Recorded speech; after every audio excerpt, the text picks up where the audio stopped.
Here it is, we go again. Roll up, ladies and gentlemen. One man went to more. Here it is, we go again. Here I am again. Hope you're there. The session starts.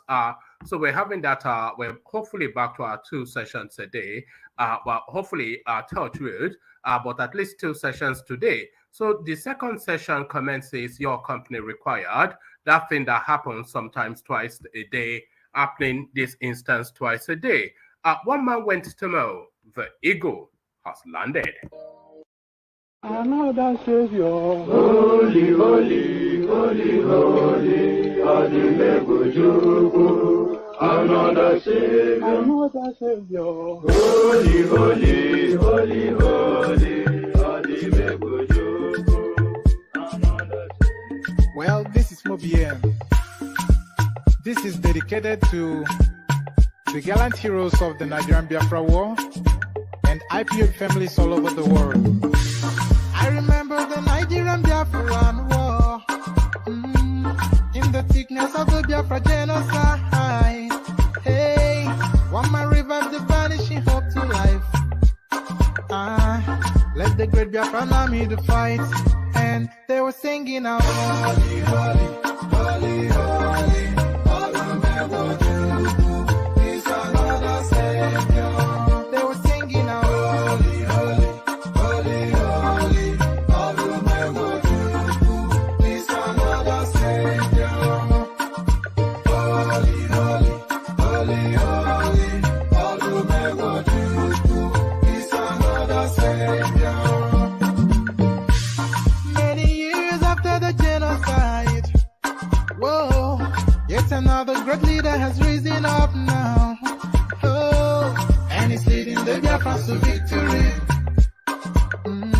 Inyamadika, yabika kwa namno wao. Hey, anamekele mazuche mefo. Manemo, it's an honor having you on board. When I'm singing along, holy, holy, holy, holy, Kanu, it's another Savior. Just sing along, holy, holy, holy, holy, Kanu, it's another Savior. When I sing along, holy, holy, holy, holy, holy, holy, it's another Savior. Getting it right and getting it faster now. Holy, holy, holy, holy, it's another Savior. Holy, holy, get it moving right, faster, never freedom. It's another Savior. Yeah, for freedom. Holy, holy, holy, holy, Nnamdi Kanu is another Savior. Another Savior, holy, holy, holy, holy, Adimebujuku. Another Savior, holy, holy, holy, holy, Adimebujuku. Well, this is Mobien. This is dedicated to the gallant heroes of the Nigerian Biafra War and IPOB families all over the world. I remember the Nigerian Biafran War, in the thickness of the Biafra genocide. Hey, one man revived the vanishing hope to life. Let the great Biafran army to fight, and they were singing out, holy, holy, holy, holy, is another Savior. They were singing out, holy, holy, holy, holy, is another Savior. Holy, holy, holy, holy, is another Savior. Many years after the genocide, whoa, yet another great leader has risen up now. Oh, and he's leading the Biafrans to victory. Inyamadika, yabika kwa namno wao. Hey, anamekele mazuche mefo. And there it is right there, the Holy Holy song from the eastern part the Holy Holy song.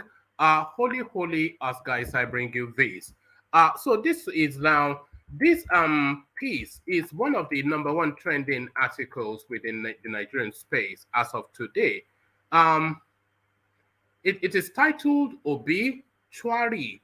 So Obi, as in the, of course, front flag bearer Labour Party, Obi.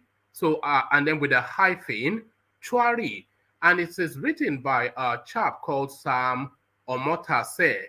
So hopefully I pronounced that right. Sam Omatseye. Omatseye. It's Omatseye.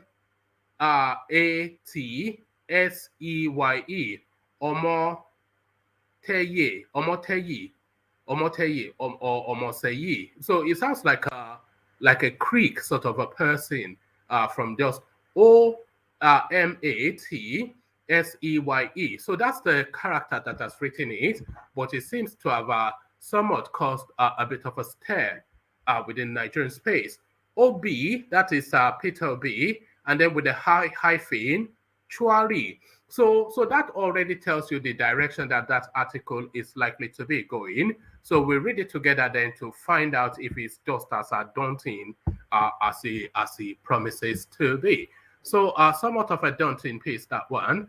So from that, and then we read some of the spillers, of course. So now this guy, a very lost prostitute, I've always said, he will it's like some sex addicted prostitute, this fella who will drop his trousers at the merest interest from anyone.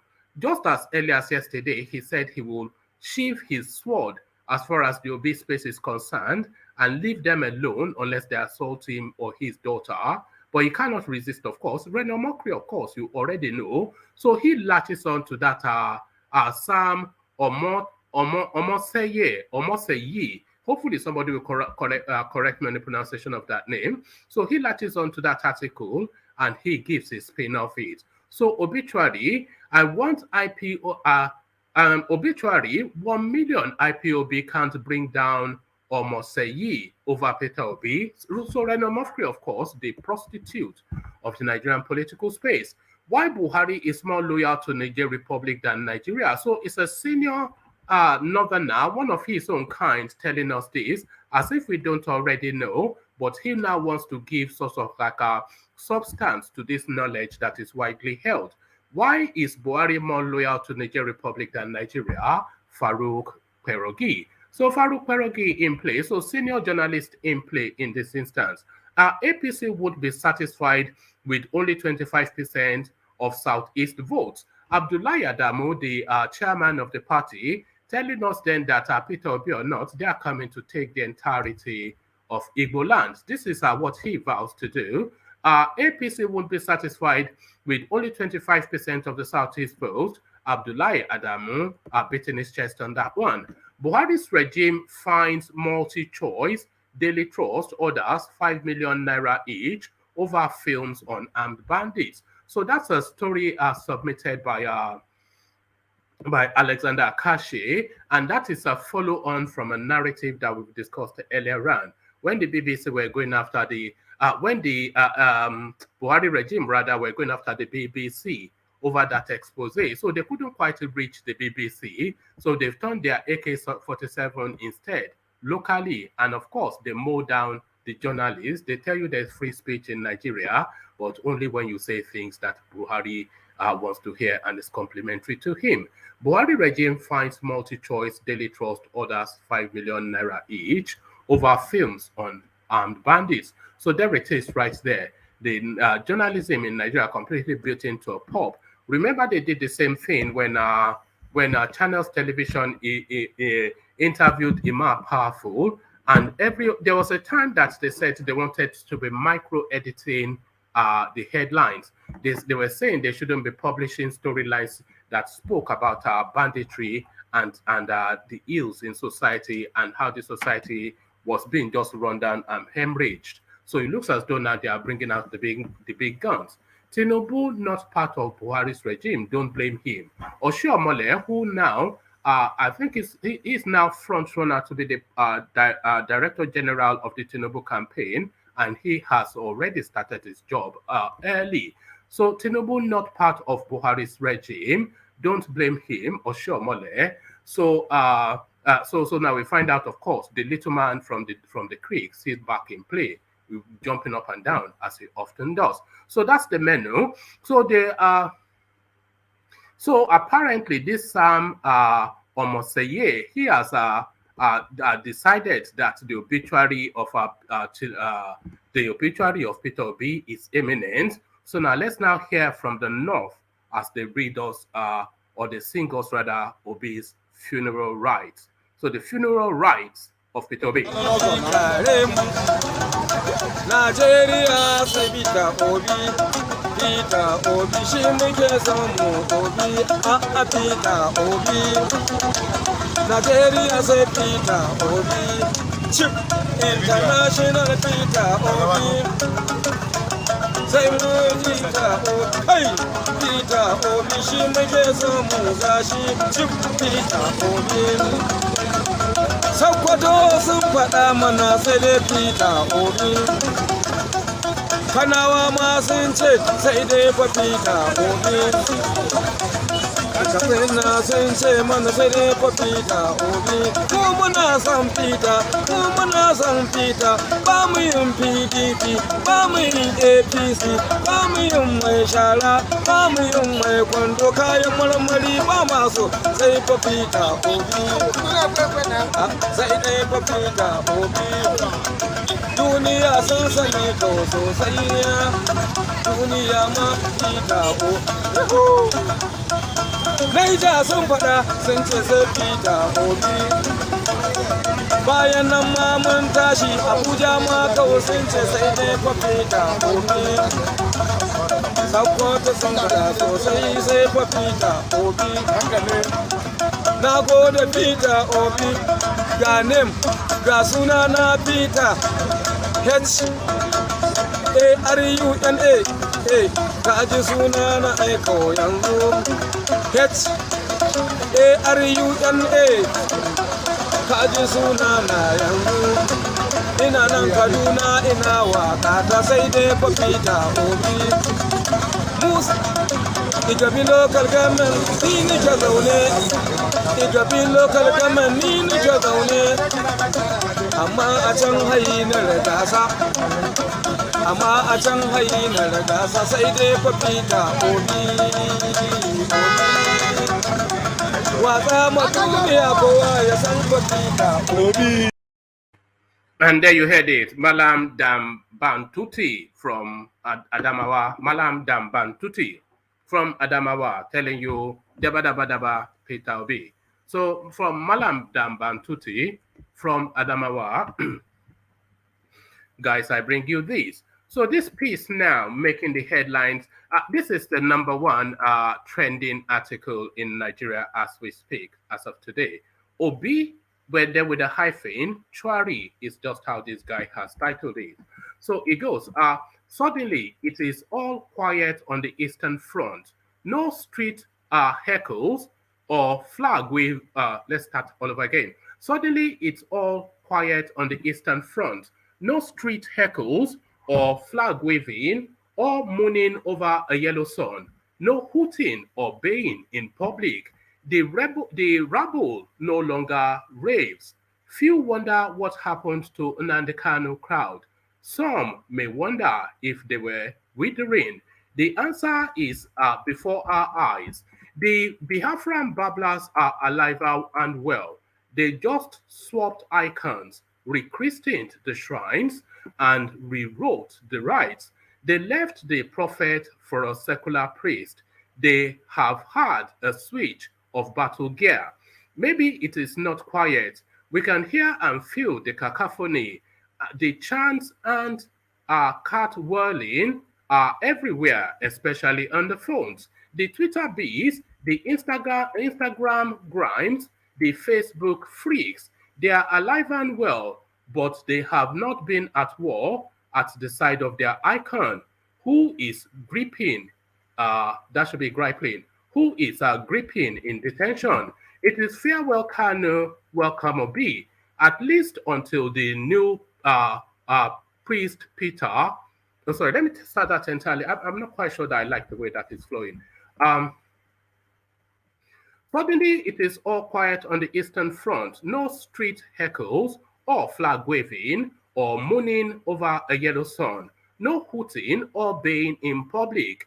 The rabble no longer raves. Few wonder what happened to the Nnamdi Kanu crowd.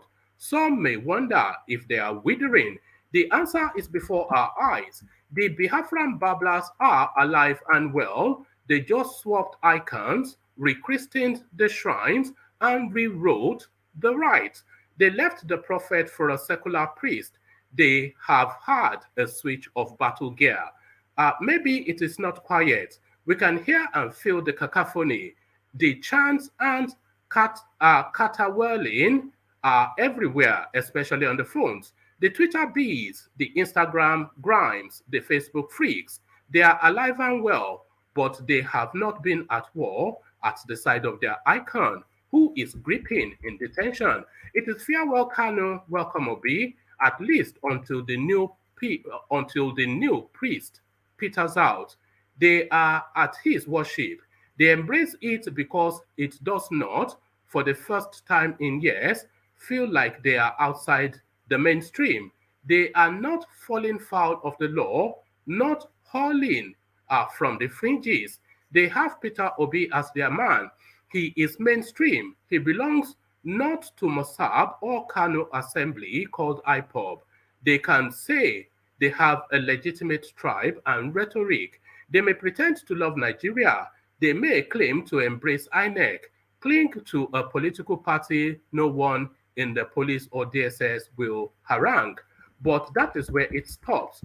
They have transferred the temperament of their former master into the new one, and they have not spared any incoherent, but pardon me, but that is where it stops. They have transferred the temperament of their former master into the new one, and they have not spared any incoherence, any lack of finesse, or threat and tantrums, any show of rabid primitive cants, or any ululations. So that's a new word to me. Or any ululations. They have abused, cursed, thrown in imprecations. So this one is heavy grammar now. So let me take that paragraph again. But that is where it stops. They have transferred the temperament of their former master to the new one, and they have not spared any incoherence, any lack of finesse, and threat and tantrums, any show of rabid primitive cants, or any ululations. They have abused, cursed, and thrown imprecations.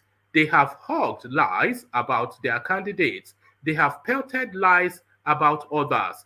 They have distorted materials. Obi has turned out to be an excuse for an even closet Biafran to betray open emotions about Biafra without being accused of it. This includes intellectuals who did not show mercy to him whilst he reigned in Anambra as a Pharisaic chief executive. It is like wearing a color beneath another color. Obi has become a shelter for both miscreants and activists of the crowd.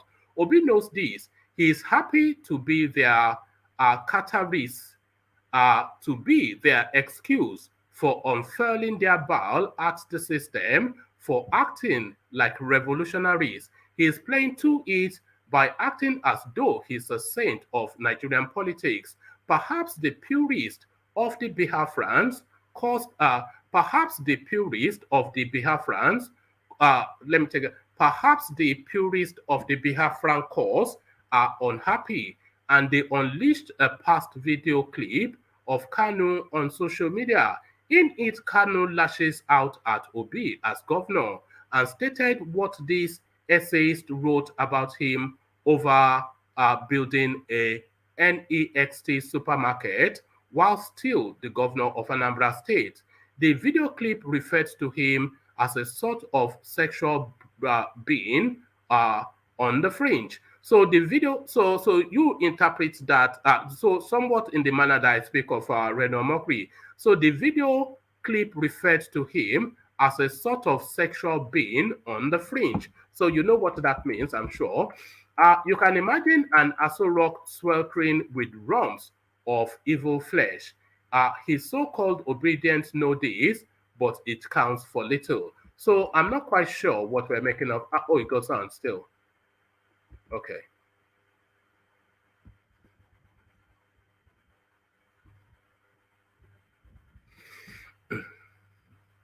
They also know that this is the same Obi who emissaries were intercepted whilst a governor at Apapa by then police chief Marvel Okoyibo with over 200 million naira in cash. The matter became a cause cerebre with impeachment dangling until the timid State House of Assembly was on the take.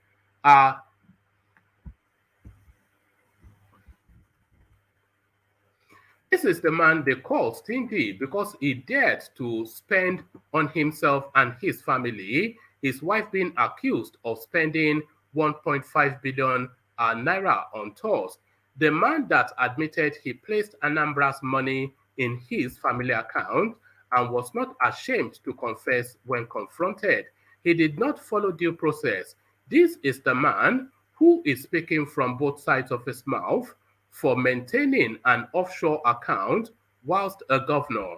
This is Peter Obi, who claimed he saved money whilst pensioners were looking desperately at their graves. So that's the Pandora Papers, by the way, which we labor on this platform quite often.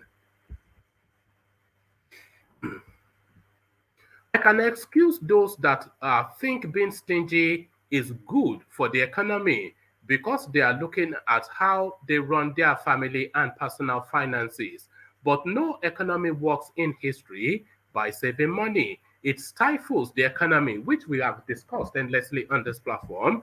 He has not been able to tell us how he will do it or whether he has done it. We have no landmark in Anambra State to attribute to him, no enduring legacy. So this is what we all say that is at best average, but in actual fact below par.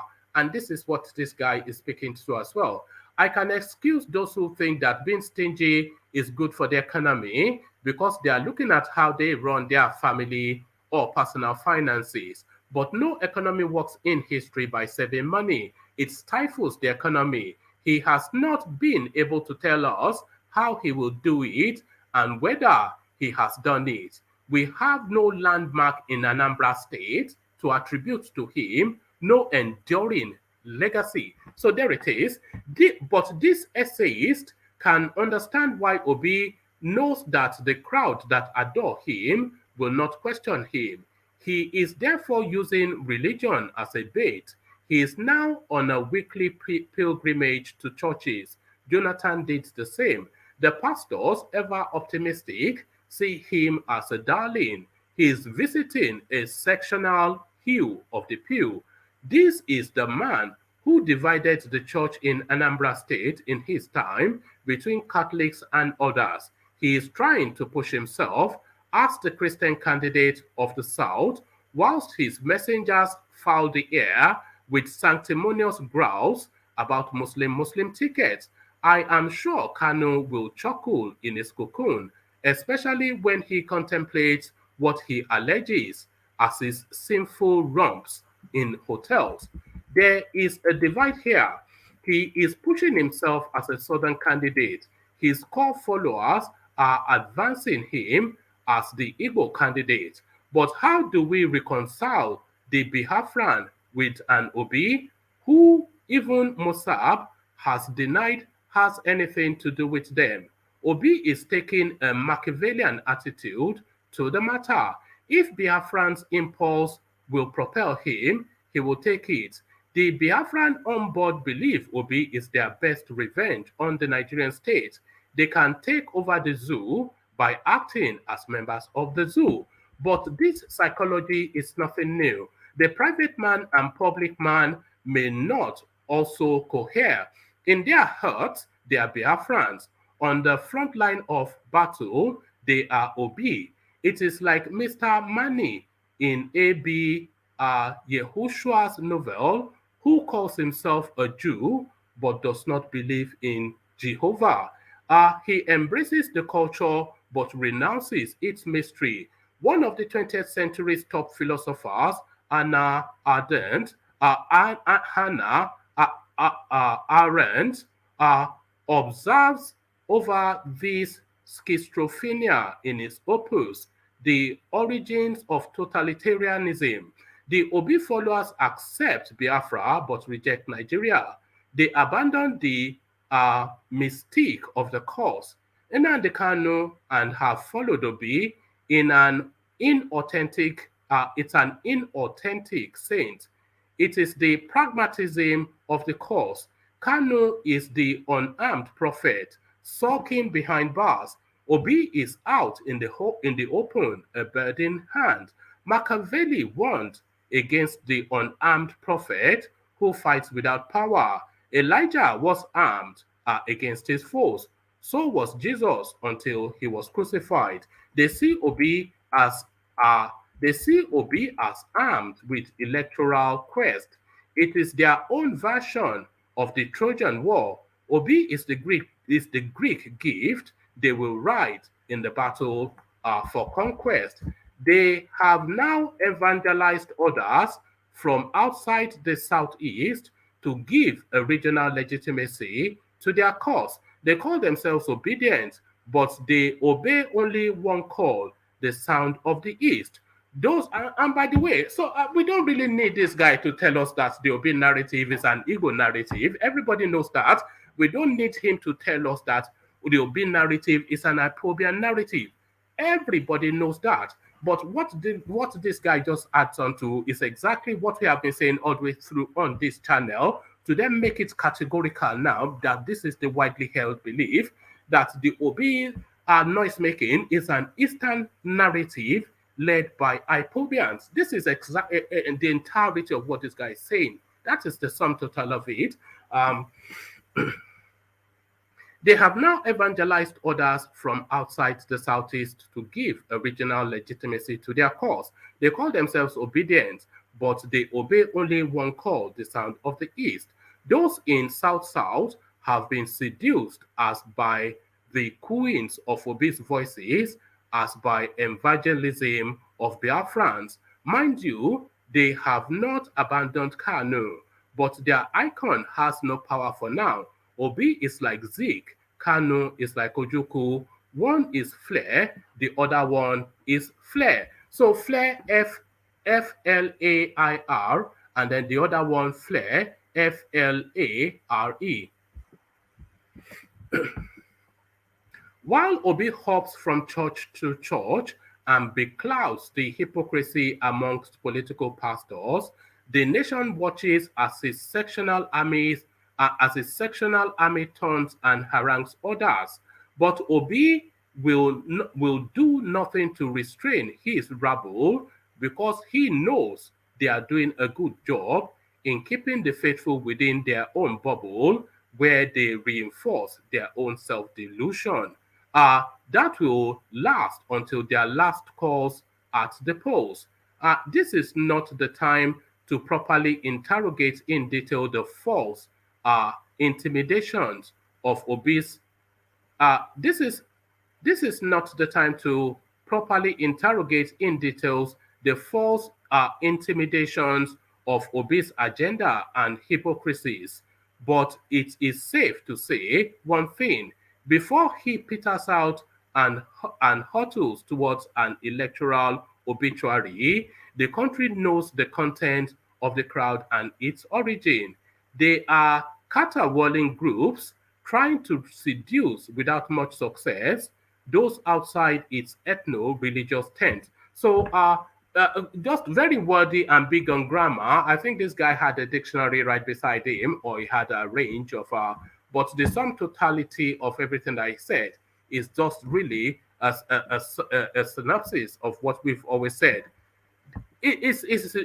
please, dear God, the Peter Obi narrative is no more than an Igbo narrative.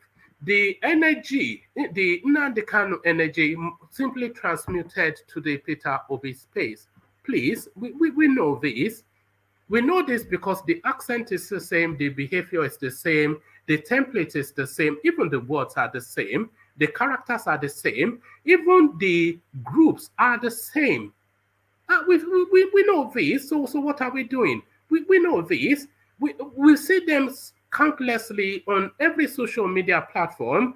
They used to be Nnamdi Kanu, and then they changed the image of that group, they changed the naming of that group, and then they just pivoted to Peter B.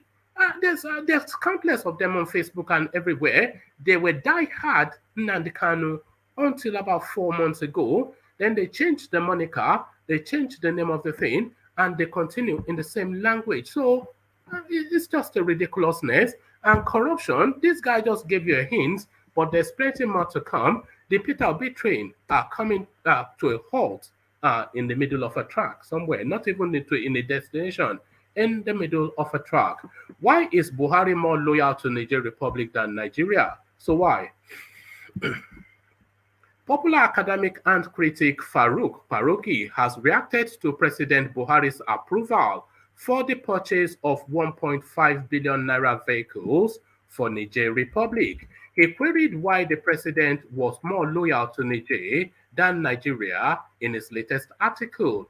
It has come to light that Mohamed Buhari has approved 1.4 billion naira from Nigeria's coffers without approval of the National Assembly to help the Republic of Niger buy vehicles for its government officials to fight insecurity, whilst insecurity engulfs Nigeria and whilst ASU is still on strike. Many Nigerians are understandably angry and are asking why Buhari seems to have more loyalty to Niger Republic than it does to Nigeria. Well, here is what I wrote about that in my June 12, 2021 column titled Making Sense of Buhari's Nonsense Now Senseless. And this is a pull-out from that article. So this is quoting a paragraph here. It says, or take his justification for building a railway to Niger Republic, whilst most parts of Nigeria are devoid of basic transportational infrastructure. I have first cousins in Niger, he said. They are Kanuris. There are Hausas, there are Fulanis in Niger Republic, just as there are Yorubas in Benin Republic and so on. You can't absolutely cut them off. In which world does this make sense? So he isn't building infrastructure in Benin Republic, Cameroon, or Chad because he has no cousins there. And perhaps he hasn't built infrastructure in any part of Nigeria because he has no cousins there. Buhari is supposed to be president of Nigeria. It is to Nigeria and its constituents that he owes allegiance, not his cousins or kinsmen in another country. It is borderline treasonable to deprive a country you lead of its resources and wealth in order to develop another in which you are not even a legal citizen just because part of your ancestry is traceable to that country. Yes, colonialists arbitrarily imposed unnatural borders on African continent and created nation states without regard to pre-existing polities. I also come from a border community, Burgu, where I am from, and used to be a confederacy that stretches from parts of what is now Kwara State, Niger State, Kebbi, to what is now northern and central Benin Republic. More than 80% of the people who speak my native Ba-Tunu language live in northern and central Benin Republic. Most people from the border states of Lagos, Oyo, Ogun, Kwara, Niger, Kebbi have relatives in Benin Republic, just like people from the border states of Cross River, Taraba, and Adamawa have relatives in Cameroon. People from Borno, Yobe, Jigawa, Katsina, Sokoto, Zamfara, and Kebbi have relatives in Niger Republic, and Borno also shares border with Republic of Chad. But our nation states have existed for more than 5 decades and have acquired independent identities in spite of their unnaturalness. Niger Republic is a Westphalian sovereign state like Nigeria is. Buhari's emotions can't override that fact. If everyone from Nigeria's border states become president and decide to divert resources from Nigeria to develop their kinfolk in a neighboring country, what will Nigeria become? This is particularly concerning because Buhari has shown time and again that he has more emotional investment in Niger Republic because his father migrated from there to Damutkul in Daura Emirate, Katsina, than he has in Nigeria, which he leads. He might as well go the whole hog and build infrastructure in Senegal, since it is the ancestral home of the Fulanis, his paternal relatives. He speaks about Igbo people, his Westphalian compatriots, with unconcealed animosity and genocidal fury, but builds infrastructure for his kinfolks in a foreign country using resources derived from a part of the country he's openly disdain. He talks about Igbo people, his Westphalian compatriots, with unconcealed animosity and genocidal fury, but builds infrastructure for his kinfolks in a foreign country using resources derived from a part of the country he's openly disdains, supposedly because they gave him 5% of their votes. That is not the way to run a modern state. So Buhari, of course, is a foreigner, and this goes to the question of this Mauritanian that is the running mate of. This goes to the question of the Mauritanian that is the running mate of Peter Obi. So it's the same narrative. So if by some quirk of fate that Mauritanian ends up the Nigerian president, God spare Obi, of course.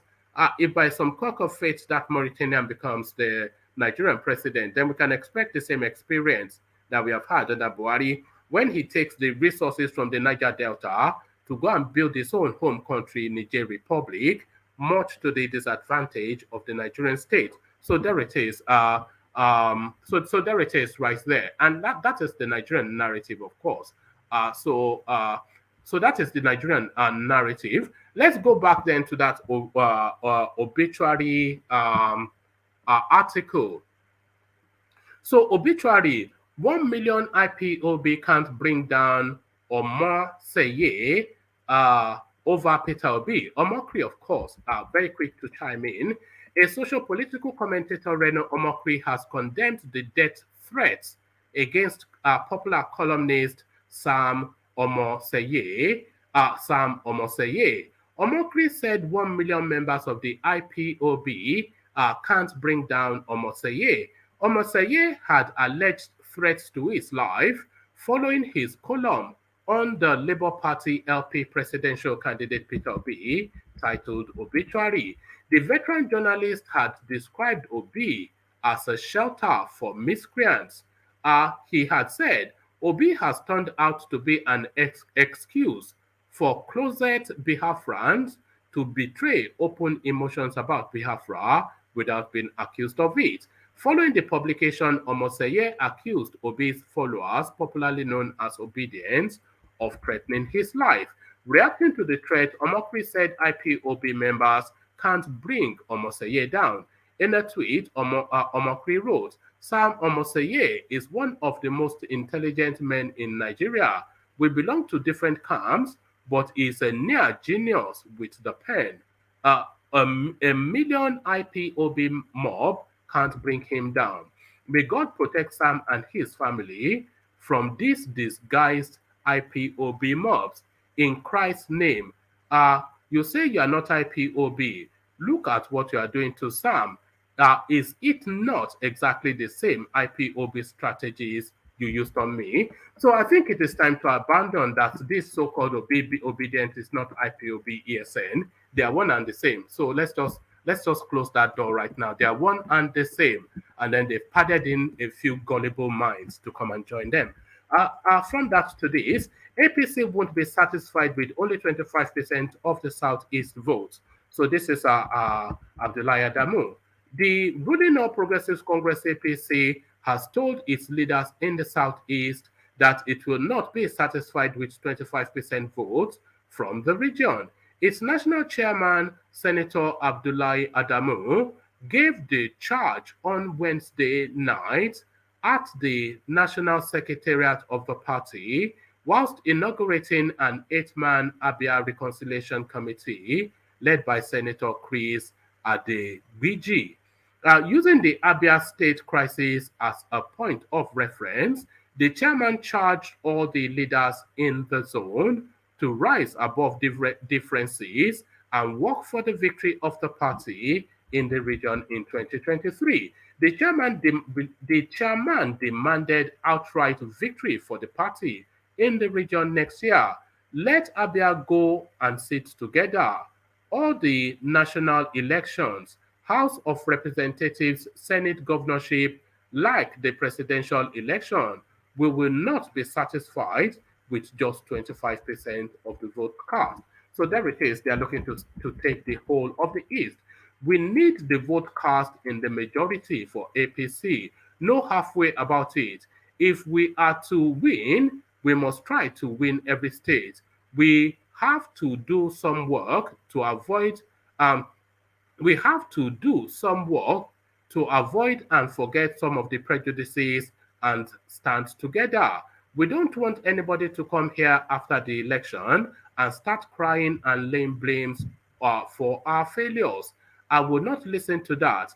This is the time to unite. This is the time to work for unity. If we do, God will be with us, he said. The chairman advised warring factions in Abia State to bury their hatchets and work for the success of the party. He warned the party leaders in the state that the National Working Committee, NWC, of the party will entertain any reconciliation in the state. Hence, they should go back and reconcile. The Adewiji Committee has the Deputy Chief Whip of the House of Representatives, Honorable, I won't attempt the name, as Secretary, with Minister of State for Science and Technology, I won't attempt his name, and then it goes on to give us a list of names that I'm not really brave enough to attempt. So there it is. A Buhari regime finds multi-choice, Daily Trust, others 5 million naira each over film on armed bandits. The National Broadcasting Commission today, August the 3rd, 2022, imposed a 5 million naira sanction, each on Multi-Choice Nigeria Limited, owners of DSTV, Telcom Satellite Limited, TSTV, NTA-Star Times Limited, for the carriage of the documentary by the BBC Africa Eye titled Bandit Warlords of Zamfara, which glorified activities of bandits and undermines national security in Nigeria. Trust TV Network Limited was also fined 5 million naira for its documentary titled Nigeria's Banditry, The Inside Story, whilst appreciating the need of educating, informing, and enlightening the public on issues bordering on developments and happenings within and outside the country. The Commission wishes to seize this opportunity to advise broadcasters to be circumspect and deliberate in the choice and carriage of contents deleterious of Nigeria's national security. Consequently, the airing and carriage of these documentaries contravene the provisions of Nigeria's Broadcasting Code, 6th edition, especially the underlisted sections. So it goes on to give us the sections. So section 3, subsection 1.1, No broadcast shall encourage or incite crime, lead to no broadcast shall encourage or incite crime, lead to public disorder or hate, be repugnant to public feelings, or contains offensive reference to any persons or organization alive or dead, or generally be disrespectful to human dignity. The broadcaster shall not transmit a program that incites or likely to incite to violence amongst the populace, causing mass panic, political and social upheaval, security breach, and general social disorder. The broadcaster shall ensure that law enforcement is, pardon me, give me one moment.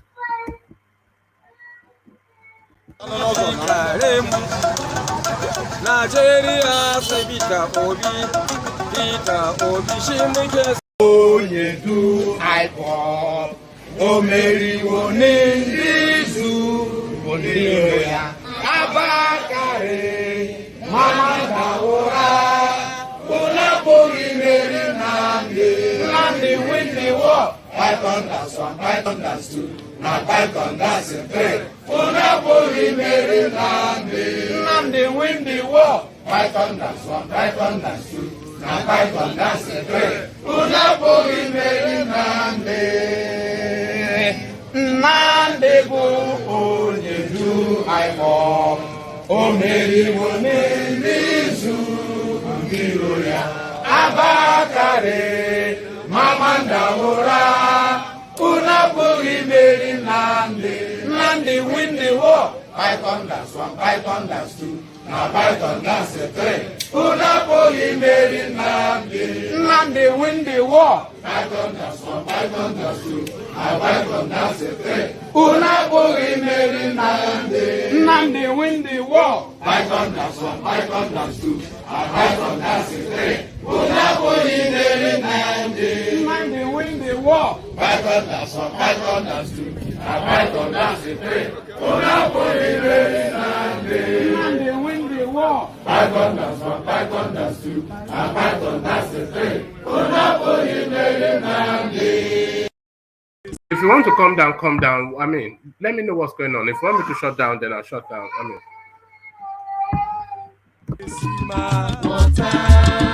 Only water, only water, where they see ma. Water,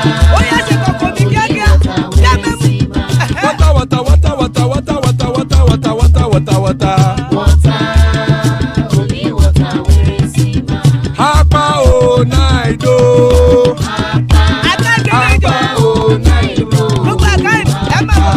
Hapa you don't come o.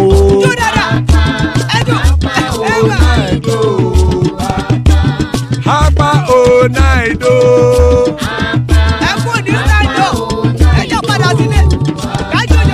Oro kẹ̀kẹ́ ẹlẹ́mù yé o. Ilé sọ́dí kẹ̀kẹ́ rẹ̀ ẹlẹ́mù rẹ̀ o. Bobby master kẹ̀kẹ́ rẹ̀ ẹlẹ́mù rẹ̀ o. Chifu Faila ti kẹ̀kẹ́ rẹ̀ ẹlẹ́mù rẹ̀ o.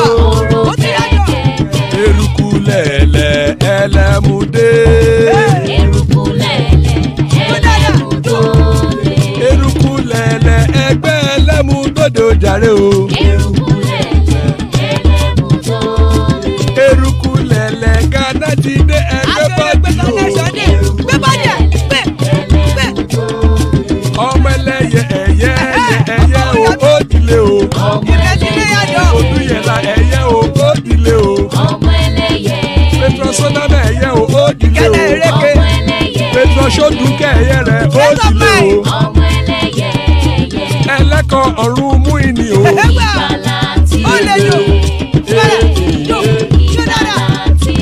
Àkùkọ ọ̀run mẹ́kọ̀.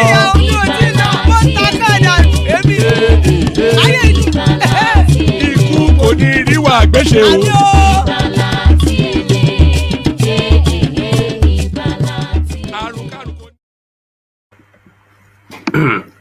All right, and there it is.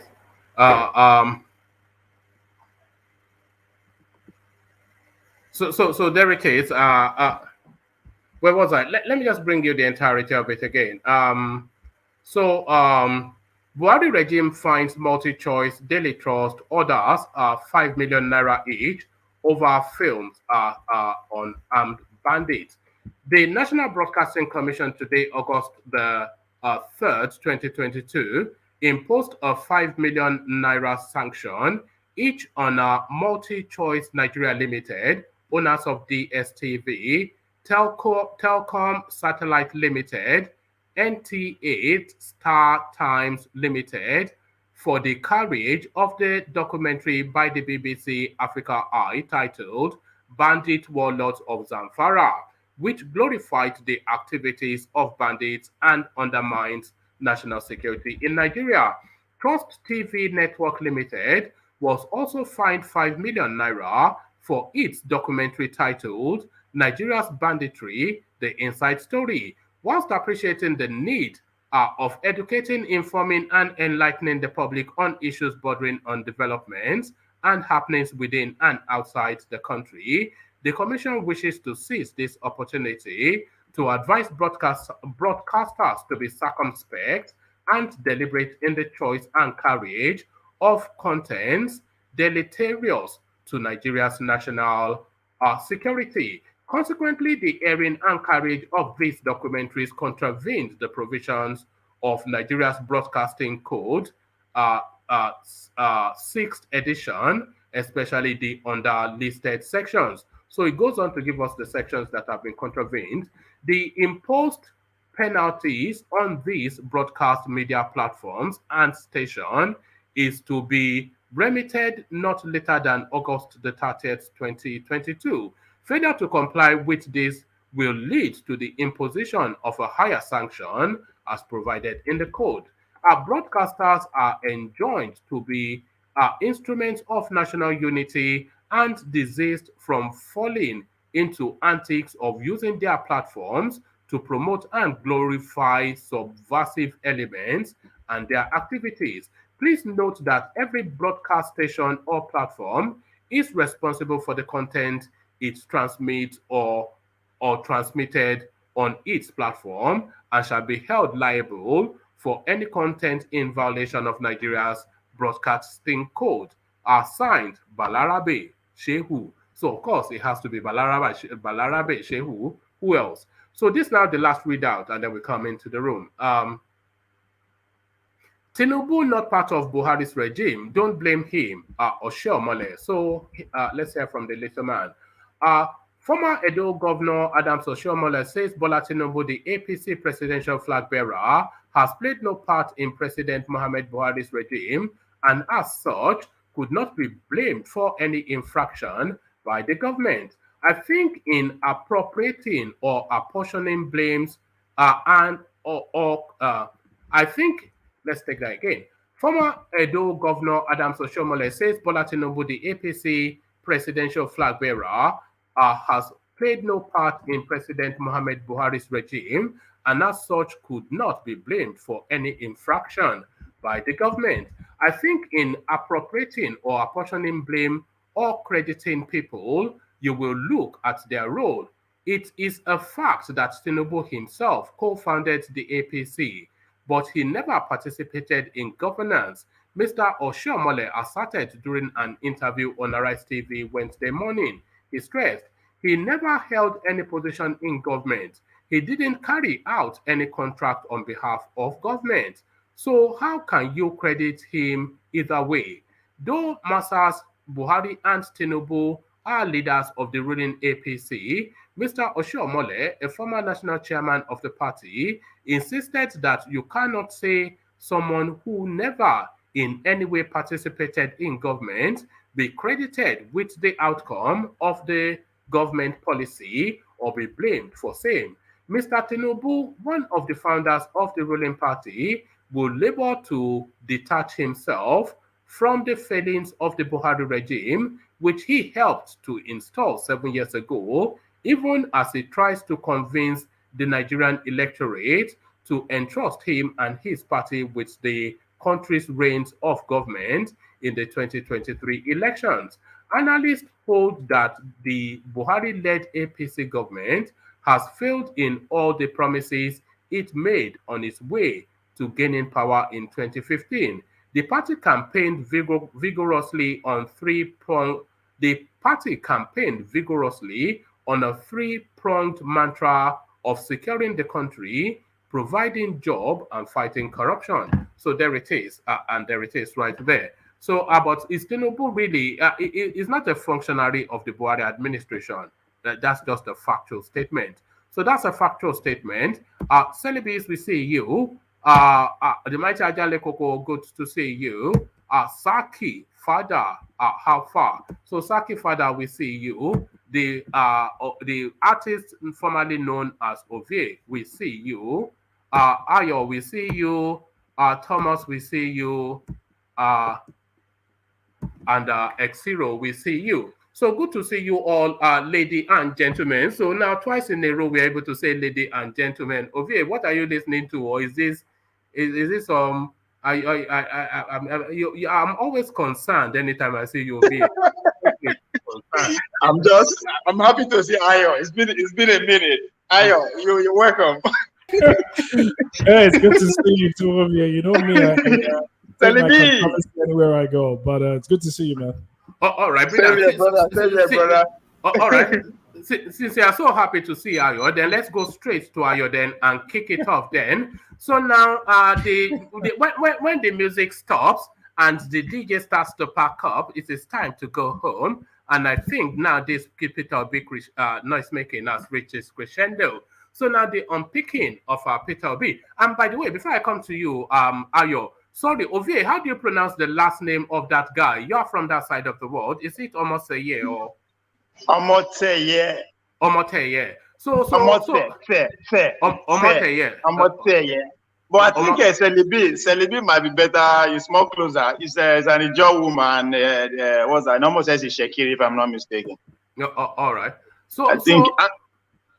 Yeah, we go with your pronunciation. So this Sam Omatseye now, Ayo now, is somewhat unbundled Peter B in the manner that we all have, but he more detailed and he more final, he more ruthless, more clinical. So the obituary rights then of the noise making from the East.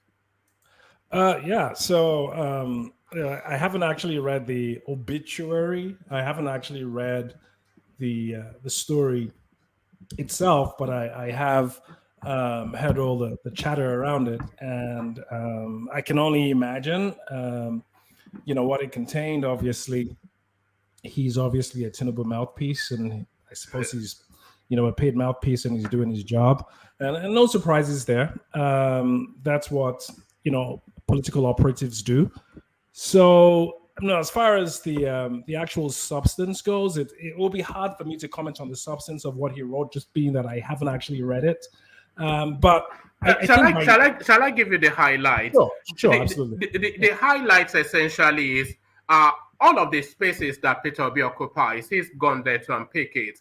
So his following is telling us essentially predominantly the core of it are IPOBians, and I think we all know this from the tone and texture of the following. A lot of people feel they are IPOBians.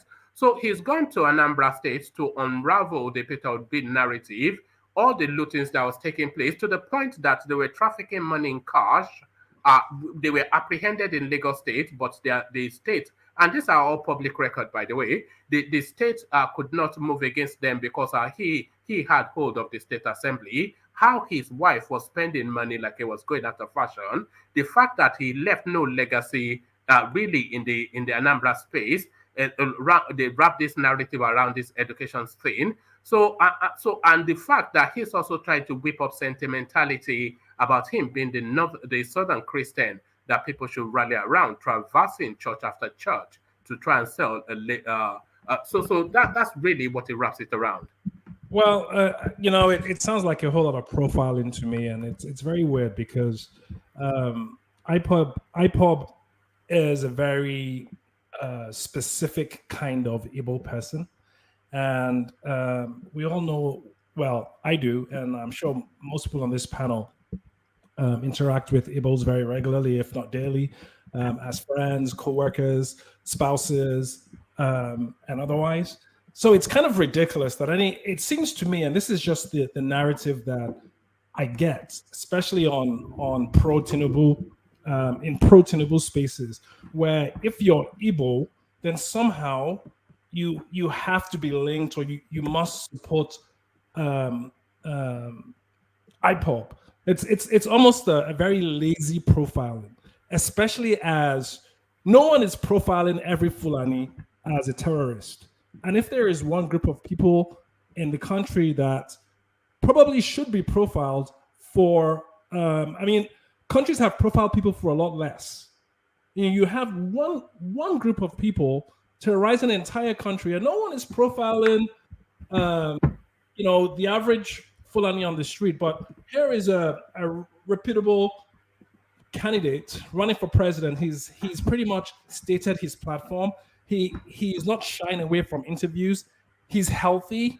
He's got a pedigree, and we're trying to link him to IPOB. It's almost laughable. It's funny because I was on a space earlier and everyone was saying, oh, Nigeria is still the giants of Africa. Nigeria is not the giants of Africa. Nigerians are the giants of Africa. There's a huge difference. We're very smart people, and we don't fall for sensationalism. Sure, maybe recently a lot of religiosity and ethnocentric sentiment has crept into our conversations, but by and large, every single Nigerian who at least has basic has a level of basic education knows that that's all bollocks. It's silly to try to link. So what's the next thing they're going to say now? That if he does win the presidency, this is such a slippery slope. So the next thing is, especially as time goes on and he starts to gain more popularity, the next talking point. Are you dismissing that there are IPOBian elements within the Peter Obi narrative? Absolutely, 100%. I have heard him. I have never heard Buhari denounce Fulani terrorists. I have never heard him full-throatedly denounce Fulani terrorists. I have heard Peter Obi denounce IPOB militia many times.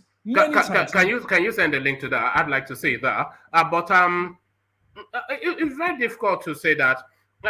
And to be clear, nobody is saying Peter Obi is an IPOBian. Nobody is saying that Peter Obi is an IPOB sympathizer. What people are saying, which is very difficult because it's so visible, what people are saying is that the IPOB energy has moved from their now incarcerated lead to a new icon, which is Peter Obi.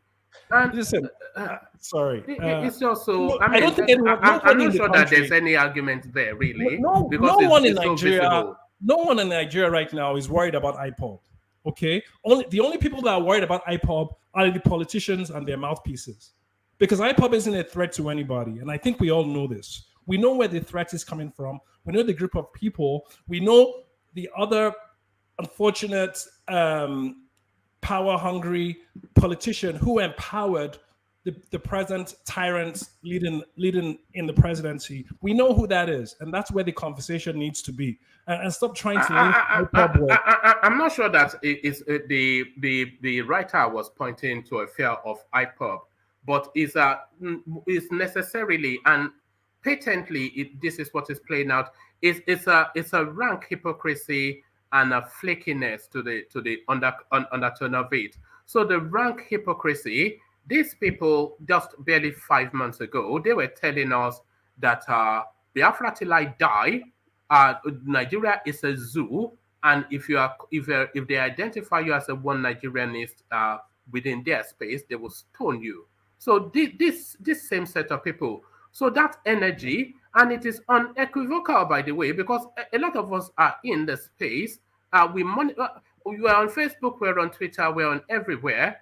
And the same spaces, the same group set, the same voices that were under that rising sun banner of the Biafra flag, they have now pivoted to the Labour Party logo with the Peter Obi face. Well, I'm sure you've seen it on your Facebook groups as well. If you gravitate towards that, so the IPOBian element of the Nnamdi Kanu of the Peter Obi movement is unequivocal. So that's a move in the right direction, wouldn't you admit? Well, it is a move in the right, but it's a rank hypocrisy, though, isn't it? And it's a flakiness. I think we're beyond semantics. We're beyond talks of hypocrisy and similar semantics. Right now, people are fighting for their lives. I mean, the country is. I mean, I don't even think we can say Banana Republic, because those countries, Banana Republic, still have some semblance of leadership. Right now, it's each man for himself. But by the way, you can't protect yourself if you're being attacked by a certain group of people, which is kind of mind-boggling to me, because one of the strongest instincts we have as people is to protect your territory, your land, your family. This is just innate within every human being. And if the government was really serious about getting rid of terrorism, the simplest way to do that is to empower individual states to protect themselves and not play this game. And then it speaks to elements of corruption as well, which we know is very much vested in Peter Obi. Well, I disagree. I don't think anyone can hold Peter Obi in contrast to Tinubu and pick Peter Obi as the more corrupt person. Now, that would be the height of hypocrisy that you mentioned a couple of sentences ago. That you would bring that up is kind of alarming, especially as the alternative, takes corruption to a whole different level. All right. Are you saying that Peter Obi is not corrupt or not as corrupt as Tinubu? Just to be clear on what you are saying. So as far as I know, he's not. He's not. I'm sure. Sorry. Have you studied the man? Have you studied him? Do you know his backstory? Peter Obi? So like I think I have. I think, and I'm. And you're saying he's not corrupt? I am pleasantly accepting of what I understand and what I have learned about him. I'm not looking for St. Paul or any other saint to come and lead Nigeria to the promised land. I am just looking for someone with at least 50% common sense that won't drop ill or become intractably inoperative within the first couple of months just because of age or another ailment. So, to be clear, Peter Obi is corrupt. It is factually documented. Well, I mean, because these are words, and you they are not words. Well, you saying the same word over. I know what you're doing. You saying we can go through it if you want us to go through it. Well, and let's do that, and we can hold his record up to Tinubu's. Tinubu is corrupt. No doubt about that. Okay, then let's focus on Peter Obi is corrupt. Tinubu, since Tinubu is the front runner, and you've accepted that he's corrupt, well, let's interrogate his corruption. Why don't we do that first? But Peter Obi is in discussion, and he is corrupt. Well, he is corrupt. I would, like I said, I am not looking for St. Peter or St. Paul to lead me to the promised land. But if you're comparing apples to apples, Peter Obi, Tinubu cannot shine Peter Obi's shoes when it comes to purity. What do you mean purity? His wife was spending the Anambra state government money like it was going out of fashion. At least we know he has legitimate business. Well, even you would. He was using the state funds to build his own supermarket chain. But we agree. You accept that he has. Maybe he's corrupt, but he has a couple of legitimate businesses. Would you agree or not? It was trafficking. It was one man. Yes or no? Does he have any legitimate business? Those who have any legitimate business. Obi. I don't know his business is, but I know his corruption. But I know his corruption. Where is Tinubu's source of wealth? Where does that come from? From corruption. Okay, exactly. So why are you browbeating the issue? Why are we flogging the issue? No, but you're trying to say Peter Obi is not corrupt when I think everybody on this platform knows he is. Okay, then He's not corrupt. One man, please. Okay. Let's if you want us to open that book, let's open it. Let's move on to the next topic. If you've I mean, but this is this is I will encourage you to go and read the Sam Omatseye whatever. Go and read that, because what you are doing now is exactly what this guy is pointing to. No, one man. And sorry, Ayo, let me just say something real quick. Morning, afternoon, evening, everybody. You see the issue. Like, you remember when I said something about our blessing being a cause to us. That is part of what I'm talking about. Look, I am not a part of IPOB, and I have said it on this program that IPOB constitutes less than 5% of the entire Igbo population. But you guys keep putting up this narrative, and I keep asking you guys, how many of you has IPOB attacked before? They've not attacked you before. They are not in your farms. So how is IPOB an issue? Like, you have a Buhari right there, who the Boko Haram in the past said that he's going to be there. And in 2015, most of you here, even Obi-Tuary and everybody, were supporting that dude. And today he has become a calamity to us. Nobody is talking. Now, IPOB is an issue. Can we stop on issues? IPOB is not an issue. No one goes. Sorry, are you pivoting? Are we doing what about? No. I'm talking about the Sam. I'm talking about the Sam Omatseye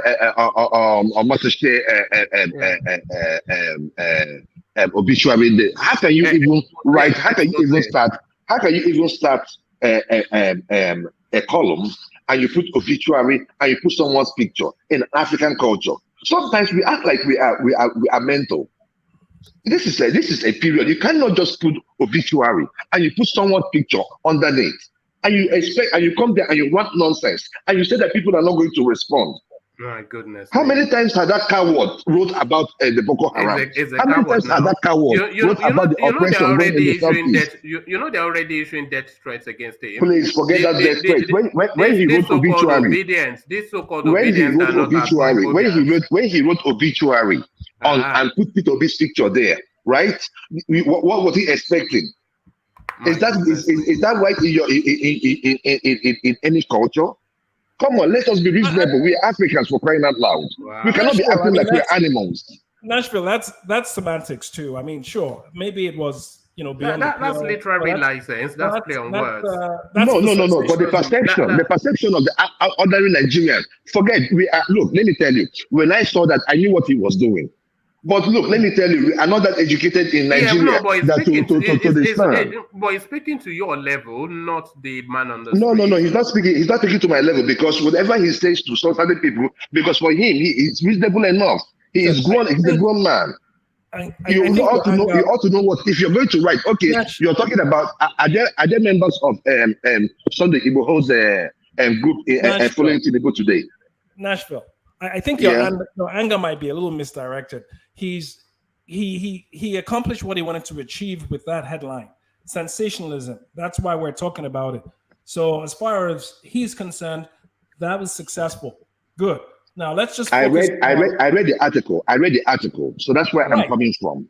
Right. So I read the article. I mean, the article is a political hit job. They do that all the time. More is going to come out. That's what I'm saying. That's what I'm saying. That's where I'm coming from. And everyone knows Tinubu plays dirty. Everyone knows that. So, expect more of that to come out. But the fact is, this is how people who support Obi should see this. It shows, because if Tinubu has one thing, he has smart people around him.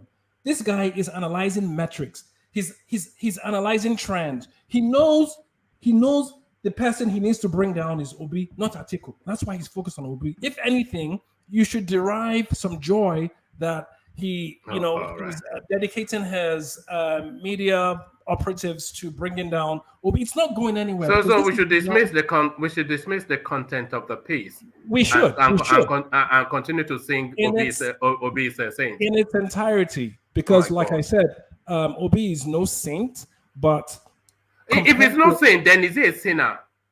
Well, I mean, come on, man. Let's be serious. You know, compared to what we have on ground right now, we have a power-hungry.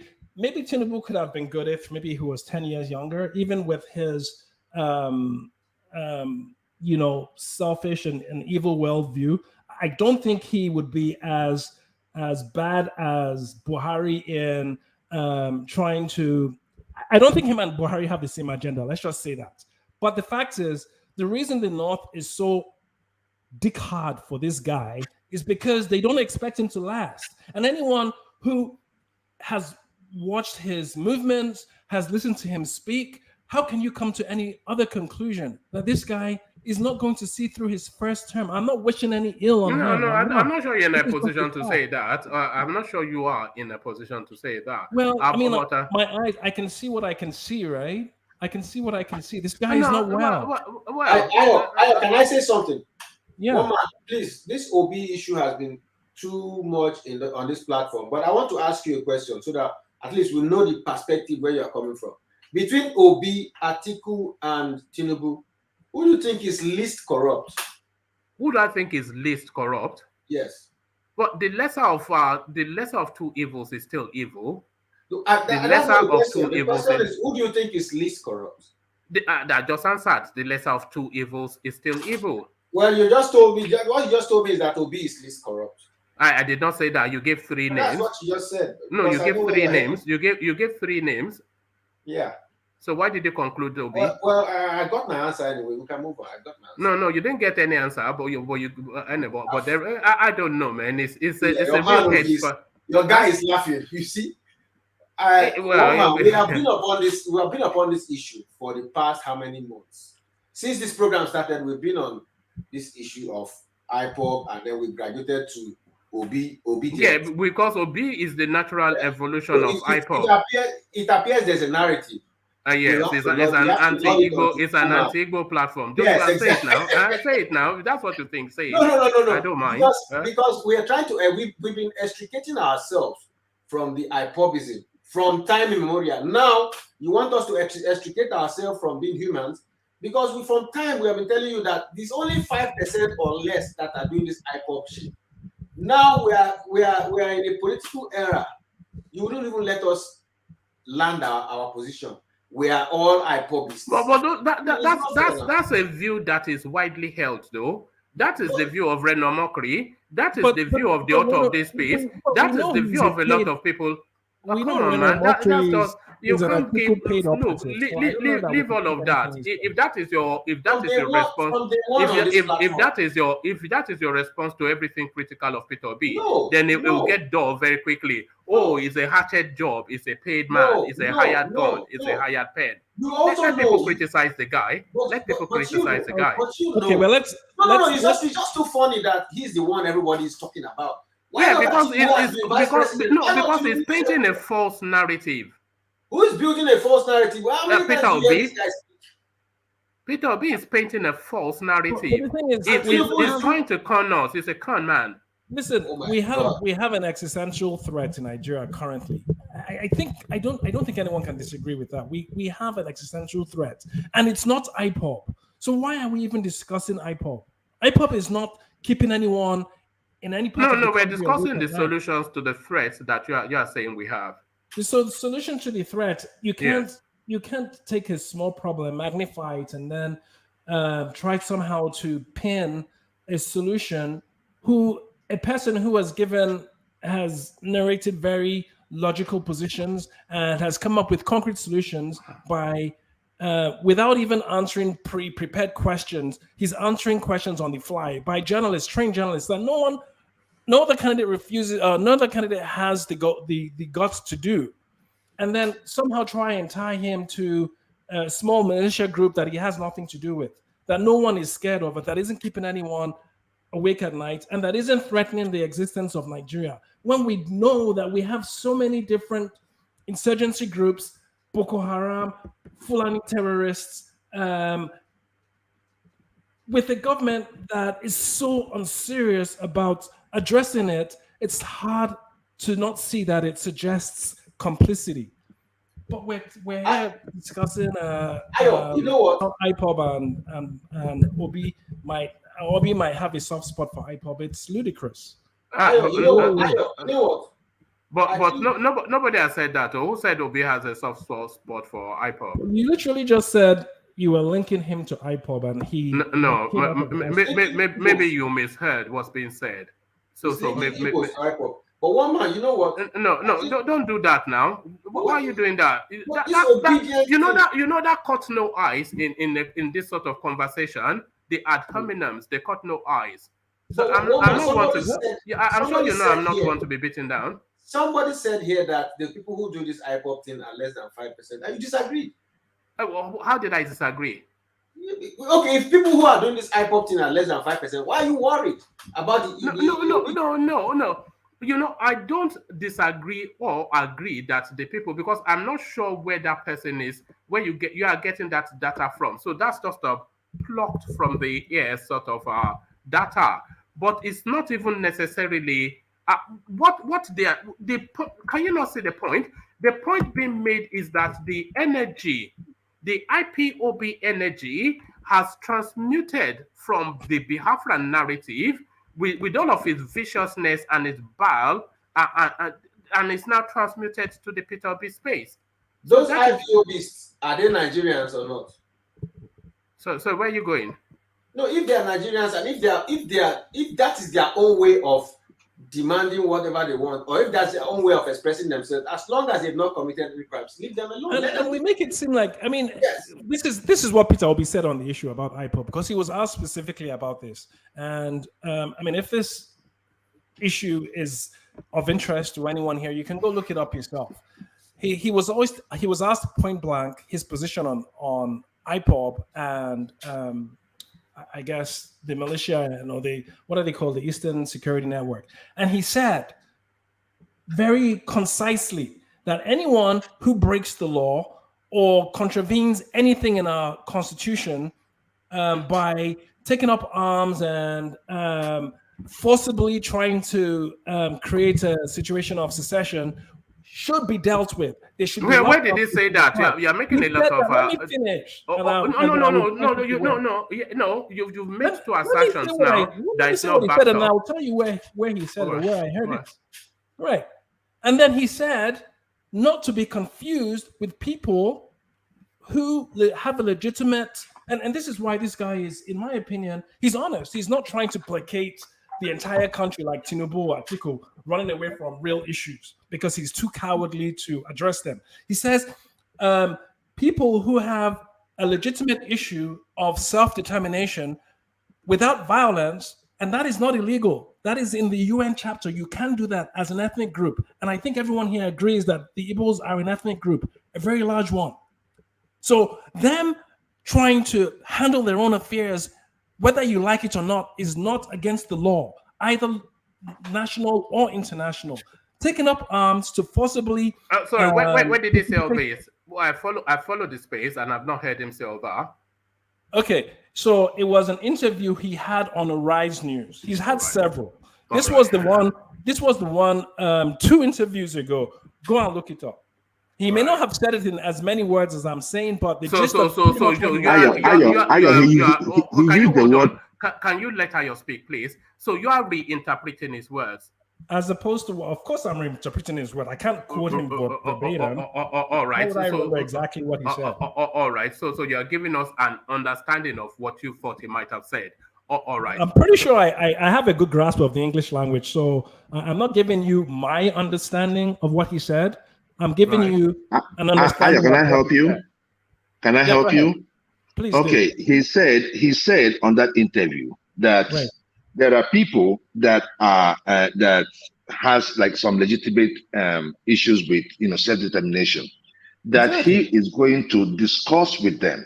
Exactly. Then after that, any person that is found to be breaking the law, he used the word, will be dealt with decisively. He used the word decisively. Thank you. You saw that. He said that he was going to talk. He said that he even mentioned Igbo. He even mentioned Igbo and all of them. He said I'm going to talk to every one of them, and that is the best thing to do. If don't take us on that journey. Let's get back to Ayo. But I'm not taking any of that verbatim, of course, because we must be able to criticize this guy. Absolutely. And this guy, there's nothing that comments or recommends him. Nothing at all. This guy's a chancer, and that is what a lot of people think. It's an opportunist, but then, of course, that is starting to unravel somewhat. Bro, come on, man. You know these names you're throwing at him. At least he's answering questions, right? What questions has he answered? You tell me what Tinubu's position is on Igbo. We're not discussing Tinubu now. Why are you pivoting? Comparing apples to apples. We are discussing. Seriously, how can you have a conversation that is in direct contrast to another candidate and say, well, we're not going to talk about that. Talk about Tinubu. On what I don't want. Okay. Give us your response and then I'll move on, because this is not going to lead anywhere. But give us your response. So what is Tinubu's position on Yoruba Nation now? I don't know Tinubu's position on anything. I'm not a spokesperson. I think it's a corrupt politician that is out to loot the country dry. That's what I think. Good. Okay, I'm glad you said that, because I feel the exact same way too. It's very corrupt one.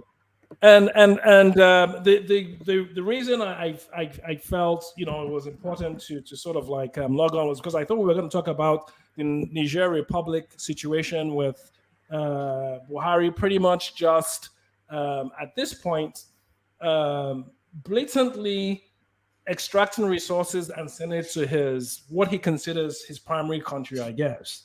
I don't know. This absolutely makes no sense to me. And you have a leader who has captured the sovereignty of an indigenous people and is telling you, and is pretty much just giving it to the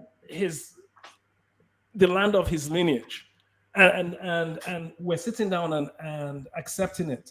This should make everyone's blood boil. This should make everyone's blood boil. That money would have settled ASU. They've been out for 5-6 months. And when we know he doesn't value education, and we know most of the people who are like him don't value education, and this is why he's allowed this to fester for so long. He gave Afghanistan, the pariah of pariahs of countries, he gave them $1 million. $1 million. And we're here, nitpicking about Obi.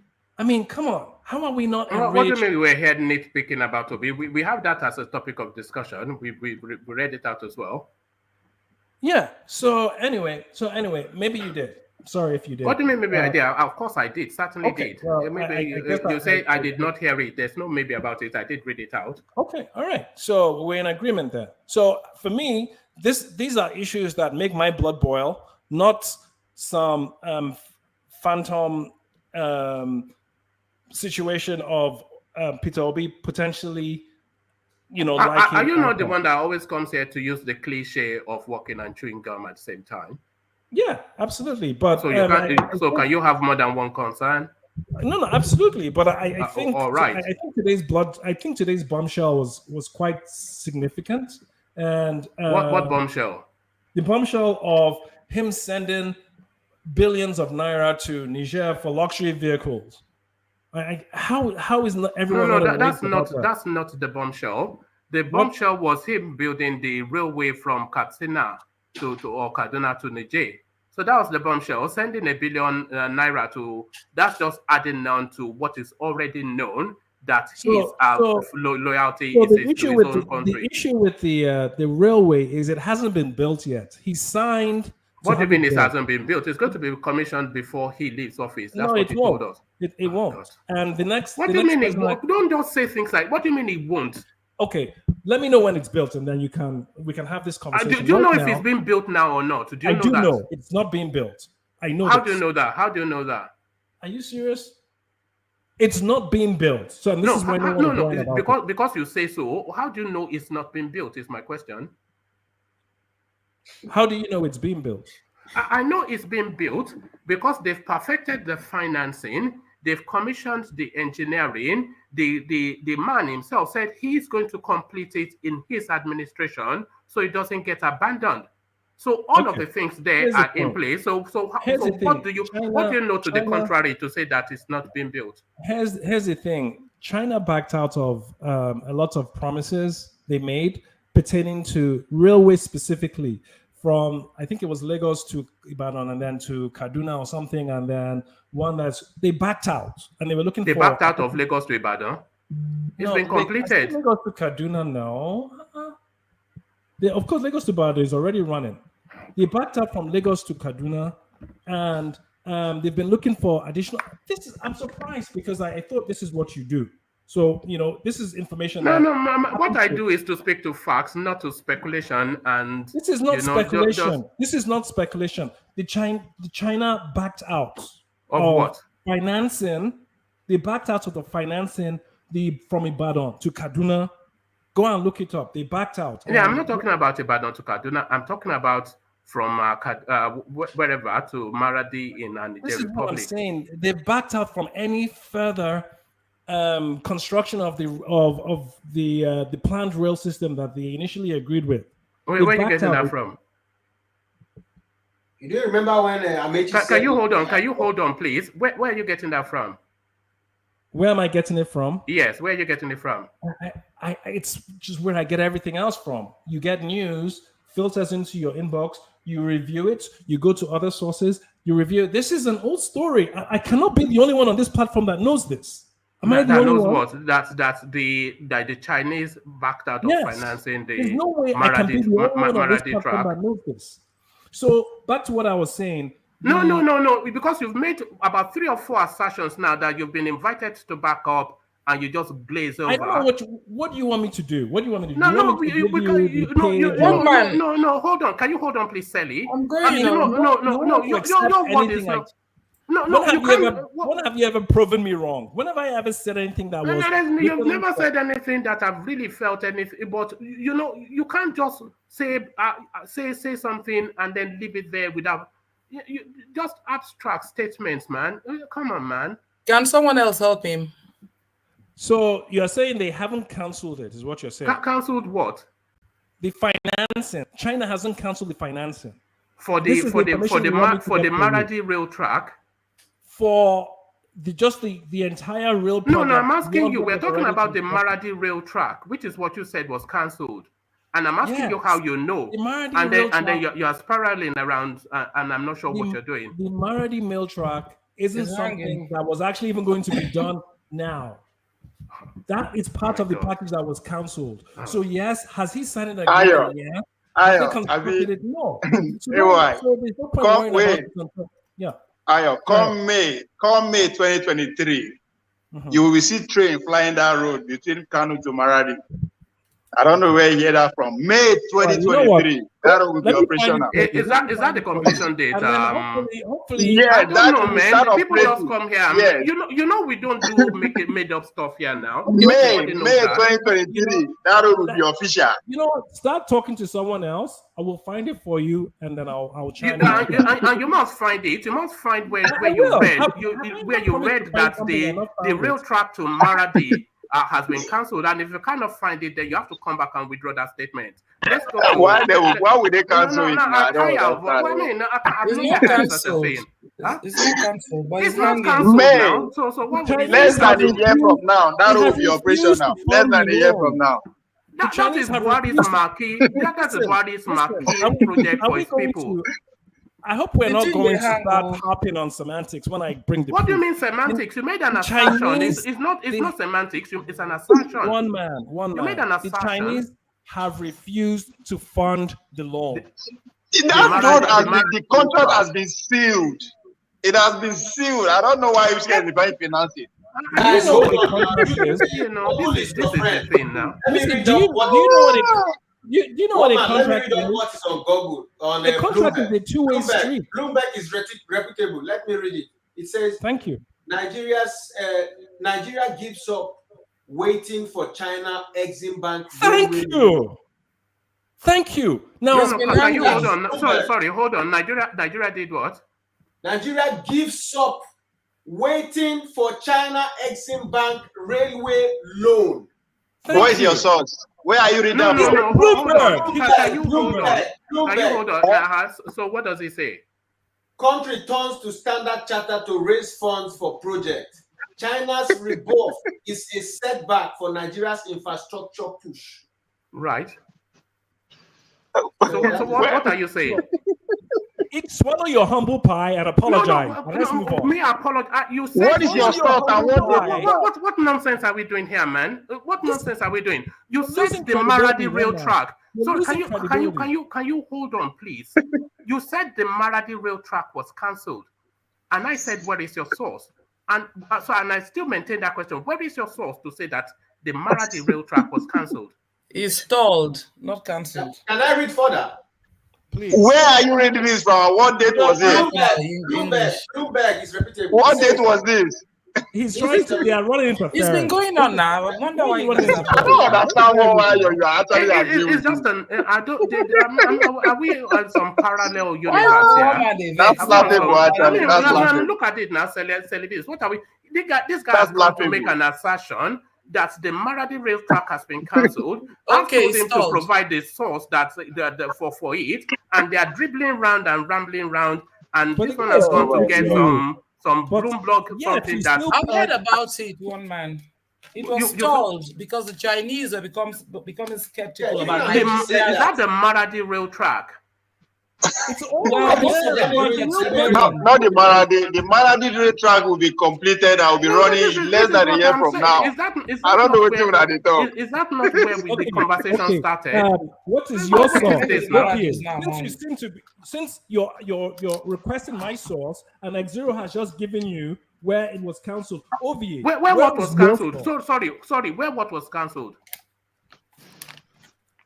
He just read it to you. They're not funding the loan. Oh my God. No, we are talking about the Maradi rail track. What are you doing now? Do you want me to say it in Yoruba? I think rail track to Los Maradi.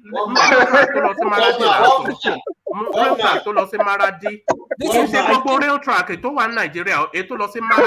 Maybe you understand it better. Rail track to Los Maradi. What are you doing now? So clearly, for one man, this is more about irritation. This is more about irritation and distance. No, look at when it comes to Maradi, I don't want to. Anyway, let me not go through because it's just going to Maradi. Where does it run from to Maradi? Is Maradi isolated by itself? Wherever it's running from, they are run from whichever point in Nigeria to Maradi. Roman, do you know what point in Nigeria it runs from? You don't even know. I don't really care. I know it runs from either Kaduna, Katsina. Something you don't even have the basic facts on. I don't this have is it. Where, all right. This is where this is probably the most nonsensical conversation. Be a big man. Okay. Give us your commentaries on that space, and then I'll move on because this is just going nowhere. So what I was saying is, no one should get too upset about the Maradi rail track, because you were saying that is the biggest story, and I'm telling you, it's not a story because it hasn't been built, and it's not going to be built because the Chinese have withdrawn their funds. Please don't say that unless you are able to provide the proof. X0 just provided it for you. X0 provided a statement, which I'm going to take back. Bloomberg. What the I guarantee you, what you are reading was from 2021. No, it doesn't even matter. No, sorry, it doesn't even matter where that is from. He has provided what I'm saying specifically is that rail track, which is going to be Buhari's marquee project for his people. So if you are able to say that that's been cancelled, which I'm not aware that it has been, then provide proof of that. But if you are making a generic statement about the Chinese not funding rail tracks in Nigeria, that is separate from what I'm asking. But carry on so that we can move the conversation on. Let me try and say this calmly, and this is the last thing I'll say about this issue. So the reason the Chinese have refused to fund that loan is because they don't think it is going to yield sufficient revenue for them to receive payment. Let me finish, please. Okay, I'm just trying to be calm because, I'm just trying to be calm. So if they don't feel that the Lagos... You should be calm if you are confident in what you're saying. If they don't feel that the Lagos to Kaduna is going to generate enough revenue for repayment, you think that they're going to feel sorry, man. Sorry, Ayo. That's not how it works. What do you mean if they don't feel the do you think it's the revenue of the rail service that underpins the loan? Is that what you're suggesting? Yes. Okay, so I would even go back further. I will even go back further. So the condition of that loan from the Kanu to Maradi, the condition of that loan was the Chinese said we would sign this loan with the agreement that the Lagos to Ibadan rail track, the revenue from Lagos to Ibadan rail track will stand as a surety, or whatever the legal term. Where are you getting this from? Okay, here we go again. Here we go. So let's just since if I say anything, that's not the case. That's a total nonsense. Everybody please disregard that. That's a total nonsense. A rail service is a loss leader in any country. So I'm not quite sure where they're saying the revenue of the rail service will underpin the loan. It is the sovereign wealth of the country. It is the sovereign wealth of the country that underpins the loan. Oh my God, this guy, man. What are you talking about, man? This guy, how do you it, but it doesn't pay it necessarily. They still have to look at how you're going to get the money to pay back. To projects. That's what I think he's trying to say. That's usually how the project. In essence, what they were saying is, if that loan is defaulted on, they're going to commandeer operations, which they have done. And which African was it? Zambia, where they took their port, or was it Uganda? Yeah.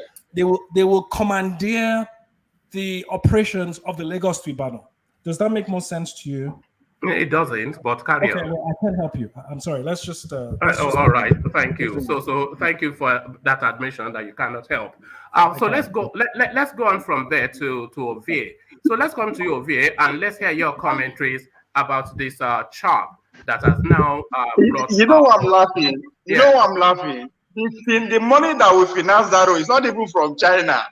It's going to come from Germany and European country. I don't know why Ayo is saying that from. Not be Chinese will finance that road, Kanu road. It's just making us stop. Carry on. Okay, it's a Chinese loan. It's a Chinese loan. Okay. It's a Chinese loan. No, it's not Chinese fund. Someone will grab an imaginative statement out of the air, and one man will not challenge him. And then I will bring up a statement that someone backs up in the news, and he's still trying to poo-poo it. No, because you are reading old news. AY, I guarantee you that Bloomberg article was from 2021. I guarantee you. Give me the date. All right, let's just go from there, because to bring the tempo down, or really bring the tempo down, even because anyway, you brought this. I thought how you had changed, but it hasn't changed. But soon it will change. So, but even that on the, I think it went from the cars that were given to the Niger Republic. That's where it divided to the railway. Am I right? I think that's the question that comes from that. Go to the Obi, or you brought up the article for us to discuss. So, the obituary piece. Oh yes, on the I think it's just at what Omatseye said. It's just a summary of what to come. But I am more disappointed in the obedience, because if I did their shoe, Obi is the easiest and the most easiest person to sell among these four candidates. But maybe because of the art of experience. But there's something they say you have to learn on the job. Why people like Omatseye, the Merino, and the rest keep throwing all this kind of thing at you is because of the way you guys react. This is a classic. I mean, Omatseye is not speaking for his spec. He's speaking for the Tinubu camp. That should just give you where to focus on. If they're just like when Ayo and the one man were going back and forth about who is corrupt, who is not corrupt. Ayo, you ask one man, where did Tinubu get his money from? One man say corruption. You could not respond. That's the classic thing. I think, okay, can you move on to something else if you have it? So once they throw this kind of thing at you like this, you see that, okay, where is it coming from? Where is the source? This source is from Tinubu camp. It's from Tinubu. So you go back to your ICAP and fire Tinubu back. rather than they insult the person, the messenger. That's not, you're actually giving them more courage, more weapon to keep going. And these two big parties knows why we say one person on the day on the news. It's because those people, if you like, insult them, they don't go respond. They know when to take action. But when they respond to the messenger, that is what they are paid to do. If they give me that kind of money, make an insult to now. I will never stop. I will never stop. So if they throw that kind of thing given us, so go back to ICAP. This is going for Tinubu camp. Tinubu and Atiku, as far as I'm concerned, they have so much baggage based on their lifestyle and how long they've been in public eyes. But still, now they ignore all those things. And anybody will criticize when I go fire around. But what Sheye mean with that article is what is to come. He has summarized it from A to 2, but that's the only thing you can find on Obi. But instead of Unamokuna sit down and say, okay, how do we attack this camp? They attack the messenger. It never even starts. When they say Obi this thing is part of what we are talking about. You know you are going to contest for presidency. You know who invest in media. Then how are you going to win? Tinubu, apart from Tinubu, people they credit and say, yes, he can assemble politicians. I give him credit for assembling some of the best writers, some of the best journalists in Nigeria within his space. Either it's TV, it's radio, it's newspaper. There are some of the savages you can find around that space. Okay, so, can I ask you a question? Never ever start. Yeah. Okay, can I ask you a question? What is the window for campaign? What's the window with the window period for campaign for the 2023 election? They never start campaign now. Campaign never starts. Okay. The 28th of September is when campaign starts. Okay. Campaign never starts. But so the surrogate, the people they pay to the throw stone, they go they throw. It is allowed. That is what Obi should spend money on. You say assemble your team, make them scatter. Not be everyone with just the street. Imagine if they bring article on a bat every freaking day, and the way una use energy they respond to Mukuna spread out like that. Tinubu for don't week by now, or article for don't week by now. But no, now they focus on those narrow messengers. It just, I mean, people that they learn as now they go, learn from the take it back. They're not quiet now because they learn. They know they man, back, no go war. You cannot beat these people. They are veterans. They've been doing it for years. Now just come into the scene. Instead of Mukuna just pipe down and say, okay, why are these people actually doing this? Una just say, oh, because it will be the important. No, because now easy target. This is an easy target. Una they go after Omosheyi. It just gives summary of what to come. You see, and I something great. My uncle said, my uncle quote unquote, Oshomo don't drop your own. You guys are not obedient or disobedient. So after una finish Omosheyi now, una go on. Time is going. Una focus. This is deliberate. This is a game. Now Portuguese people they do that line. Portuguese.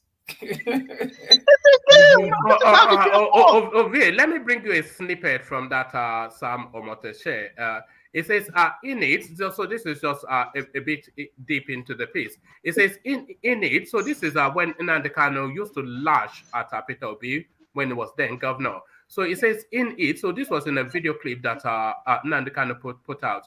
So it says in it, Kanu lashes out at Obi as governor and stated what this essayist wrote about him over building a NEXT supermarket while still governor of Anambra State.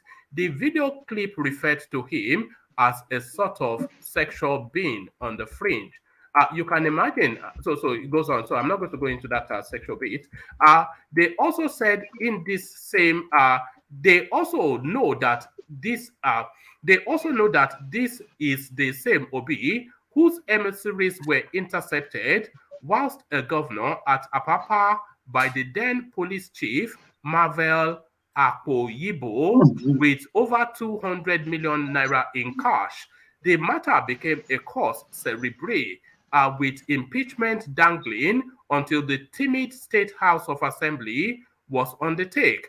This is the man they call stingy because he dared to spend on himself and his family, his wife being accused of spending 1.5 billion naira on tours. So on and on it goes. The man that admitted he placed Anambra money in his family account and was not ashamed to confess when confronted that he did not follow due process. This is the man. I mean, come on, man. It's But he has explained all That's why I that. say. That's why I say it's just a summary of what to come. But so far, the way una they defend, you guys are on the wrong side. Una go tire. Una go soon tire if una they keep going defense like that. When are una go on offense? They never even strike since when all this game don't start. I've never seen obedient cow hammer at anybody. Instead, I just no, una they put more gas. Now they equip these people. I told you yesterday that Omokere is not backing down. He just strategize, and that's exactly what you see. You see how he put a phrase in your own tweet about this thing. So you guys should learn. I beg. If you not pay me, I go work for now. This time, not the obedience. Not the obedience. All of them, they are desperate. That's what you have to know.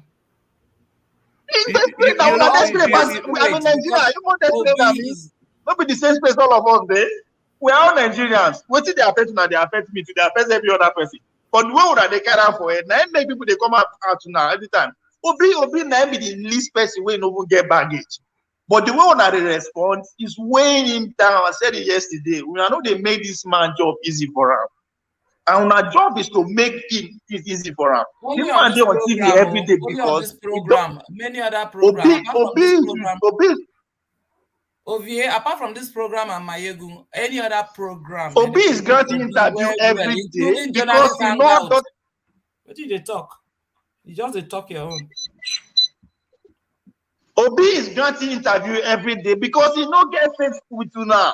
Because now una supposed to they go on TV, they make case for him. But instead, no. I didn't know allow any of them come make case for him at any level. That's why they come and you see go see for now. Ovi, wait until the campaign period. Leave citizens, let them be themselves. They are free. That's why it's called. Bros, when campaign start, the issue go change. Nobody go see on our face. That's the reality. I don't get the way. If you see how much them people like the Tinubu don't invest for media. Yes. You know, by the time this guy are you saying something, Mama? No, I was just going to insert that by the time this Sam Omatseye say, by the time he publishes 2 or 3 more articles, he would have buried Peter Obi. Because I think it's out to bury him, and he will. That's it. They can't. He too has some dirty stuff covered. You cannot bury anybody. Nobody can bury anybody. These people get the media space and choose whoever we wish. Nobody can bury anybody because of you cannot bury somebody who has the youth behind him. He will bury himself if he's not careful. Because what he even did, it could be taken out. Another thing we will never see with it. Obi, can I say something real quick, please? Go ahead. Can I say something? Go on, Joe. Okay, in Igbo land, we say that or Hagericha Monoha Sheregi or one trouble. What it means is that if you cook for the public will finish that food. But if the public cooks for you, it's near impossible. Why am I saying this, Ovi? Peter Obi has not spent money in all these things we are talking about. Peter Obi has not spent his money. And we can see the impact. We see the result now. We are seeing the results. Hold on now. So what is the big deal there? His support base is organic. He doesn't need to pay for all that. No, his support base don't form where to target, to keep away the people like Atiku and Tinubu of the media space for scrutiny. No, don't worry. Peter Obi is being invited. Can I say something? Why would I be worried? All right, let's say I cannot be worried, my guy. Let's say from Ajan Lekoko. Jewel, you are saying Obi have not spent this money. What you are saying is in total contrary to what I heard from Okukwe yesterday. Yes, Okukwe said Obi has been spending his money on that movement. Everything that they are doing, yes, that is what Okukwe said. But you are saying another thing here. You see, you are just exposing yourself that you come here to tell us, you are organizing for this. You don't even the movement that you are championing. The director of your organization said that Obi has been spending his money. Obi has said that he never spent his money. Ajelekoko, this is what I'm trying to tell you. Allow me to land. Cool it down, Allow me man. to land. Cool it down, my friend. No way. Joel, we were talking about the media, right? We were talking about the media, right? And I am telling Ovie that Peter B, all these things that Peter B going to, that he is being invited. If he travels on an airplane to go to somewhere, that is money that he's spending. That is not what I'm talking about.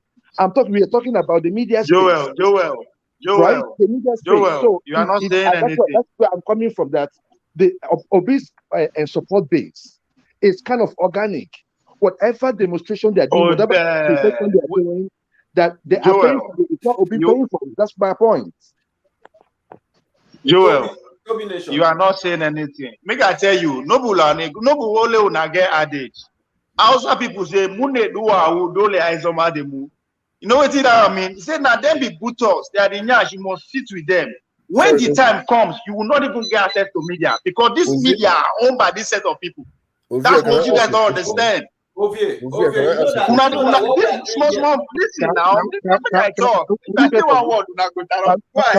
Nobody's attacking you. I'm just saying, do you know that? I don't be attacked. I'm not saying attack. I say interrupt. I didn't say you guys are attacking me. No matter the press, whether good or bad, do you know that what we are doing here, we're also promoting Obi. Whether we put him down or not. It is the way you handle it, though, that means good or bad, though. The way they just talk about that. The way you were able to flip it. We have been on Obi for months now. Even one man can attest to for But let me tell you something. In a game of competition, it's only one man. We have been on Obi for months here. No, one man. Seriously. What's that? That's for you. You know, like Obi. No, we have not been on Obi for months. So it's only that whenever we go on Obi, everybody gets upset. You know. Now the problem with just stay, learn on the job. It is very important. Learn on the job. Now, take a question from Saki. Ovie, take a question from Saki. Obi's movement is organic. He's not paying anybody to do anything. But here, who are you preaching to? You are preaching to the choir. Why are you telling me it's organic? I am not a stranger to that space now. Am I a stranger? Why are you telling me it's organic? Sorry, Ovie, let him land. He wants to put a position to you, please. You said here that Obi Camp has never written an article like the kind of. No, I never said that. I never said that. You are talking about media now. That the media has not, that media is supposed to be going against Tinubu and Atiku, right? Is it not what you said? You know, like this kind of article. And I want to tell you that Obi's camp have even produced an article before. Who was the person that wrote from drug lord to Nigerian presidency? The person that wrote it is from Obi camp. You know, and that is a very important article that came to the space in the last 2 or 3 weeks. You know, and the guy now has also started writing another article. And he said, like 3 days ago, I was reading what he said on Twitter. Like he's calling now, and the person involved doesn't want to take his call. When he published now, those camp will begin to attack him. So we are now conjecturing, is it about article he wants to write again? Because he has written about Tinubu already. So he said very soon he's going to bring up an article again.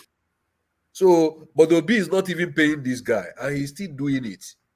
You know the guy is a very important person in the journalism space too. So don't say that Obi is not spending money on media, and Obi media they are not doing this kind of thing. Omatseye is doing. They are still doing it. So that's the point I wanted to make. All right, thank you. So I want to go home. All right. So let's continue. Sorry, before you continue, let's hear from Celis, who's about to disappear on us. Sorry, Ovie, but let's just document Celis. So Celis, you say you the vex. What I do you now? All right. I wait for you every day, every time you'll be talking about Obi. You mean you're not going to be? You're not to be. Are you to be or not to be? That is the question, isn't it? That is the question. I'm a disobedient obedient. That's My what dear, I am. at our level, we have to talk to people that are reasonable. Like, in a way, I mean, Ayo was trying to put it nicely, but you didn't give him a chance, because what he was trying to say is that at our level, we need to deal with reasonable people that we can have a discussion, people that we can negotiate with, people that will reason, positively with, at least negative or positive, whatever decision they make, but at least we can have a conversation. We don't need people like all these people that you're talking about. We'll never be able to reach them. Once they get in, that is it. All their boys will just block you. You'll never be able to see them. Atiku and all of them. That's how you'll be blocked. And then they'll just continue to do the same thing. Is it not better for us to, at least have some kind of change? Have somebody who is like younger. And but does Peter Obi represent that? Is what we're interrogating. Does he because we're being sold a fool's gold. No, he does. This is some sort of a shy star. He does. We all knew Tinubu when he was here. When Tinubu was here, I don't want to talk. Say, man, I don't carry my bad mouth, talk something. But when he was here, when they were all on exile here, Wole Soyinka, all of them, Tinubu, at Downing Street there, there was, I mean, who was he then at that time when they pushed him out? People helped. Igbo, Yoruba, everybody pulled head, to help Nadeko to get some kind of ground, because we were here and we were grounded. So I know what I'm talking about. Even Atiku is not a bad person, but you have to remember that he's a Fulani. Whether you like it or not, he's going to carry on with the projects that Buhari is doing for all these Maradi and all these kind of places. We haven't even got food to eat. We are going to do rail to Maradi. Well, they said it's going to help the African trade,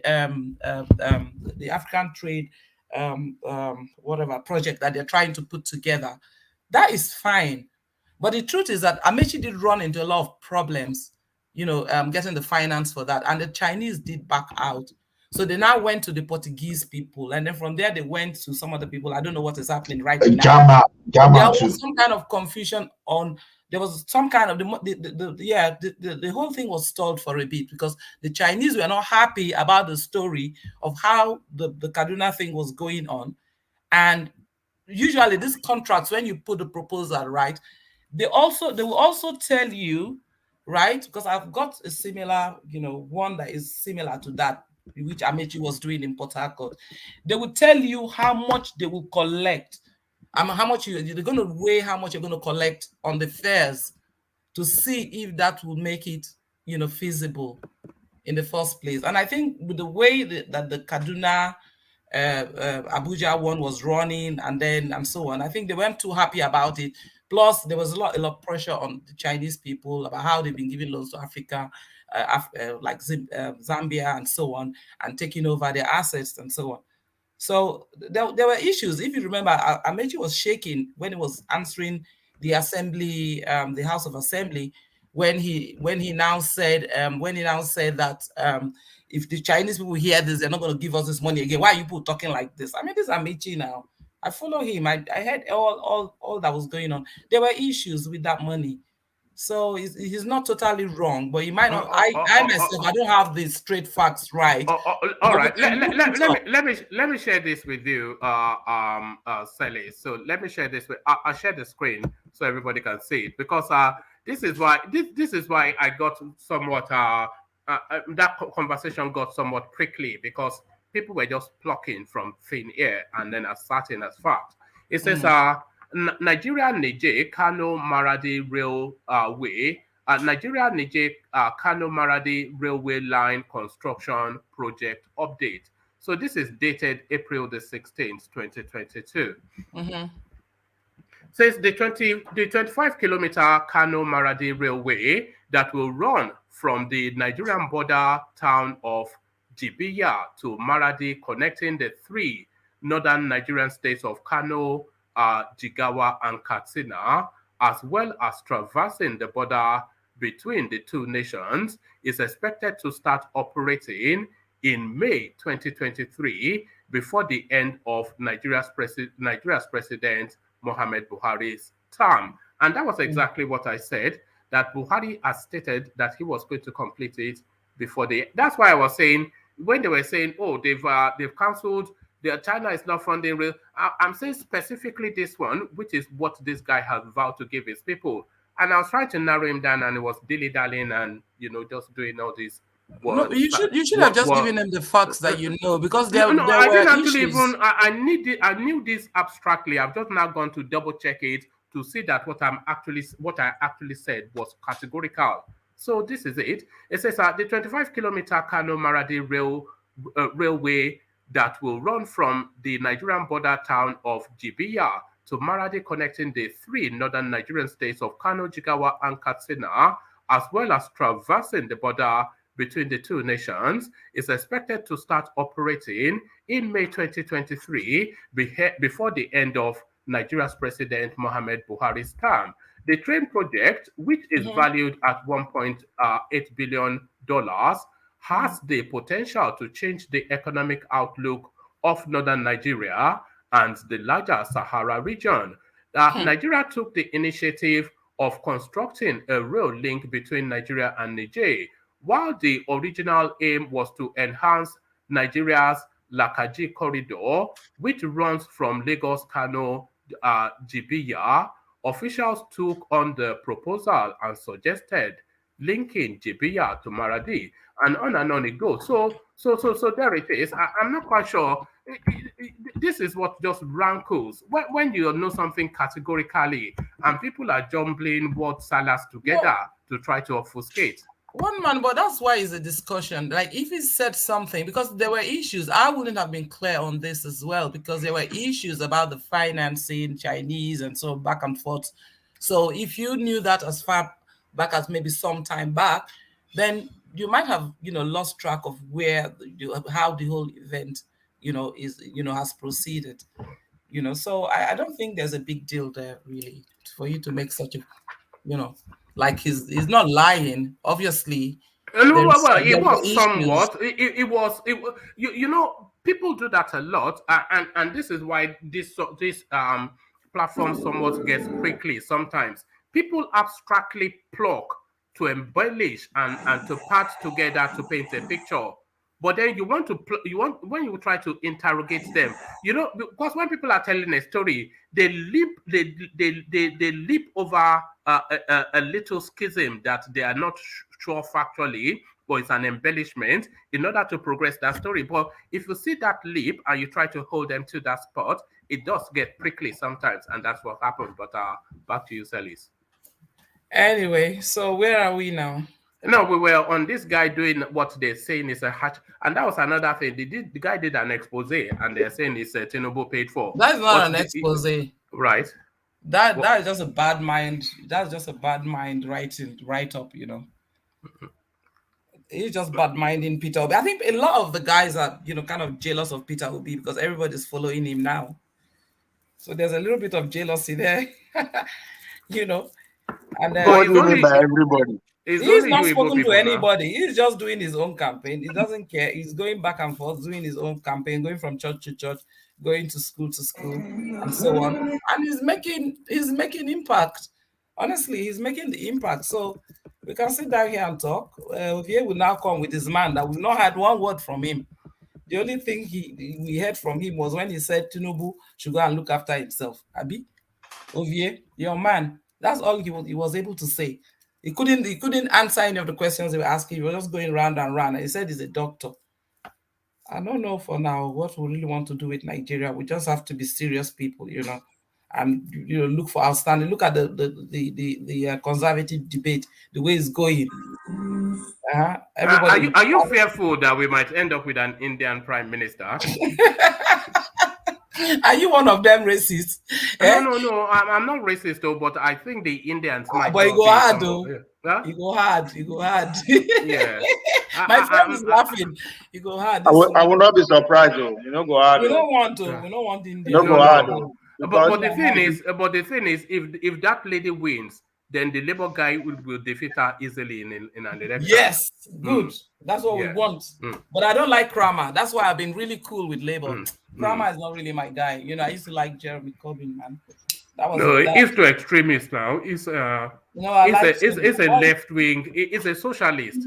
I mean, how can you have everybody Wi-Fi? What is wrong with that now?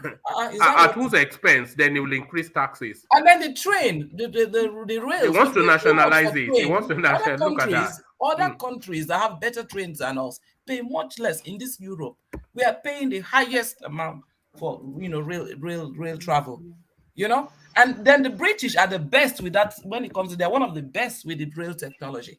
So why do we have to get? Don't let the Germans say you say that, or the Japanese. Oh yeah, that's why. And he said that, and I checked it out. It was true. You know, they're not bad at all. Which kind German? All right. But Oshiomhole back in play. Tinubu not part of Buhari regime. Don't blame him. So that as a statement of fact is a factual statement. So that first as a standalone, a factual statement. But are you taking that on board? That man. But what he said, that is it now. So you're saying that Tinubu does not have any experience. But that notwithstanding, all the times there were killings, all the killings in Owo, the killings in what's the other place again? The Sunday Wowo's village, the Ibarakba, and all that. What did he say about it? Did he mention? Did he say anything? Did he even say sorry to the people who were killed? Oh, so what obliges him to take a position? Well, he is the leader. They keep calling him the leader of the APC, the national leader. He's the national leader of APC, so really he should have something to say. Uche Secondos was the leader of the PDP then. He never made a commentary. Well, they were not in power or in government. Right. But he's the leader of a major party. He was the leader of a major party, but that would not have been their direct issue because they are insecurity. Nigerian opposition don't say anything. In fact, Peter Obi, one thing I liked about him from when he left government, even when I was doing my master's project, I see him on different floors debating with many other nationals, leaders, presidents, and all that. He's been doing a lot of work in terms of, I'm talking about good governance, alongside with Soludo and the rest of them. So, he's articulate about exactly what he wants to do. He's a good economist, talking about saving and things like that. Even, their whole idea of is articulate about what he wants to do, but is what he wants to do coherent? Well, if with the little background that he had, he's been able to make so much for himself without necessarily taking Anambra's money. Remember, he did. He took Anambra's money. We know that. No, he didn't. Maria, did he take Anambra's money? Peter Obi, you are from Anambra State now. He didn't. Pandora Papers. Come and talk. Peter Obi did not take it. The others took it. Come here, so they hear you very well. You are from Anambra State. Peter Obi. He left when he left Government House. He left funds in the Treasury for the next governor to take over.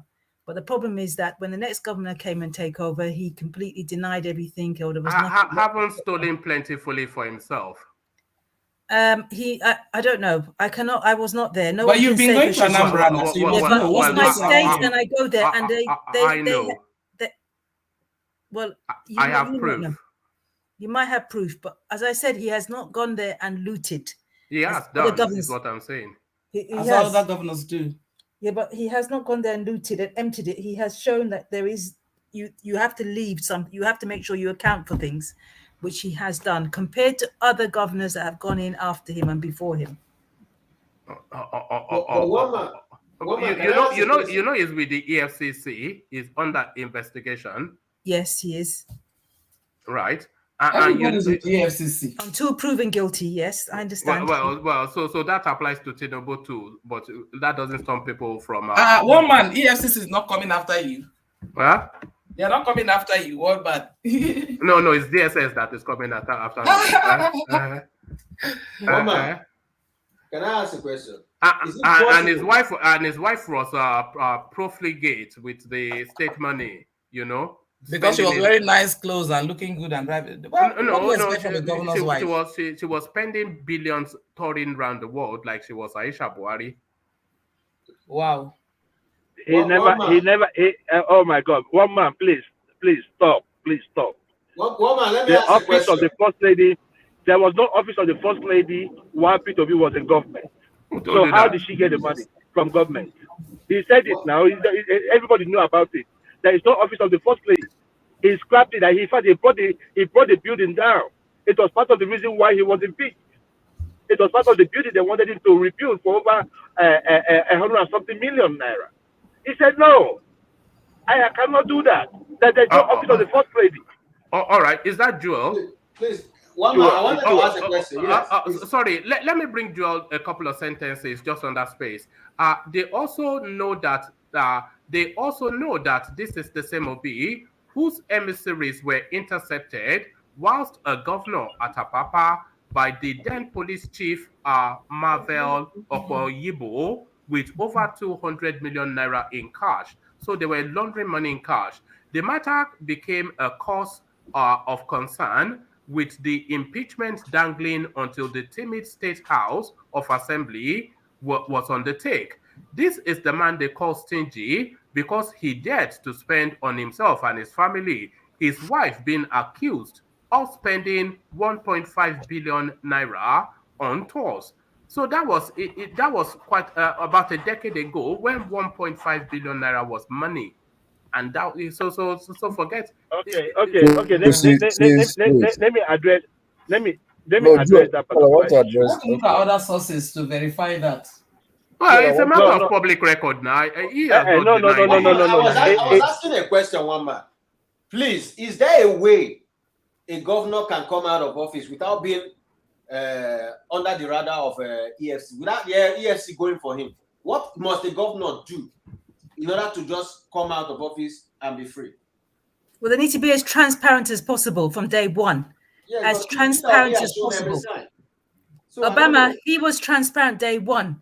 Yes. Even just to buy something, even to go to McDonald's, he made sure he paid. He made sure that he said it that I must make sure I pay my way because you guys will just completely dissect me and try and find things to reduce the spending in the so he did the House. He did he White House. He made made sure efficiency was there, and Peter Obi he made sure efficiency was in the government house. Yeah, he did control efficiency. He quadrupled. No, that's not true. He quadrupled personnel. Quadrupled personnel. Yes. One man, we'll talk about this personnel. The civil service tripled under his administration. It ballooned, especially within State House. Well, it depends on what was the situation. Was it due course that they had to triple or double the number of people? But he wasn't traveling with all of them. It was job for the boys. Jobs for the boys. Please, one man. We need to back all this up with evidence because people are saying so many different things and nobody has got any concrete evidence to back this up. One man. It was caught in the Pandora Papers, money laundering, whilst governor of Anambra State, money laundering. One man, can I say something? Can I make a little? Obi will win anyway. That's what I'm going to say. No, Obi is not going to win now, but it's going to win, but it's going to go very far. It's going to go very far. No, I don't think the IPOB and Tinubu will not go far. I know he's the one you love, but he's not going. No, Atiku is actually my favorite, but unfortunately, no way. We need. I don't believe one man. We need fresh people. We need fresh people. We need people. One man. But we should allow that. One man, okay. Let us allow that British Queen to speak. Let us give her a chance. I'm enjoying her conversation with you. Yeah. All right. Let's hear from the British Queen. Yes. Is it the British Queen or the British Princess? My dear brother, I will say that we need fresh talent. We need creativity.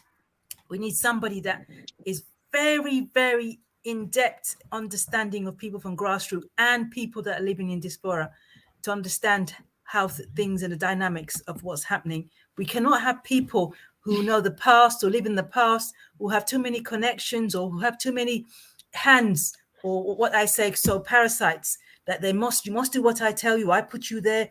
Oh, I'm your brother. I educated you when you were. But Obi is an elitist, not grassroots. Yeah, but he's elitist, but he's still moderate. He's moderate or leans towards still the grassroots, or how he's brought up. You need somebody who's a bit more creative, who understands. Obi comes from a vastly wealthy family. His parents. Well, progressively, they started from humble beginnings, and they grew. Not stealing government money. But not stealing government money. Then, when they got to a point where they managed to get into power, so. And then they started stealing. Obi is just like my dad. I remember when he was. I won't say the words. In the government. I won't use those words. There's a very. If we go there for contract, we pursue all of us, including my mom, pursue everybody out of the. He doesn't give us no contracts. What we need. No, Sonny, don't compare your dad to Obi. Obi is a thief. Don't compare that to Obi. Yeah, you don't know Obi. So sorry. Let's hear from back what we say. We cannot be saying things just adamantly. You've got to back it up. If he's a thief, you need to back it up with concrete evidence. EFCC is investigating. When they come out with their report, then we can back it up.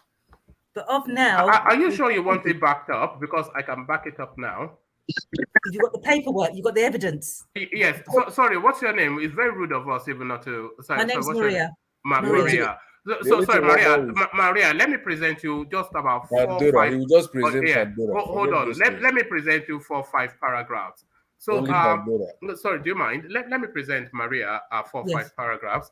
It says, Mr. Peter Obi has 2 children, a daughter, Gabriella Francis Obi, and a son, Godfrey Peter Oseleka Obi. Sometime in 2010, more than 4 years after he became governor, the politician developed an appetite to set up his first discrete company in the British Virgin Islands. He named the company Gabriella Investment Limited after his daughter.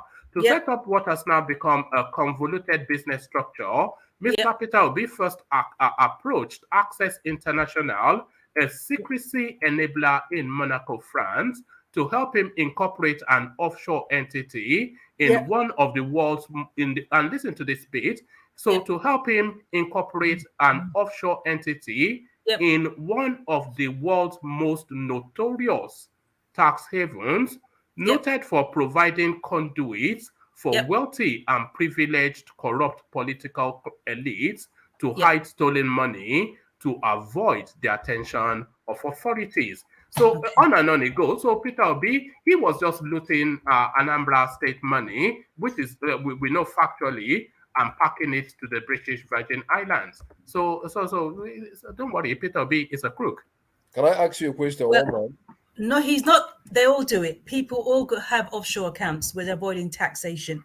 He's not going to be the first or the last. The problem is you need to prove, did he take that money out and just lump it and dump it into that offshore account? You need to prove that. He set up the offshore account halfway into his 2-term administration as governor. We don't know how we haven't got the audit trail to find out. Was it contracts? Was it due to a consultancy work? We have not the complete information. No. What we do have is sufficient enough, Maria. We know that he set it up halfway through a 2-term administration. We know that. We know that he set it up in a notorious space for money laundering by politicians. Globally. It's legal. We get to the reality. We know that he also hid these companies under convoluted proxy names. So just abstract names to hide this company's identity under, with the overarching name of his daughter's name, and then he hid that convoluted structure under another convoluted structure in another island. So that is the template of money laundering and corrupt. And he did that whilst he was active governor. So why would he do that, Maria? Did he take Anambra money? As I said, he needs to produce evidence. If it's proven otherwise, then obviously yes, you are right. But of now, what he's produced, the evidence or what he's producing, it hasn't shown that he has done money laundering at present. Everybody is shouting, "Oh, he's a money laundering," because he's trying to navigate the political scene due to elections now. So it's unfortunate that, you know, if he doesn't produce and some form of transparency, it would affect his political career going forward. It will struggle to produce transparency. He whilst he was a state governor, he has these shopping malls that he built all over the yes, he did. Which is called NEXT. That's not to be conflict. Can you hold on? Let Maria, I think she's able and capable. No, one man, this is allegation. When did he build a shopping mall? Whilst he was governor. He did it before he became governor. He did it whilst he was governor. He did it before he became governor. He had it before he was governor. No. He did it before he... Sorry, he built a particular one. He has... Okay. He had some before and he continued building it. He has a chain of it. He even has one in Abuja that burnt down recently. So he has one in Abuja that burnt down recently, but that one he built whilst he was governor. And we know that because Nnamdi Kanu was pelting him heavily when he was doing that. So we know that. We also know that whilst he was governor, he used the state money to invest in a brewery company that is largely owned by his family. We know that. We know that he embellishes the truth because he'll tell us that he invested so much, and then when we interrogate the figures, we find that that is somewhat it's just it's a tissue of lies. So he has wrapped around him corrupt practices, nepotism, cronyism, embellishment, lies telling, all of this wrapped into this character, and then they are telling us that they're telling us that is sorry, who am I hearing myself back from? Apologies for that. But they tell us that is the picture of piety. So this guy is a gangster. We know that Peter Obi is a gangster. I'll just sum this up, and I'll quote this: all politicians they operate on different angles. I'm Peter Obi. I'm not saying he's an angel or anything like that. He did good things when he was a governor. He set good examples. Yes. Now you bring in all these practices, anomalies up. Fair enough. Once they're proved otherwise, fine. The problem is that corruption exists everywhere, even in the best practices, even in the best parts of the world. The problem with corruption, we need to keep it as low as possible, where it doesn't stifle growth, it doesn't stifle creativity, it doesn't affect the youths and employment. That's where we should be attacking. If we go and start attacking one person on a dot, Peter Obi, which is a small person, there are bigger players. There are people out there that have probably done 10 times more than him, but no one's talking about it. And what about the link to the IPOB as well? That is an IPOB candidate, which I think a lot of people concede that he is. That is a lie. Well, that's not true, because even that his son that they said was wearing an IPOB flag and so on, he was wearing a Biafran flag. Let the queen speak, for God's sake. What is all this, for God's sake? Yes. You have a newcomer on the platform. You don't want her to speak? No, it's only a friend now. It's only a friend. Let's together. I know. I think there's somebody that is interjecting there. They should just give her time. No, it's all right. I've set him There's to the back. There's nobody here. It's just both of us. No, it's no. But carry on, Maria. It's me. She's on my seat. I'm on her seat. So, as I said, the most important. She's not a queen. How do you cope with Sally? By the way, your tolerance level must be, She's not a queen. I beg. She's a princess. No, but she's too young to be a queen. Is that your daughter, Selby? No, I'm her sister. No, wow. Sally is only 21 now. Sally is only 21. But carry on. You were saying about Peter Obi's association with the IPOB movement. Yes, but has that been proven? We 100%. Well, anecdotally, it has. Yes. Now, every Igbo person, you go to every single village in Igbo land, there is this deep, deep, deep conscious belief that there's a lot of injustice what's happening around us, and there's not proper accountability. We don't have say. Igbo people don't have say in power. We do not have as so many rights. It's difficult to get jobs even in government house or even in the Senate, etc. It is very, very difficult. So what I'm saying is that deep down, a typical Igbo person will say, yes, the Biafra have their rights. They have what happened in the Biafra war. Yes, we were saying the right thing. There was injustice.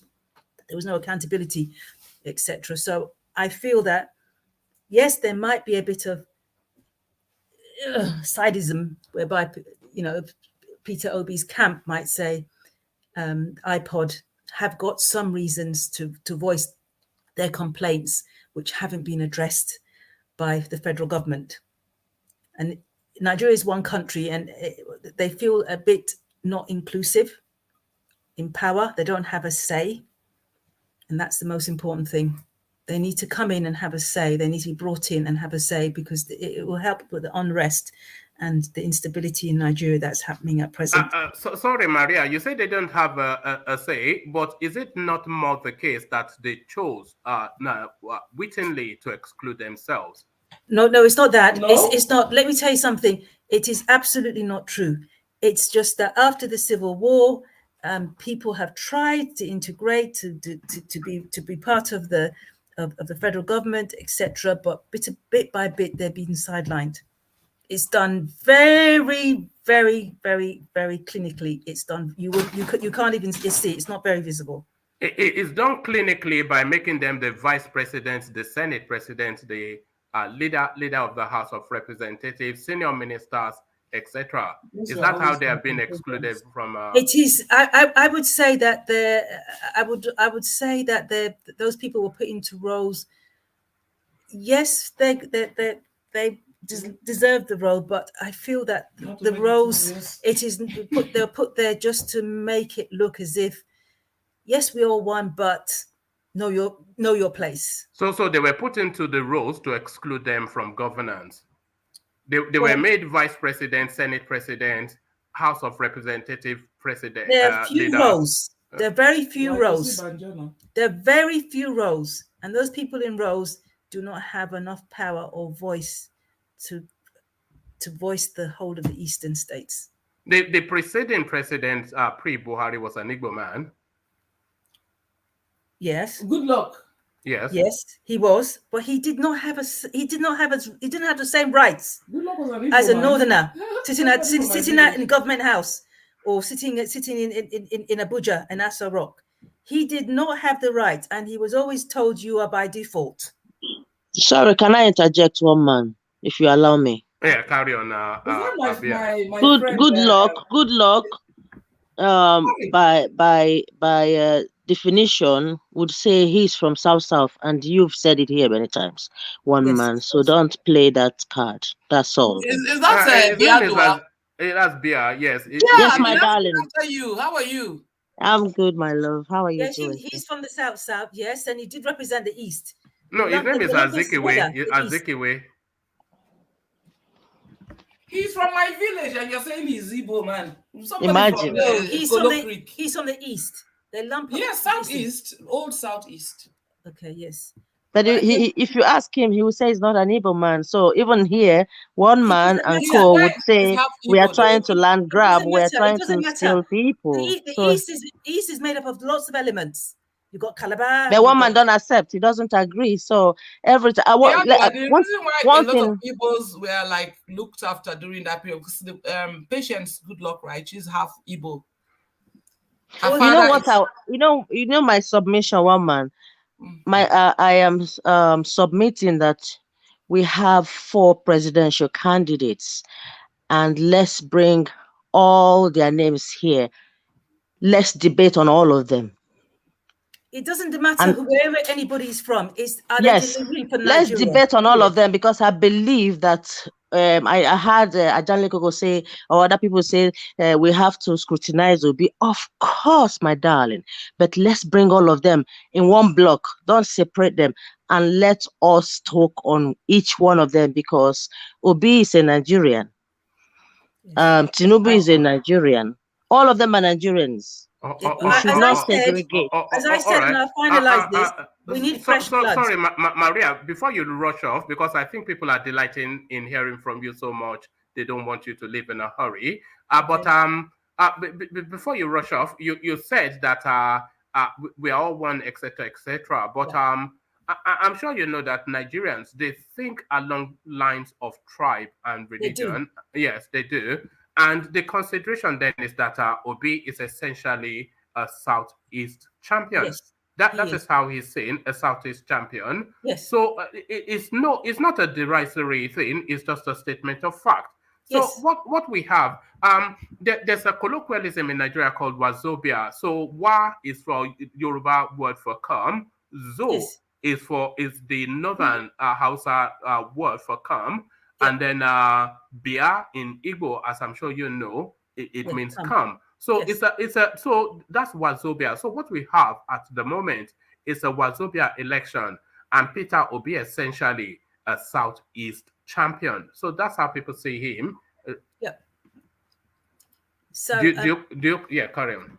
I do see Peter Obi from the East, and him being Igbo, and obviously he's representing Nigeria and the Easterners. I agree with all that, and there's issues, as you brought up, about his accounts and his transparency, etc. When he was in power. But the mere fact is, and I'll summarize it, that we need fresh blood.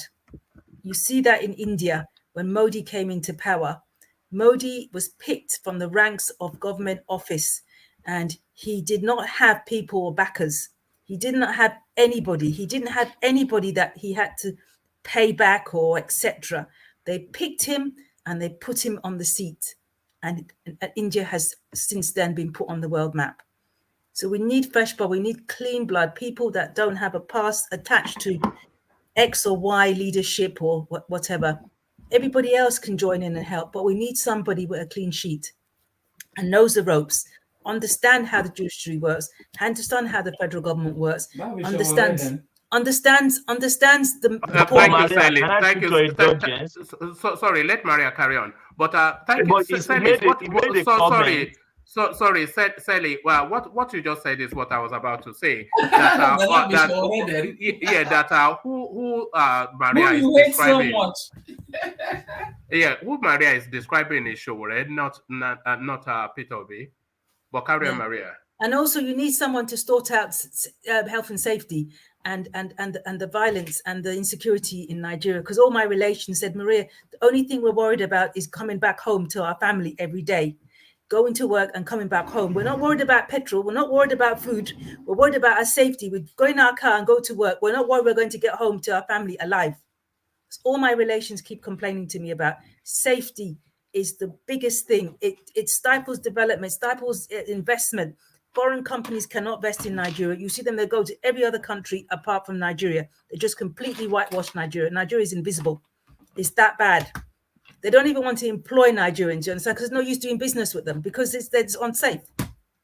So if whoever comes into power can address that, address the borders, and address this tribalism and all this religious thing, educate people, and all this fanaticism about churches, every street has a church, a born-again church, etc. But you're a Catholic now. That needs to be addressed. You guys are all Catholics. We cannot have people going to church morning and night, and that's all they do. They live, sleep, church. You want to shoot them for worshiping God? Are you some sort of extremist? No, they can worship God, but in reason. I have somebody that died. They took their child to a prayer church, and the child was there with the mother praying because the child wasn't well. They didn't take the child to the hospital. The child died. Small child. Yes, sadly, that's commonplace. Where you have a mother go to a prayer church and she's got breast cancer, and the pastor will tell her to pray, my sister, pray about it, collecting the money. The woman had advanced stage breast cancer by the time she went to the doctor in Port Harcourt. By the time she got to London and went to her doctor, the whole medical student in that hospital saw that patient because I had never seen somebody with advanced stage cancer for the last 20 days. So they allowed the medical student to see it because they only saw it in textbooks. Most women come when they just feel a lump. Maria is a medical though. So what I'm saying is that we need to just control all these things and be accountable and have well-being balance. It's good to pray. It's good to have spirituality, both ancestral spirituality and godly spirituality. It's good. We've got to have a balance. So which is yours? Which is your spirituality? The ancestry or I'm a Christian, right? And by birth or practice? By birth or practice? By birth and practice, both. Right. I practice it and as by birth. Plus, I believe in worshiping my ancestors and praying to my ancestors at the same time. Giving blessings. Like I say in the morning, sometimes, God bless my ancestors. My ancestors, please guide me every day. That is what my grandfather and did before Christianity came. Sorry, Maria, you don't do that just with words. If you want to say God bless your ancestors, you have to make sure you drop some gin on the floor. Yeah. No, I don't do that. Well, my aunts and uncle in the village, they do that. Yes, they do kai and they do celebrations and they do their kai. But all I'll say is that we need to have balance. We need fresh blood. We need new ideas, and we need to work inside. We shouldn't allow outsiders to tell us what to do. We need to be enclosed. That's how China developed, and people like Singapore and Malaysia, they enclosed themselves and built themselves from inside. They didn't allow outsiders to come in and dictate and tell them what to do. It's so important. All right. Before we let you go, and we don't really want to let you go, but your body language is saying that you want to rush off. No, it's not. I'm fine. All right, brilliant. So if you were in Nigeria, how would you cast your vote? I'm not sure. I'm really not sure. I'm so confused with this insecurity because nobody's addressing it. Not one party. All right. Let me play you. No one is making it a big player, and that is the elephant in the room. If you cannot go to work, if you cannot buy bread, if you cannot let your children go out because of the insecurity, kidnapping, the domestic violence, the raping, the gangs, it's too much. And it's stifling people's development. People can't even go to farm because they're fearful of not coming back. All right, Maria, let me play you a 40-second video clip that might convince you how to cast that vote. If your concern is around insecurity mainly, and are you indigenous? So are you from Anambra State? Yes, I am. Okay. So if your concern is around insecurity, this now is the vice to your clansman's presidency. So this is Peter Obi's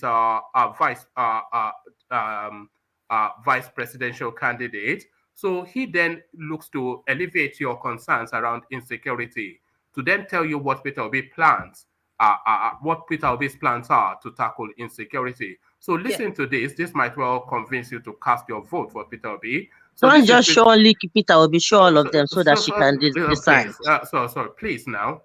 This is what I have. So this might well convince you. This is Peter Obi's plan for insecurity in Nigeria. Facility. Tonight, does Peter Obi dirty ticket have a solution to insecurity in Nigeria? We do. And what is that? My answer is that we do. Just take it. We do. What solution do you have? We do have the solution. How would you fix it? Nigerians want to know. We do have the solution. My good friend, please take it as that. You don't want to divulge? Better not to. I mean, anyone that wins this election will have to tell Nigerians how they hope. I'd like to give you answers. So that is Peter Obi's plan for He did say something. Now, can I just say something? You come on mainstream and you sit down 250 million Nigerians and you will just say, an answer to insecurity, we do, means nothing. Absolutely means nothing. No, he did say that he doesn't want to divulge. No, he did say he didn't want to divulge what he wants to do. Yeah. I heard what he said. but he should have broke it down. He did eventually. I've watched that interview about 3 times. But for fairness, can you ask one man to show you the plans for Tinubu and the rest? No, don't just show what. That's the clip I have. What do you mean? What do you mean? Go and dig it out. You are a digger. Go and dig it out. Don't worry. Maybe for the next session. No, not next session. You have to plan for all the contestants. Bia is right because he said. Yes, I'm right. To be fair, Maria said all of them he doesn't know who to vote for. But then you came and showed the Obi's one and said this is the person you should vote. No, because I already had that lined up for No, you have plans for people. All right. That statement does not wash. And you know Bia is here. She won't let you. She won't let you. Can I We're just say leaving now, so make Bia flog him well. Yeah. What I'm saying, that statement does not wash people, educated people. We do. What do you have? What is the plan? Is it a short-term, a long-term plan? What are you investing into security? He did explain. He should have explained that. I'll send you the full one. That's it did not. It did not. But he needs to explain it. He needs to say what is the forefront when you come into first thing you come into power. What would you do? Would you recruit more soldiers? Would you recruit more policemen? Would you make it the criteria where if you're a graduate, you automatically get employed with the police and this is your salary, etc. There was nothing like that. No, there is later. I'll show you. Oh, well, I still said there's something later, but as far as I'm concerned, security is the biggest thing. They can sort that out, and electricity. If they can have power, at least people will just about manage and get on with life and go to the next stage. But again, I said security and electricity. People are happy to pay for it, even if it's smart meters, even if it's just card. They will pay for what they use. But the problem is that, and Nigerians gain, the energy providers will gain. Like what happened here, the energy providers are making billions of pounds, etc., because they're forcing people, I'm giving you light and electricity, you got to pay. So I can't see why that can't be a win-win in Nigeria. It's just unfortunate that there are just too many people around interfering and causing things to go wrong and making money out of it. That is all. Exactly. Nigeria is 250 million people. It's 4 times the size of England or etc. We've got land. And you've got all the resources. Malaysia started off the same time with Nigeria, the same level. From 60s, the same level, but Malaysia is doing far better than Nigeria. Yeah, but surely, Maria, black people, they lack the capacity to self-govern. I think we know that. We don't have an example. I don't think they lack the capacity to self-govern. What I think is that they don't understand that they've got the ideology in their head is, the paradigm. The elders are important. They must have a say. Like I go to my village, I got elders, and half of them cannot read and write. But they still seem to be, I must hold this meeting. I must hold this meeting. I'm the elder. They've got no hard education, but it's ego. So what I've learned is that in the West, they look at your brain. Doesn't matter if you're black or white. If you deliver, that's who they follow. Doesn't matter if you're short. Doesn't matter if you come from south or north of England. That's who they follow. But in Nigeria, they've got this hierarchy. Oh, he's my elder. I got to do what my elder said. I got to respect my elder. So that is the thing. We need to dissociate that from reality, which is 24/7 light, water 24/7, security. It has nothing to do with the elders, what they want, etc. These are what we must deliver. So that's what I've learned. Have you ever experienced life in Nigeria, Maria? Yes. How long ago you were? When you were 5 or something? The last time I went to Nigeria was 2019 when my uncle's mother passed away. I haven't gone after COVID. When COVID hit 2020, I haven't gone. I'm due, but it's just that the backlog of traveling, the stress of it. I'm just waiting to calm down. But no, I go to Nigeria every single year. Maria is very knowledgeable. Our dad was like I've been to every single state. Of Biafra. Sokoto, during the war. Port Harcourt, Bonny, helping everybody. Abba, Uncle John, Owerri, Obo, etc. I've been everywhere. What about Oyo-Alaafin? Have you been to Oyo-Alaafin? No, I haven't been there. There you are. You see, look at that. Huh? Please don't go there because of one man. I've been to Lagos. I've been to Lagos. Lagos is not Nigeria. Have you been to Ibadan? If you go to Ibadan, they will eat you raw. I've been to Ibadan. It's lovely. It's very developed. It's lovely, big buildings and structures. Have you ever eaten amala? Yes, I cook it. What do you mean? Yes, describe it. Don't say anything, Celis. Describe amala. What is amala? Oh, hold on. What is amala? Let me show amala. No, don't show her now. What are you doing? She doesn't even know what amala is. You are saying, you say that. I do. What is it? Don't. It's a soup. No, you eat it with a soup. Oh, all right. So amala is a soup. So there it is, right there. You heard it here first. You eat it with a soup. I don't know what you used to hear. It's your nose or your Look. We make amala in this house because it's healthy. Look at it. You can see it. When we peel the yam, we dry it, and then when it's dry, we grind it. All right. Then after grinding it, we make a wedu, and we make a. That's not amala, by the way, Maria. No, this is yam. This is yam pieces. Don't let Sally poison you. No, we're just drying the yam. Then after drying the, I'm from Lagos now. What do you mean? I'm from Lagos. I'm born there. She was born in Lagos. Don't let Sally poison you. We only know her for takeaway, not for cooking. Okay. So.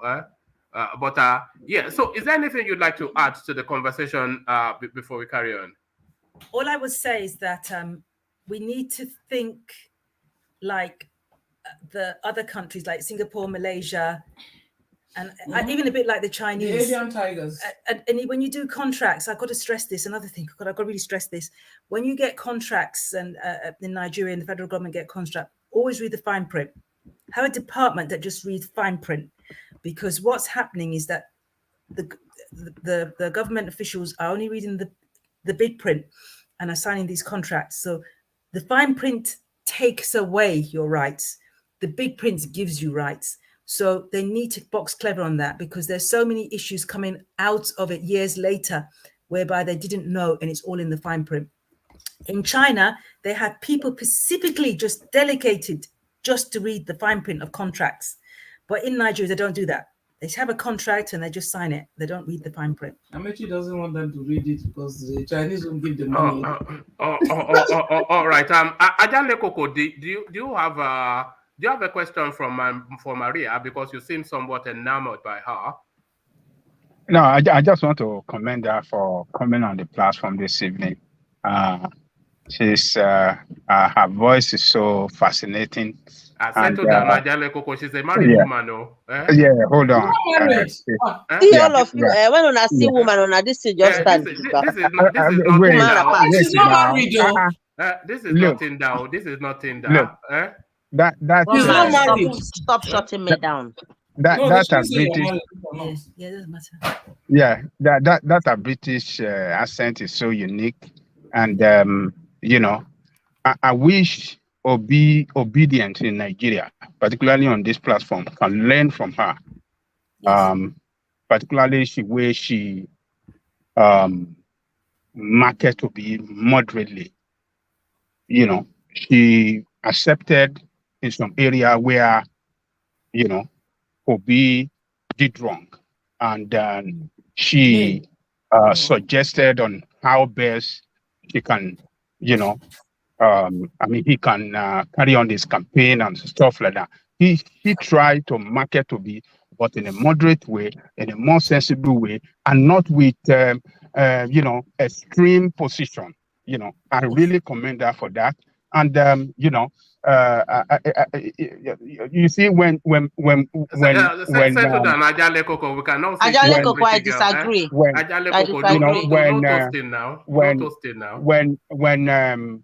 When one man read, show her the video of Ali Dati Baba, what's her name? What's his name? That will be vice president. Could not state their position on security. He could not articulate what they have for Nigeria on how they want to handle the security problem in Nigeria. She accepted, she said he didn't do a good job. But if you are to be some of our obedient in Nigeria, they will go wild. They will say, they'll be defending indefensible. That is not the way to do it. Learn from her. She did very well. And I hope somebody can look at some of our, some of our viewer or obese campaign team listening to her now. I wish they can look for her to be one of their campaigner in diaspora. She did very. You did very good. You did very good. I really Can I commend you. interject one man? Don't worry. You know, I really commend you. Let me land now. Say more. This sorrow ni. So they again sorrow now. You're saying too much already. So let me say what I want to say. Yes. When somebody for the first time coming on the platform and perform wonderfully well, you don't want somebody to commend her. I mean, that's not what we are saying. Well, so let me interrupt. You did very well. I really commend you, and I wish you can come back next time. I will. I'm really impressed. So thank you so much. Thank you. All right, Ajale Koko. So Ajale Koko, just be nice to. Let's hear what Bia wanted to say now. No, I'll bring Bia on, but I just wanted Ajale Koko to land. Otherwise, it will be steamrolled. But just be nice to Celibis, and I'm sure she'll get you her phone number. But Ajale Koko, we see your game. We see what you're playing at. He just no. I don't need a phone number. You know, I just. Look at this.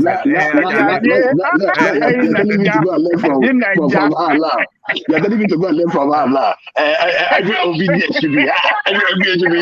I don't know if see you.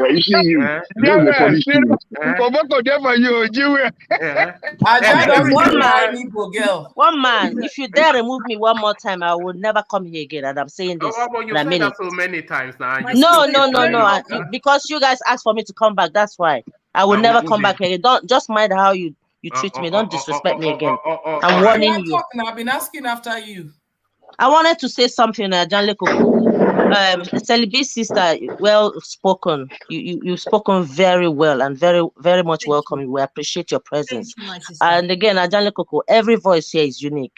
Yes. Her voice is unique to her. So you cannot compare her to other contributors. We can listen to her, agree and disagree, but it doesn't mean that every country. 1 minute. The green-eyed monster. It doesn't matter whatever you think. Now let me finish. Yeah. So every voice is unique. Her voice is unique. Mine is unique. Ajale Koko, yours is unique. We can't. If we speak the same way, it's gonna be a boring world. Yeah. Yes. So don't say all obedience are the same. We should learn from her or something like that. It doesn't work that way. I have my uniqueness and I will continue like that. I better have my fans. What Ajale Koko is saying is that Maria presents a very good template. I understand the woman. I'm not. She's articulate. She's not prejudiced in her views. She's able to give criticism where she feels it is due. And what I also noticed was that she wasn't quick to leap to something that she did not know, just for reasons of being ethnic. So she never did that. You know, she just called it to her knowledge and her wants. She wants a better Nigeria. She wants that insecurity tackled. This is a Uniport graduate. Woman, I understand all that. I'm not an illiterate.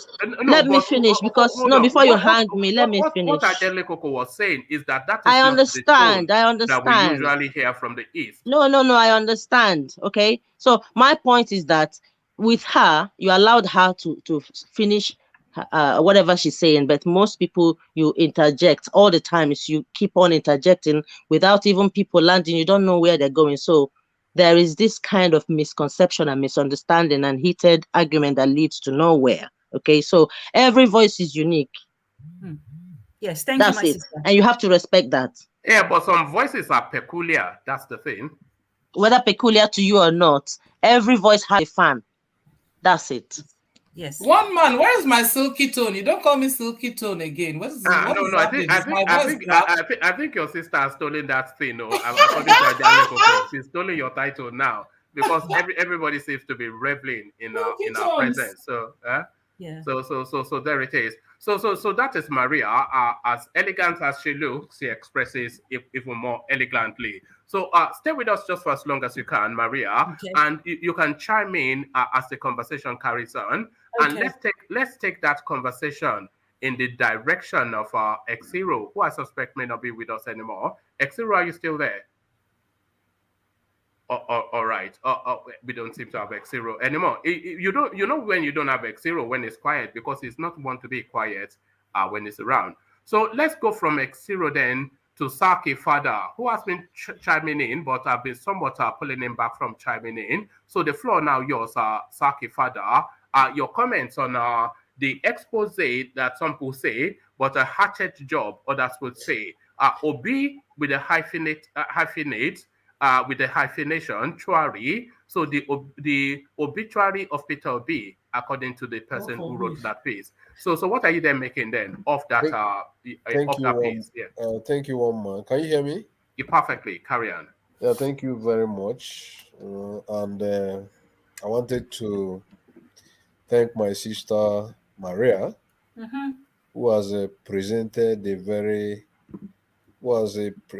made a very fascinating presentation here. You know, your views were very good. You were moderate in your exposition. You know, you were also critical, you know, where we need criticisms.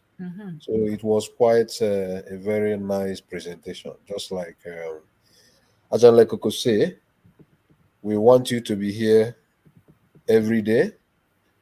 You will get to like this platform, and we are here to contribute in such a manner to make Nigeria a great country again.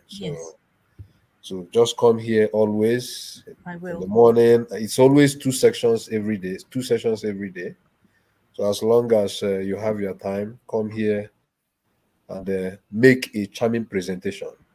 You can see Ajan Lekoko is already falling in love. All right, settle down now. Everybody's here to toast Maria. Leave Maria alone now.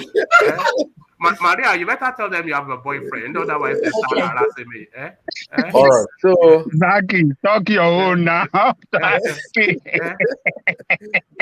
I don't talk my own. Yeah. So, coming to that very expose made by Omatseye, that expose was quite empty to me.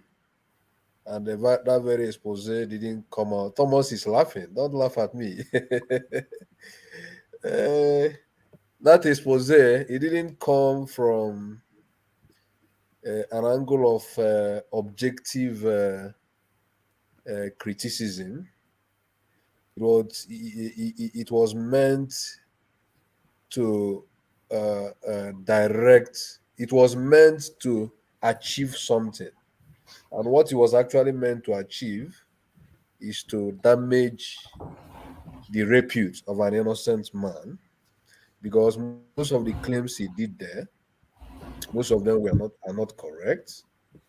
When he was talking about he's trying to link P2B, he's fighting tooth and nail to link P2B to a IPOB space.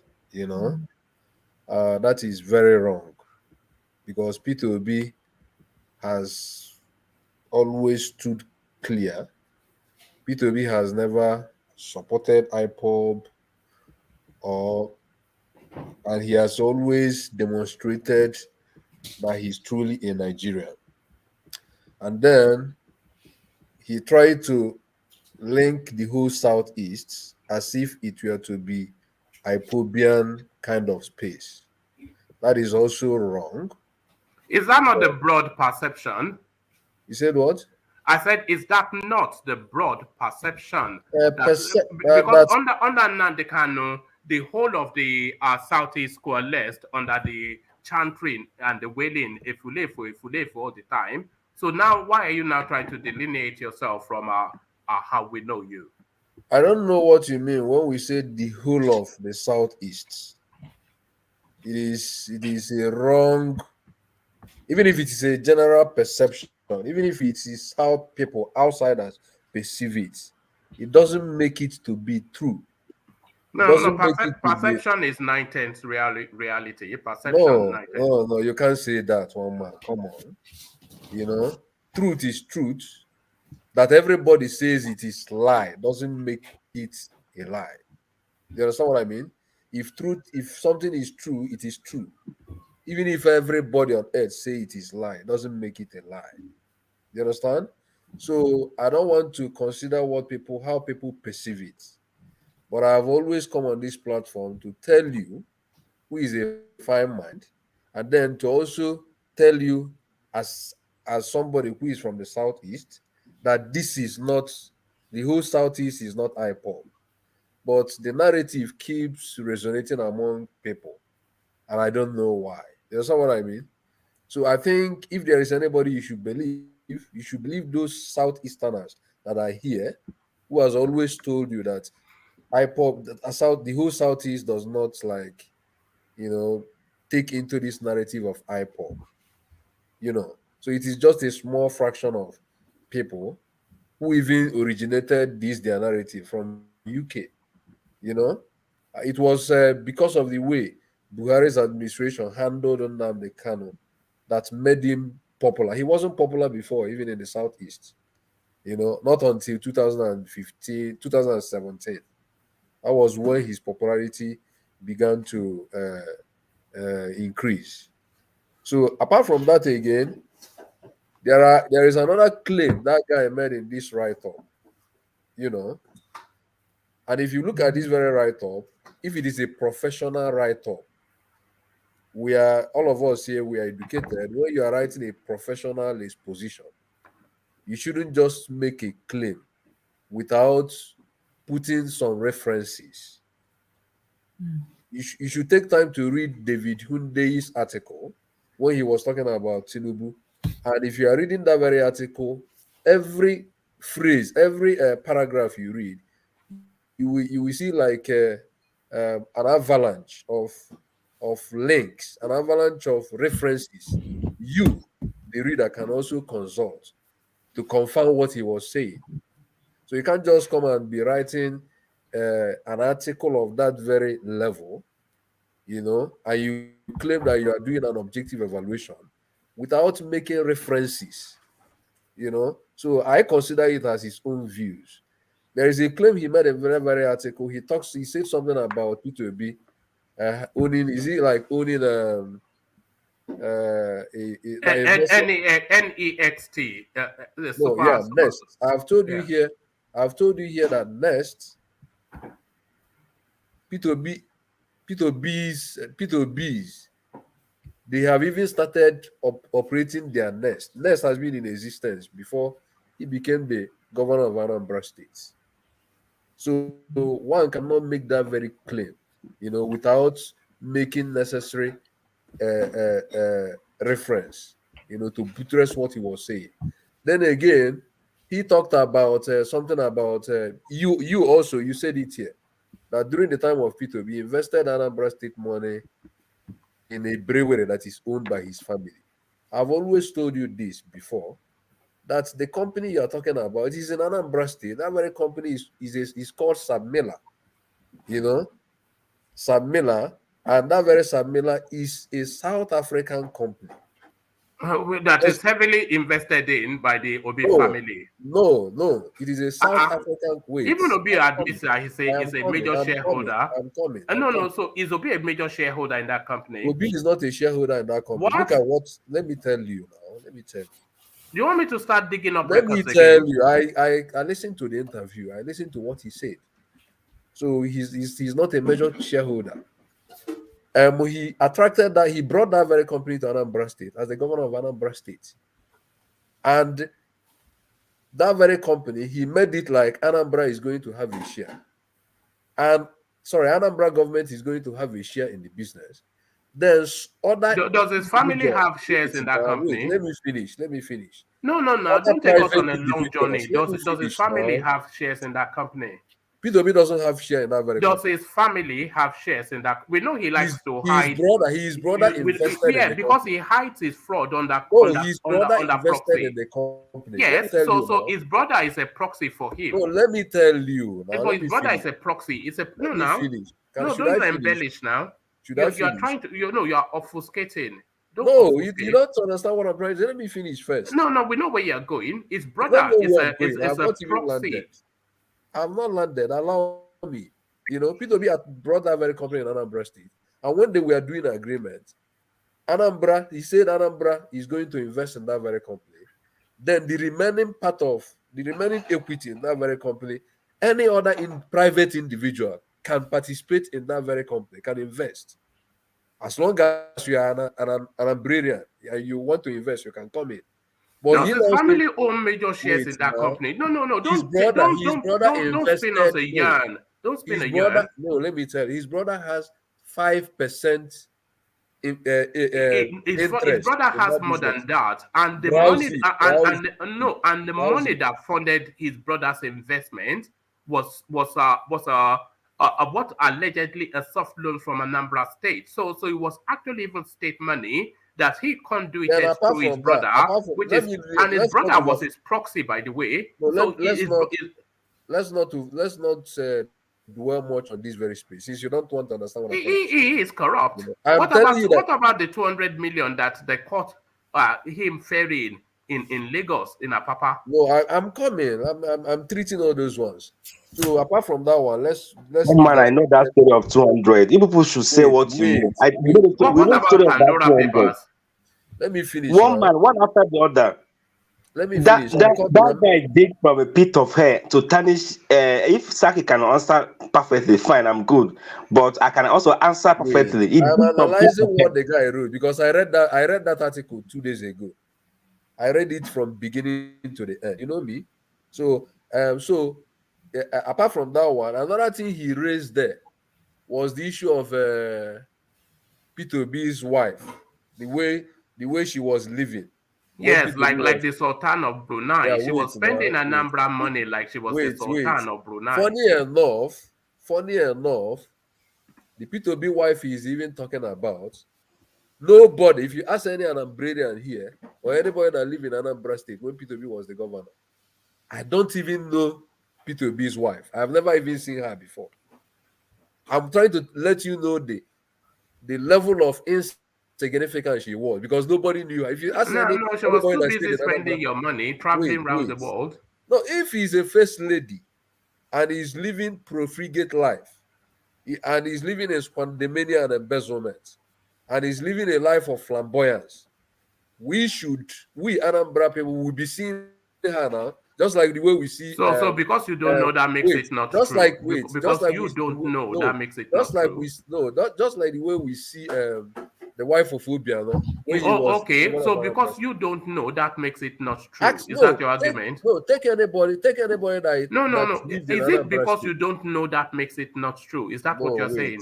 Take anybody. One man. Do you know? Wait, Saki. Do you know the position? No, let me ask you a question, one man. Do you know the position that Obi's wife holds in Next company? I don't know.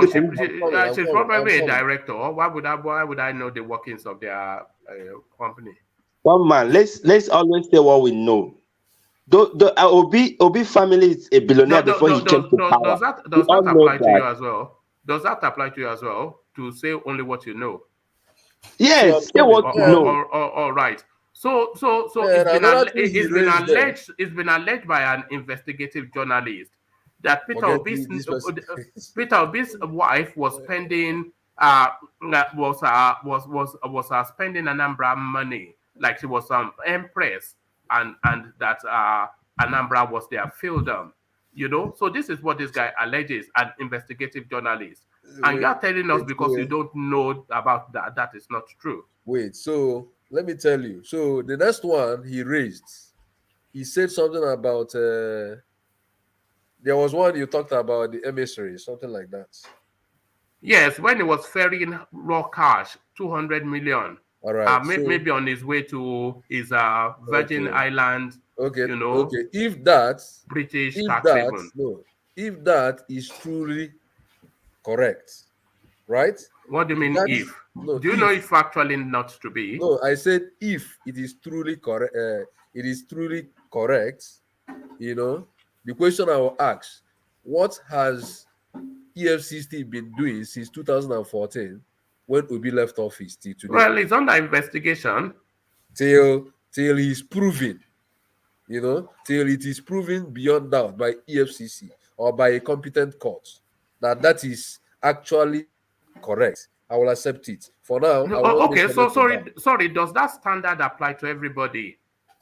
until they approve that standard that you've just said, that bar that you have just said. Does that apply to everybody? Of course, it applies to everybody. Okay, so now Tinubu has not been prosecuted, but Babangida has not been prosecuted. So does it apply to them as well? Atiku has not been prosecuted. Does it apply to them? Perfect. It applies to them. I'm not arguing. All right, so it applies to them, but in the next session you will tell us it doesn't. But now you've established it. Have I ever told you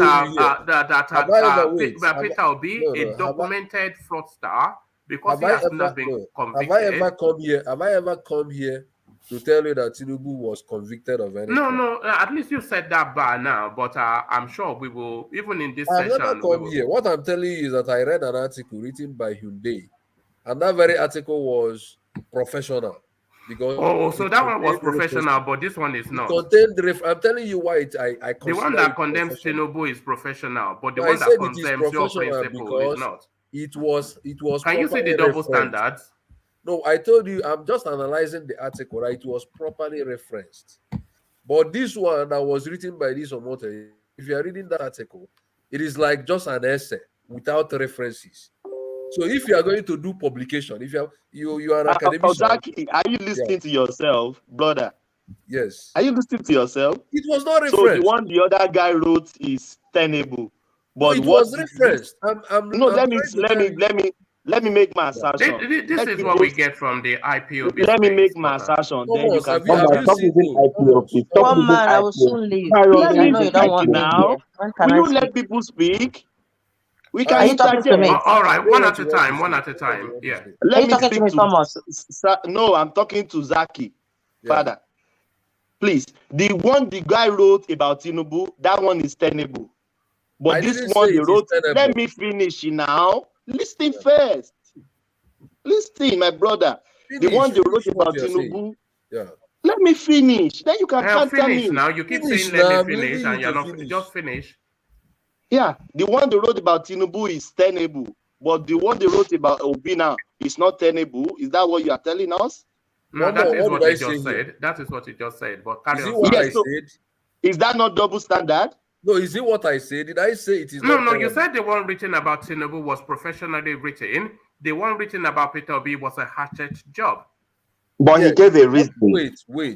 I'm trying to explain something. If you are writing an academic paper and you want to publish it, right?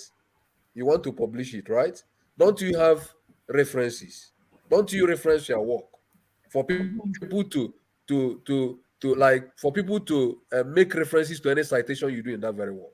Yeah. To go and verify. Yeah, that is what I'm saying. If you read the two papers, this one didn't contain any references. There is no anything he's claiming there. All those things he's claiming there, he never did the references for me to go and verify. But in the other one, if you read the one written by David Hyundai, it was properly referenced. And if you judge it by academic papers, I will say that the one written by Hyundai is a professional work.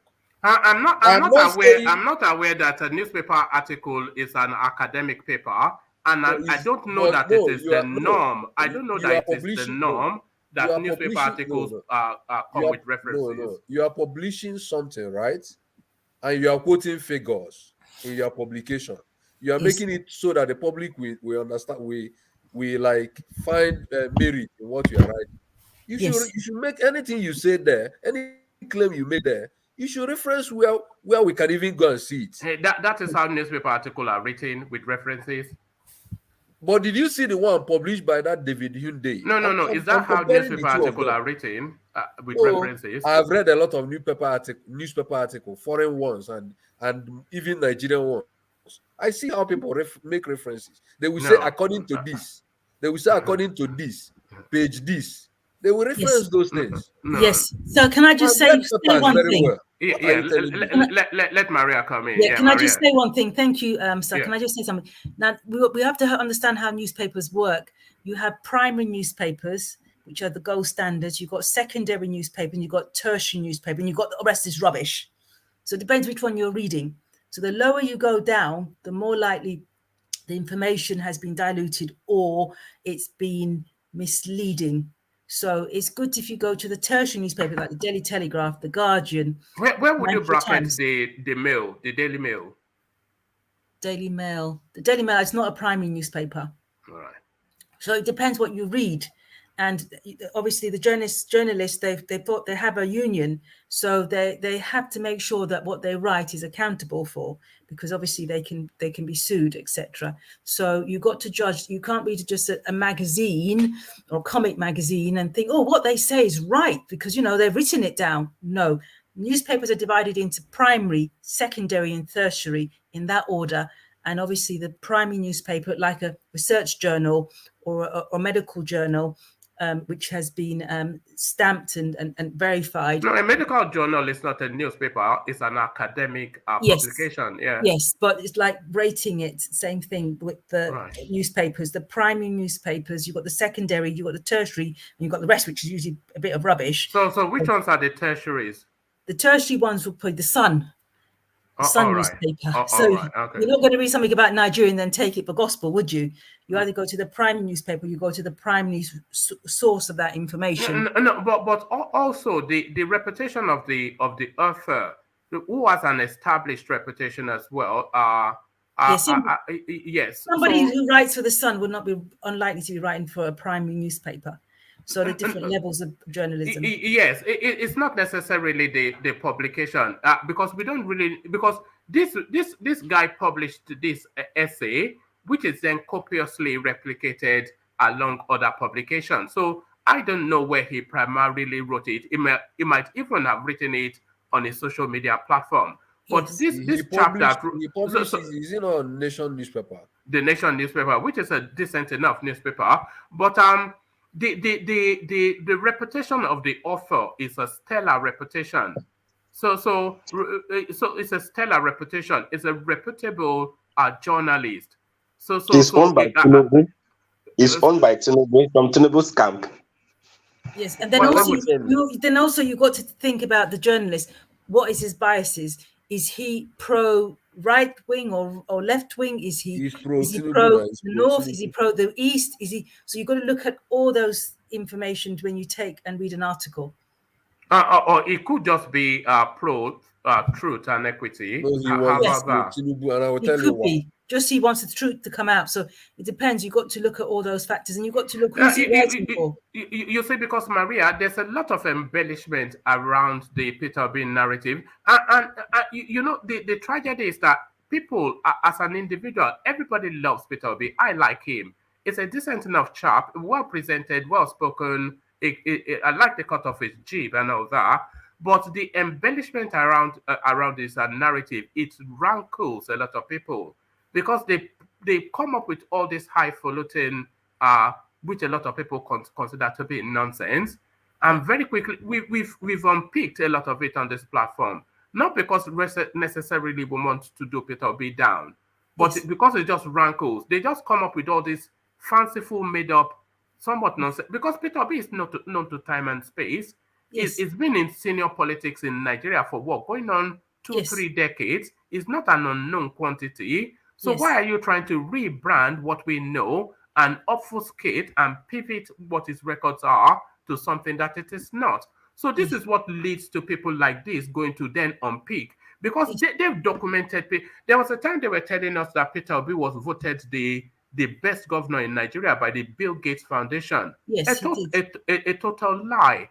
Peter Obi was awarded the best governor in the southeast of Nigeria for polio eradication. You see, these are two different statements. The best governor in Nigeria, which is a stand-up at the pinnacle, but the best governor in the southeast for a specificity, which is polio eradication, which is quite a niche thing. So this is the sort of things that rankle people, that lead people like this to try and unbundle some of these fairy tales that they wrap the guy, you know. So that's what's going on. So summing up, we see that the Nigerian Union of Journalism, they need to tighten up and make sure things are more accurate, and more people are more accountable for information they put into newspapers. Maria, that is when it's coming from a reliable source. It can't come from a Tinubu source and you call that a reliable. So let it come from a neutral body. Yes, so that is true. Yeah, it should come from a neutral body.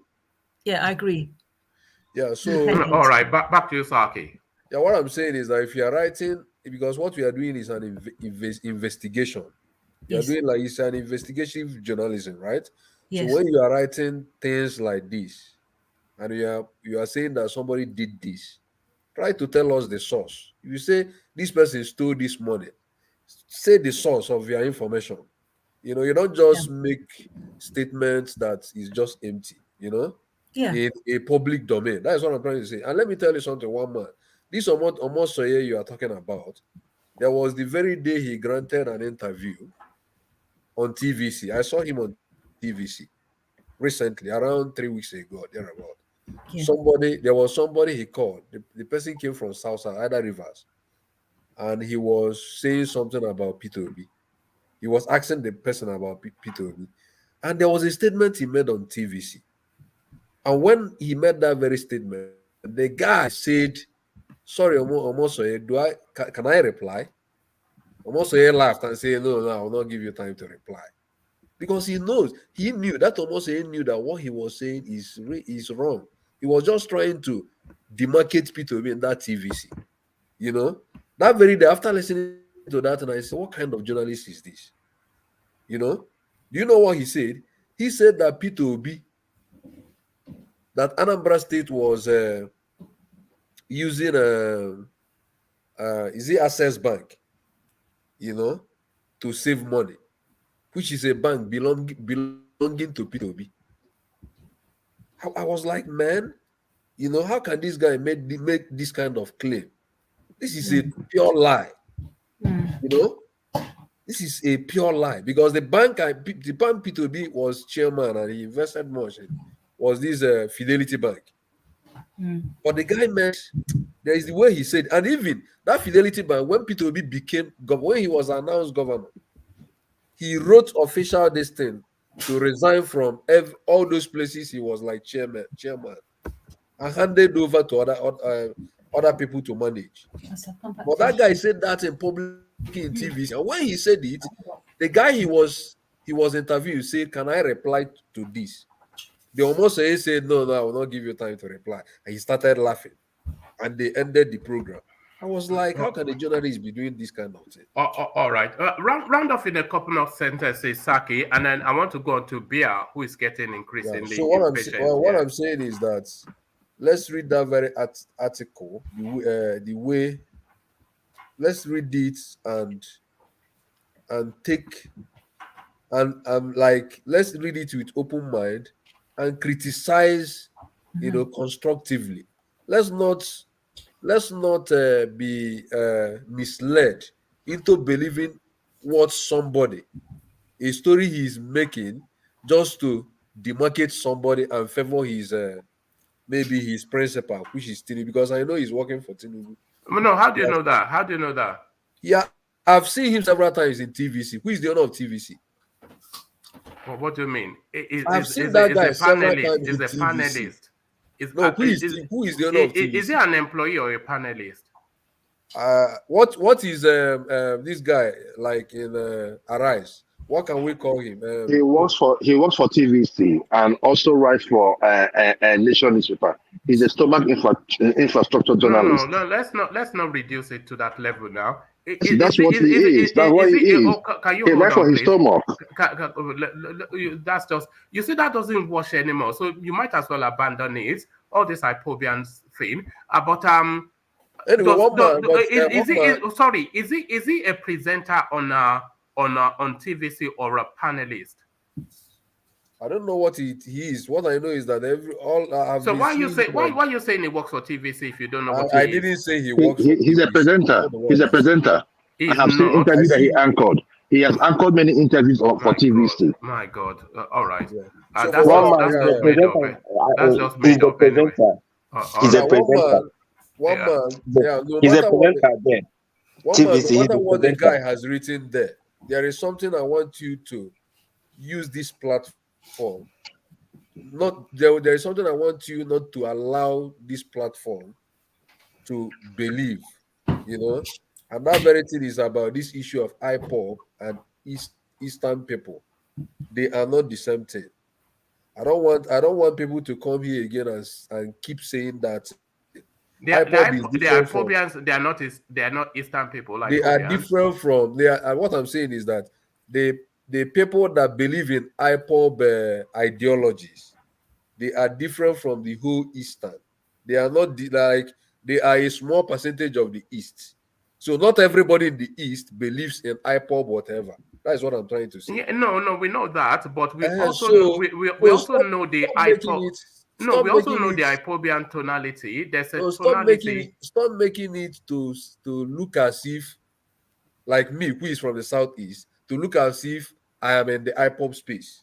I don't want you to be making it look that way, because I wouldn't think you are. I wouldn't think you are from the IPOB space. Yeah, so would I think Maria is from the IPOB space? No, I don't think Emmanuel is from the IPOB space. I would say, sorry, I would say that IPOB is a complex structure, and people have different ideologies, and they pick and choose what part they want to believe in or what they feel in their heart. So it's interlinked to the East. IPOB is interlinked to the East, to our parents, grandparents, great-grandparents, the young people, the unemployed, the people that are disfranchised, the people in the North who are suffering, who cannot get on in the North because of all the instability. So IPOB is interlinked into the community. There's no family you go to that you don't have someone on the family tree that is an IPOB member. So it's interlinked. It's all interlinked. Thank you, Maria. So a better grasp of language articulates it better than I could have. So that is exactly, as Maria put it, is exactly how I intended it. I don't know what you mean. You said there is no clan you go in Igbo land. You don't see IPOB. Sorry, I'm saying there's no family tree you go to in any village, in any town, in the East, where you won't find some member that is a member or they believe in the ideology of IPOB. Now, it's so important to understand that the IPOB is a big complex structure, and people pick and choose what they want to believe, what's dear to them in their heart. Hold on. Understand what Maria is saying, which is exactly. Yes, I understand. Hold on. I don't think you do. What Maria is saying, because IPOB is an organization, we know that. But I understand what he's saying. Can you hold on? When I say hold on, then please do. Humor me, even if you understand. So IPOB is an organization that stands. We know that, but IPOB is also an ideology that also stands. We know that. So the ideology is what underpins the organization. We know that. And what is that ideology? It is about marginalization, disenfranchisement, all of these victimhood, exclusion. Unhealed wounds from the Biafran space. Thank you. All of that wrapped around what Maria just described as the family tree. There's no lineage that does not have a narrative around that space. So there's somewhat an empathy to that tonality, even though you're not a member of the organization. So that is what is being said. So yes, I understand. Yes, I understand. So what I'm saying now, even the leaders of IPOB have distanced themselves from. That means you don't get it. Still. Wait, let me finish. You don't get it. Don't worry. Wait, one man, let me understand. Just from saying that you don't get, you don't land now because you don't get it. But land, go on. Well, let me finish. Yeah. The leader of IPOB, the leader, the top head, which ordinarily they're supposed to, because of what they're agitating, they're supposed to, back up P2B, but they have strongly distanced themselves from P2B, even threatening his life as it stands now, that nothing is going to happen in the Southeast. There's no election going to happen in the Southeast. They have been coming out strongly against P2B. That is the leaders of those places. So, and we keep telling you that in as much as there's a lot of people that are supporting IPOB, there's still a lot, maybe 5% of them on Southeast, but still a lot of them that still believe in Nigeria. Because those leaders, even till now, till today, they are still saying that there's not going to be an election in the Southeast, that all they want is for them to bring out Nnamdi Kanu, for them to bring a referendum and all that. We still have those people there shouting, chanting. So why are we saying that ordinary people from the Southeast that's coming out to support Obi, that all of them, they are IPOBian? That's what Saki is telling you. Don't use that narrative, because some of us, ordinary people from our state, they are just here suffering like ordinary Nigerian, want different person to rule us. Don't just link it back. And that's what they have been telling you. Don't link IPOBian to this this whole OBS thing. So one man, get it right. All right. Let me just bring you a paragraph from this article that's generating so much of, because it speaks to that space. That you were just, sorry, what was that? That was well dissected on Arise this morning. This Omatseye's write up. It was well deliberated on Arise, Tundu, and all of them. And what did they conclude? They felt the guy was like, that he was really rogue to have written that sort of thing, and especially putting somebody's picture and saying obituary, which is wrong. No, that's just a play on words. Now that's just a pun, P-U-N, pun. But let me bring you this paragraph, which might give you a better understanding, Emmanuel. This is just midway through the piece, and I'll put the link to the piece in the comment section for people to go read it at their leisure. It says, Obi has turned out to be an excuse for even closet Biafrans to betray open emotions about Biafra. Sorry, can everybody please mute themselves? Obi has turned out to be an excuse for even closet Biafrans to betray open emotions about Biafra without being accused of it. This includes intellectuals who did not show mercy to him whilst he reigned in Anambra as chief executive. It is like wearing a color beneath another color. Obi has become a shelter for both miscreants and activists of the crowd. So it is that closet Biafran that I'm especially speaking to, which is the philosophy rather than the ideology, rather than the organization of IPOB. One man, I want you to describe closet Biafra. Describe it. What do you mean by closet Biafra? Well, if I was to be rude, I would say you are probably an example of one. And that's not even being rude. Yeah. Me, one man. Are you not? Do you not empathize with the Biafran narrative? Sympathize. Have I ever, like, one day, even when the whole thing started, I have never even wanted them in my space in the first place. I told you that there's a cause supporters. That's what I want to describe. Don't let one man pull your legs, please. Just be yourself. There's no shame in being me. I be IPOB now. Never arrest me. Me myself. I am an. When I went to Nigeria, I thought they would arrest me. They didn't. I just see my name. Proudly Bia. So that's why there's some people that support. It's just like people who never support Biafra in the first place. There's some people that don't support Biafra in the first place. We have them. That if we bring discussion in the Biafra, they would rather leave that arena because they don't want to discuss anything of such. But there's some people that all they want to hear is Biafra, how to get that freedom from Nigeria. But so Emmanuel, do you have sympathy for them? Somewhat. Of course, everybody has sympathy for them. What are you saying? One man, please release me. I want to go. Please. Can I just come in here now? People look at Biafra and the problems and the minority and the exclusion of the minority. Some people are a bit more desensitized. Some people think about, just get on with life. So what? That's life. So it depends on how you look at it and looking in the mirror. So it all depends on how you feel too. So some people are very adamant, that the marginalization needs to stop. We need to account for it. We cannot ignore it. We cannot be silent. Some people think, there's nothing you can do about it. Let's just get on.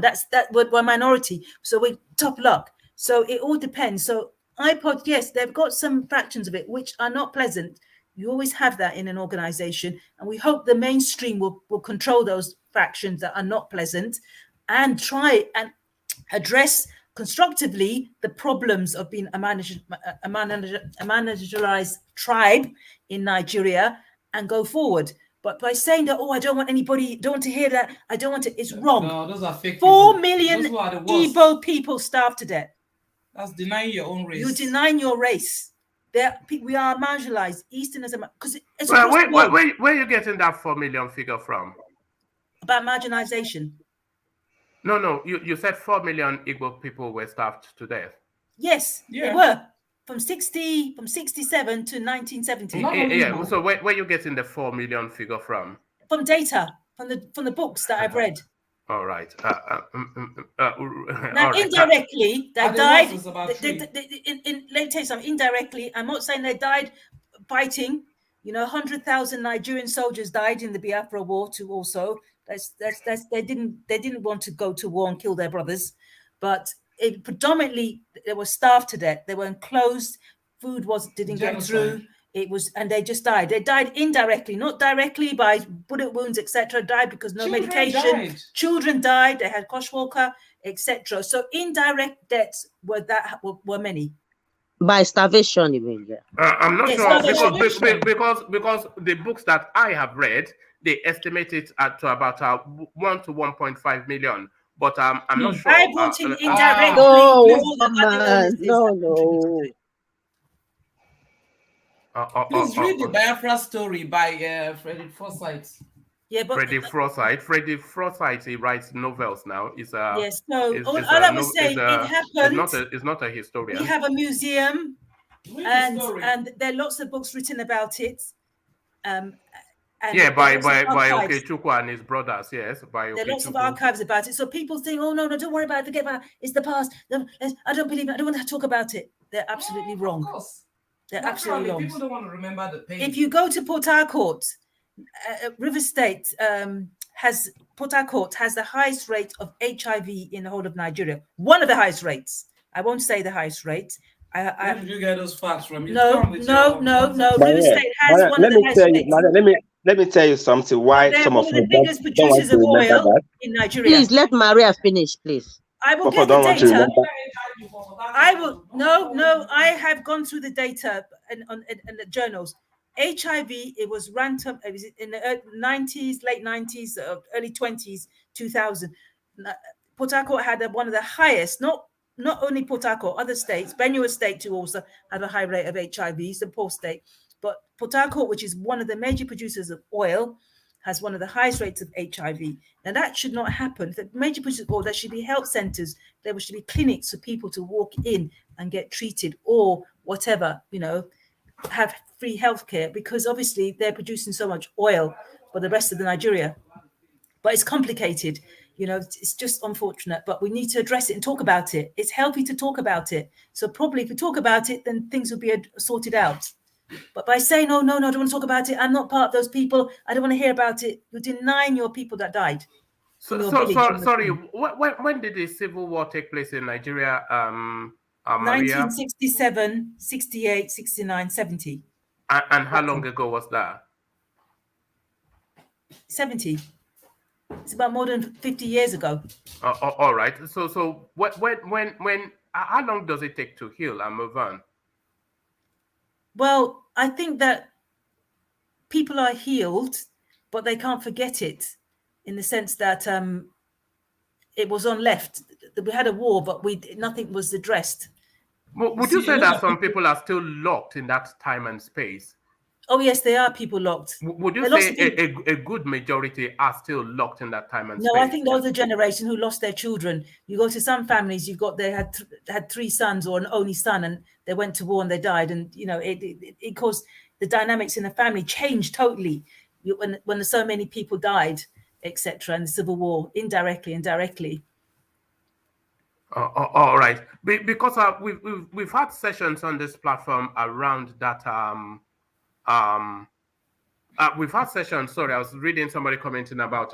They're actually saying it was 55 years exactly. But we've had sessions. We've had sessions on this platform around that Biafra war narrative, and sorry, the word victimhood often comes in.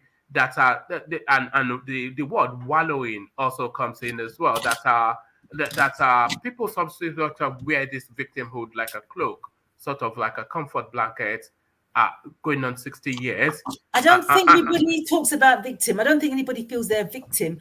They just feel that there's injustice that we need to sit down and sort it out, and it hasn't been addressed. It's all it is an unjust world. We live in an unjust world. So that is right.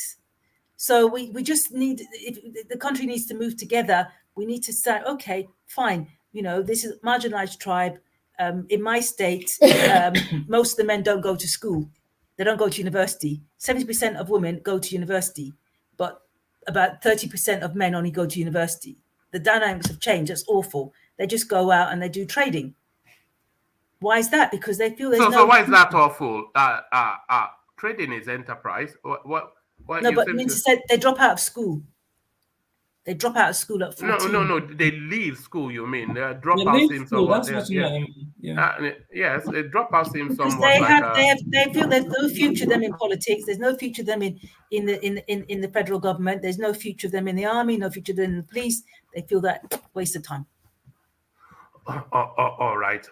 Thank you, Maria. So round off your thoughts, Saki, for time. I want to go on to Bia before she falls asleep. I will just do it. Yeah, now see, come on. Yeah, I will just summarize immediately, but I want to summarize based on that question you asked.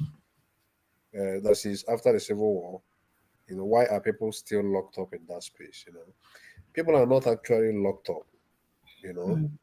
But when you tell somebody that the war, I fought you and killed your people years ago, now I have forgiven you. So, but when there are things you will do, the person will begin to remember that thing that happened in the Civil War again. For instance, currently in the Southeast is the only zone that doesn't have any federal government presence. That's right. There is no federal government infrastructure in the Southeast.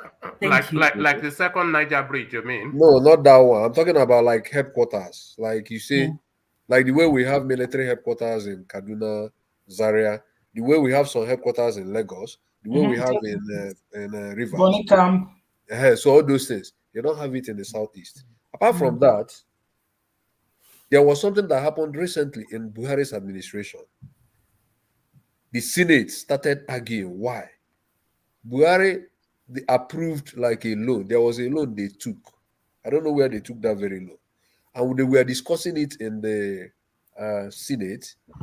And when they were discussing it, they found out that every state, because they said how they are going to share that very loan, how they are going to distribute it. Every zone, you know, they marked the amount that is going to each of the zone. But Southeast was the only zone that was not there. To the extent that Senator Rochas Okorocha started begging in that very house, you know, that this is injustice. It shouldn't be done. Yeah. So if you do all this, that's a minority. It happens all over the world. So if you start doing those things, you know, the people will start remembering like those wounds. They were like, why are they still doing us this? You know? And this IPOB thing you are talking about, it became so visible during the time of Buhari. During the time of Jonathan, people were not even talking about the Biafran thing. During the time of Obasanjo, people were not talking about it. But during the time of Buhari, you know, a lot of policies he has been like doing it appears it is consistently deliberate against a particular people. He even said it. That's all. That some people are giving 5% by building infrastructures for the. No, I'm giving you instances of how the people. How can you call somebody a dot in the circle? Yeah, no. It wasn't. Oh God, that dot in the circle. We're going to knock it in the head today. Yeah. I'm giving you. I'm giving you like. Shut his mouth. I heard him saying it. I know. There's a whole community. I'm giving you instances how people feel and what makes them feel that way. You understand? So it's not as if they have not forgotten. But if somebody has forgotten something and you start doing something to remind that very person of the past, he will begin to remember that very past. Yeah. You know, this administration has consistently done things that appears deliberate against the Southeast. Yes. You know, so that is why the IPOB narrative became so visible and pronounced and so strong. This administration. But the Kanu came in this administration. Nobody knew him before. He wasn't even talking about this before Buhari. It became so visible during the time of this administration because of certain things the administration was doing. You know, so that is what I think. People have forgotten what happened in 1967 and 70s. But when you try to like in Igbo language, they will say na onyanasya na apiada. That is when you, I don't know how to speak it in English, or Joe can help me. So what I'm trying to say, all right, let's knock that dot in the circle. Let's knock it on the head once and for all right now. So that dot in a circle, it was really speaking. Not even that's the Nigerian map right there. That's the Nigerian map on your screen right there, and that's somewhat depending on how you're saying it, grayish brownish space where my cursor is hovering around. That is the southeast right there. So if you look at the mass of Nigeria and then you look at the southeast right there, just like a speck within it, that is essentially the reference of the dot in a circle. So that's the reference, just really to indicate that it's a tiny little, so it's a tiny little sliver within a greater mass. So that is the reference. So I think we belabor that phrase too much, dot in a circle. That's wrong. Well, how many people would you call a dot for a whole president to open his mouth and call a place a dot? How many people? No, it was speaking. Is it the size of whole land? It was a metaphor. That was very sensitive. He shouldn't have said that, It's especially with the probably history. still bigger than the UK. Especially with the history in that part of the population. world and injustice and you know the problems that we have at present. You should not learn how to talk. It's only insensitive depending on how people have chosen to digest it. Because people have chosen to digest it in the manner that they have. But one man. Can I give my contribution? I'm still sleeping now, man. All right, let's go on to Bia. So let's go to Bia because I don't think Saki would really round up. So Bia, you know where the conversation is. Like before I come to you though, Bia, let me acknowledge the super chats that have been coming in. So the first one from Alexander Gomez, of course, our heavyweight panelist. So he was acknowledging the panel that composed at the start of the session. Still with Alexander Gomez, I am enjoying the English twist this evening. Wow. So here, of course, referencing Maria. Sorry, let me just read them out. Referencing, I suspect, Maria there, but certainly Alexander Gomez still, but now referencing Maria frontally. It says, people should listen to Maria's style of presentation, concise, civil, articulate, and temperate. Shouting only makes your assertions empty and uncouth. So I don't know who is referencing, but you know yourselves. So we did say that this is yes, I'm one of them. No shame. I am one of them, and that is my style. So I get used to it, because when you have children, all your children are not the same. Get used to the way I present. Otherwise, don't be my fan, okay? All right. So people should listen to Maria's style of presentation. Sorry, Maria is peculiar, so everyone can't be Maria. Can you hold on, please? Let me read out the super chats and then come to you. So please hold on. People should listen to Maria's style of presentation, concise, civil. I think it said civil. Did you hear that? Yeah. Concise, civil. No, he said civil war. Yeah, it says concise, civil, articulate, and temperate. Shouting only makes your assertions empty and uncouth. So there is Alexander Gomez. I'm a local champion. I've never said I'm civil. I'm just going to have to remove you. Let me read out the super chat, please. And then we go on to Chris Nwaogu. Chris Nwaogu and his super chats to say, I am surprised that the host of such a reputed platform would escalate this sort of mushroom journalism by a brown envelope writer. So there it is. There it is right there. Play the ball, not the man, ad hominem. So that's an ad hominem right there, and it's super chats to do it. I am surprised that the host of such a reputable, I think he meant to say, platform would escalate this sort of mushroom journalism by a brown envelope writer. So there it is right there, attacking the player instead of the ball. So there it is. Thank you for the super chat. As we go on to Bia, who now has the floor. So Bia, to the conversation, your contribution. So where do I start from?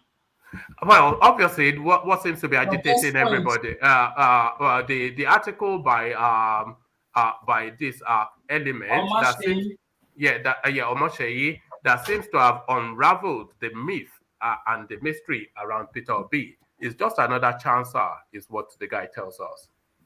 Okay, let me start by introducing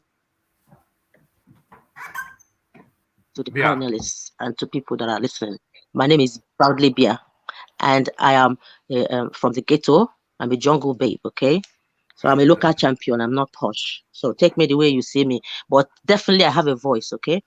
Yes. So my contribution to that is the man that wrote that, is he educated? Because if he was really educated and he'd gone through school and writing a project, you should know that when you write stuff, especially when it has to do with governance or people that is going to be in power, when you're writing an article that is going to be scrutinized, and you know that it's going to cause a lot of havoc, some positives and negatives, you need to be able to put a link, you know, so that people can check those facts. So I believe in facts. If there are none of those things, links for me to go and cross-check whatever he's written, I don't trust. Even when I'm reading here or when I was in class, I would tell my teacher, if there's no link for me to go and verify, I don't believe you, teacher. That is me. So whatever he's written there is biased. This is a politicking, and he's from Tinubu's camp. He may not have been paid by Tinubu, but this is a competition. People will play it rugged, in a negative light, try to paint their opponent the devil, but we need a good politicking, you know, make your facts. I'm not saying Obi is an innocent. I don't believe he's perfect. Tell me one man that is without a sin. Yeah, so be the first person to cast a stone. So we are all sinners, but some people have got this repentant heart. They've got this the best of the citizens at heart based on their record. Some people are lesser evil. Evil is evil, yes, but there are some people that have got conscience. Just if we could find someone with a little bit of conscience governing us in that position of power like Buhari, do you think that insecurities will be as much as it is, and that some part of Nigeria will be treated the way it's going? Do you think Peter Obi looted Anambra coffers? I'm not there. I don't know. There is no proof, so I can't say yes. Well, no. There is proof. This is my assertion, woman. I don't believe in hearsay because I believe platforms can either be pro or against. It's definitely difficult to find a platform that is neutral, unbiased. You are the moderator, but you have a huge influence in your platform contributing. So you must have a stand, which I am confused about. So this is my point. So take it. All right. So don't be confused about my stance. I'm not confused. But for the purposes of for the benefit of clarity, my stance and my stand is for the people. So I am on my candidate in the upcoming election is Nigeria and the Nigerian. So that's just where I'm championing. So are you saying you there's no element of prejudice in you? Every human being is prejudiced. Sorry, what form of prejudice? I'm prejudicial towards the common man. I'm saying no. Not. Can you see the way you have reduced yourself? That's shameful, woman. Just grow up, yeah. My point is that being prejudiced is that you have a candidate in mind. It might not even be Tinubu from your tribe. That's my point. I can be prejudiced because Obi is from my tribe. I have no shame to say I'm an Igbo person and that I believe in Biafra. I would say it anytime. I speak straight and the truth. People may not like it. So I'm saying... Does that not then color your outlook? How? By your admission, you are proudly Igbo, which I am proudly Yoruba as well. So no shame, no shade. You're pro Biafra. So you're pro Biafra. I'm pro Yoruba nation, so no shame, no shade. Oh. But so what is the shade? So if you are by that admission, what is the shade there? You don't confuse okay, yourself. if you don't want to hear, then just go on. I'm listening. Yeah, carry on. If you want, you can't. No, I'm listening. So there is a shade. I'm listening. You Land. can't listen and talk at the same time, can you? One man, continue. Land. What is the shade of what I'm saying is that if by your admission, proudly Southeastern, proudly Biafran, then of course you heavily then favored the Peter Obi narrative to the exclusion of anything that might be honestly critical of him. So that's the thing. So you are already of a prejudicial stance, and you wouldn't really give any traction to anything that Can I answer then? When you're done, let me know. Yeah, carry on. You're done now. Okay. And this is my answer. Honestly, whether it's sweet or whether it's the truth is bitter, this is how I'm going to say it. For I believe, as an Igbo person, I support Peter Obi. Okay? There you are. I'm not going to hide it. Just like, wait, let me finish, one man. This is my voice now. I support Peter Obi because he's an Igbo man, just like the way Thomas is supporting Tinubu. Yeah, I'm not going to deny that. 200% supporting Peter Obi. But I'm not supporting Tinubu. Let me finish, please. But I will not see something that is dark and call it purple. That is me. If Peter Obi is gone wrong somewhere, I will not support him. That is my kind of person. So far, so good. I haven't seen anything that will make me not to support him. I'm not even against any of those candidates, but I support Peter Obi because I believe that Igbos have come to the table now and should be given a chance. Even if we've come late, according to some people, but we're there now. Is lies telling sufficient enough grounds for you not to support him? Lies telling. Well, they say the story, the person because who tells it's been caught in so many lies. Wait, they say there's a word. They say the person who tells his story can be twatting it just to benefit themselves. So how can I want to proofs? I believe in proofs. If you don't show me no proof, there is nothing you can say. It's been proven. It's been proven to be lying. It's not been okay. I don't have that proof, so I don't believe he's a liar. I can present you one. 1 minute, one man. Let me finish, please, because when our dear sister was talking, you let her land. But this is how you irritate people by continuing to interject and making them irritate. Feel irritated so that they will make mistakes. Or don't take words from my mouth. You need to respect my opinion. Let me land. I'm straddling what you are saying. So if I'm only going off the back of what you are saying. Yes, I'm saying I haven't said anything that is a foul. I am saying I believe in Biafra, and I support Peter Obi because I am a Nigerian by right, by birth. Okay, that is my birthright. No one is going to take it away from me. If I want to vote, I will vote. Yeah, but I can still fight for my rights in the best way that I know. Whichever way, that is me. Even when Showore, there was an article here, you were attacking Showore, I was supporting him. So, and I was even supporting Igbo and stuff like that. If I see the truth, I speak it. It doesn't matter which region, but I can tell you categorically that I support Peter Obi. Yes, I do. And I haven't seen anything. Why do you support him? Why do you support him? I support him because amongst all, no one is a sinner. He's not perfect. And he may be corrupt, but I haven't seen that. So far, so good. He is the lesser evil. You mean you refused to see it? You've refused to see it. Not that I refuse to see it. You haven't shown me. How can you tell me 1 + 1 is equals to 2 when you haven't shown that is actually to you're painting a narrative you want me to believe? You're giving me a picture. All right. I'll post an article in the comment section, which you can read at your leisure. It will just tell you just a hint as to how corrupt Peter Obi is. Yes, articles with links. Yeah. But at the same time, for fairness, because we are all Nigerians, regardless which part of Nigeria we come from, Yoruba, Igbo, South, there are 4 candidates in this race. So I would suggest that you bring all of them and let us all debate about them. You can share sessions where we will talk about them. If you really want Nigeria to move forward and we speak in one voice, let's scrutinize No, all no, of we're them equally. scrutinizing Peter Obi first because just to debunk it, because it's starting to make the place look untidy. No, So it's not untidy.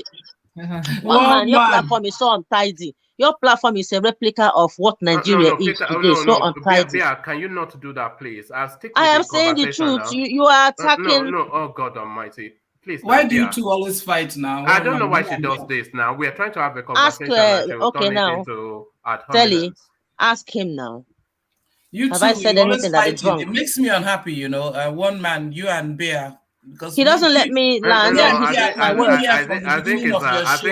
think it's sugar rush. She takes too much. By sugar. now, two of you are supposed to be getting on really sweet and all that. So what's going on, man? No, B, you are the judge. You can see. One man cannot be insulting. One man cannot be insulting a whole Igbo group. Yes. I mean, what do you mean a whole Igbo group? Even the likes of Alexander, you guys should start calling one man to order. You cannot just bring out a map and say this is a dotted, this is what Buhari meant. No, but that is what he meant. Well, how is that an insult? That is what he meant. It's an insult. He's saying that how can you? What is going on there? Are we having an adult conversation? No, we are not wearing nappies here. One man, come on. You shouldn't be addressing Igbos like that.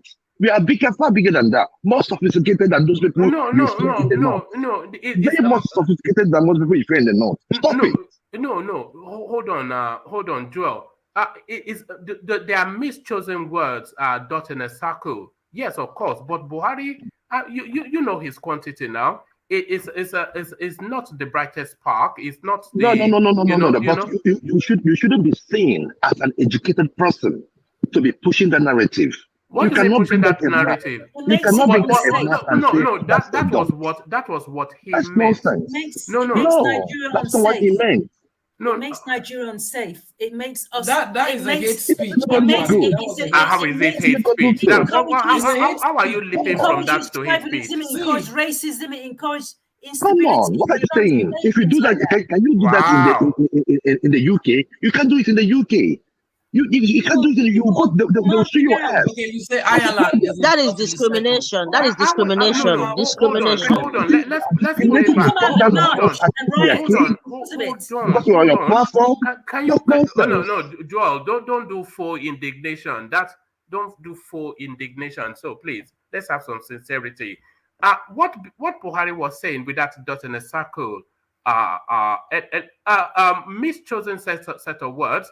But then, of course, we have to forgive that because we know that the man is not it's not 100%. It's a sandwich short of what's it. So, you know what he was saying because you have to look at the broader. What he was saying essentially is that the southeastern space is just a tiny little a space within the larger Nigerian mass, which is a factual. Hold on. Which is a factual statement. The landmass is separate. No, in density terms of people. Landmass is totally different with density of people. The density. Now, some states in the east are far dense than the north. So you got parts of the north, the landmass is massive, but the density of people is less. Hold on, let me answer. Let me say one thing. So the big landmass that he has in the north, what are they feeding on? Why are they all Algeris and walking around and just begging Bambiala money? No, that's with all of that. It's a decent land where people it's just specifically to that reference. They do their things. They should be respected. And one man is saying we should forgive. It's that for the Igbos to forgive that word. We are not in the position to tell us what to do. Has Buhari apologized? Has he apologized? No, he did not. He's never He makes every Nigerian unsafe going to work, getting up and going to church or going to the mosque. From what he's saying, he's propagating because that's what he's told his people. There's a dot in the circle, so go and they have been saying it. People have been saying it to us. The people of the north, they have been saying it to us because they pick it from his Buhari. They even said it in a group. They said that it's Easterners are the dot on the circle. They are using that word. You see, so he needs to apologize. This is the same thing when they were saying that all Niger Deltans are militants. When the militancy was going on, that was how they always saying. When they see you, militant. But you see, one thing about us Niger Deltans, we don't beg. We don't go begging for anything Nigeria. When we're ready for Nigeria, we do what we got to do and let them say what they got to do. Because all these things, right? Sometimes you have to attract what you want. You have to be confident. And I think Buhari is a disaster. Buhari is a disaster. No, so let's know that. We all agree on if that. we are not feeding them with the oil from the Niger Delta, can they talk? They can't continue to. He can't continue to put people down like that, and so we just can't wait to see his backside. And I wish they're just going to try and make sure that they, impeach him. So sorry, Sally, where's our own pepper soup? Is it only Maria that gets pepper coffee soup? with a drink. Coffee to stay away. Oh, coffee at this time of the night. Tea, actually lemon. All right. And ginger. All right. But no. But that dot in a circle, I think it's no, don't defend it, one man. Don't defend it. I think it's. I think when, it's somewhat, when you said that dot in the circle, was there any Igbo man there? The people that were interviewing him, was it not Tundu and Ruben, yeah, and Ruben Abati? Now, how nice is that? So if an Igbo man, another Igbo reporter was there, so that means he's ganging other tribes against Igbo. Because there was no Igbo person there when he mentioned that. It was so wrong. Instead of Igbo man was there. Unduka Obiagbena is an Igbo man. He was there. He's going to use force on them. When he mentioned that there are dots in the circle, he will use force on them. If you listen to that interview, what did he said? He will use force on them. No. Yes. But I think people deliberately choose to misunderstand. It's not a reach to understand what it meant, but I think people, because of historical antecedents and just some visceral hatred for the man, they latch onto that and then they spin it to where it is now. It's hate speech and all that. I mean, hatred for who? Do you like Buhari? No, I detest the man like. I'm not sure there's nothing everybody hates Buhari. Yeah. No, it's the worst thing known to mankind. But there's one thing here, Sally. Every Igbo person that comes here, one man will start having a kind of views about them. That is the problem. Oh, you IPOBians. You Easterners. All right. No, I'm not doing that, woman. This is the truth. I know you will remove me now. You don't want to hear it. This is what is causing the problem. Don't assume you know someone until they've spoken. I am not the topic now. The topic are what is listed. So don't. You are the moderator, and we come here to contribute. Between me and Maria, we spend a lot of time together. I am more IPOB than she is, and this is from Anambra. I'm from Rivers. She's more pro. I'm more IPOB. If you like, come here, IPOB. I don't care. Have you been able to ask one man why he's not mentioning Oduduwa? Are they not the same narrative that they are pushing as well? Why are they not mentioning Oduduwa every time they come? Why are they not letting propaganda for Tinubu? Why are they not letting Oduduwa to Atiku? Why are they letting one to? They already know who's going to be Nigerian president. We don't collect share. You are the next president. Give me my own share, I beg. The next president of Nigeria is going to be Tinubu. Unfortunately. Yes, of course. You've been paid now. Give us some share, I beg. Please. I don't think you have any contribution to the conversation, or you just come to. How do you mean? You're just calling me silly now. You're not more intelligent than me. So sorry, Bia. With all this your pajor, do you think it makes sense more than I do? Do you want to speak to the conversation, or is it just the be nice woman that you want to take on? Yes, I am contributing. Stop attacking the Igbo. Have you ever known me to be nice? I don't have the genetics. That gene. Yeah, that's why. So you're getting what you're getting the reflection of what your actions. That's what you're attracting. Okay, so don't complain. If you're giving it, be ready to get the heat back. Do you have anything to say about the topics we're discussing, Bia? How do you mean? Yes, I have. I want you to talk about Tinubu. No, we have listed topics now. We have listed topics. It's not just come. It's not bring your own drinks. We are talking about the Obi article. We're talking about the responses to it. We're talking about how Buhari is more loyal to Niger Republic than Nigeria. We're talking about APC saying they would not be satisfied with just 25% in the Southeast for votes. And then we're talking about Buhari's regime finding a multiplicity of media outlets for reasons of retransmitting the BBC documentary on banditry. So that's what we're talking about. So I am not the topic. So do you have any contributions around the talking point? I do. We started with a contribution. You gave me a topic and I spoke on it, as if I have no sense, woman. That's disrespectful. 1 minute, let me finish. Now you say you want to cut me off now. Let me finish, please. Regarding, because you were talking.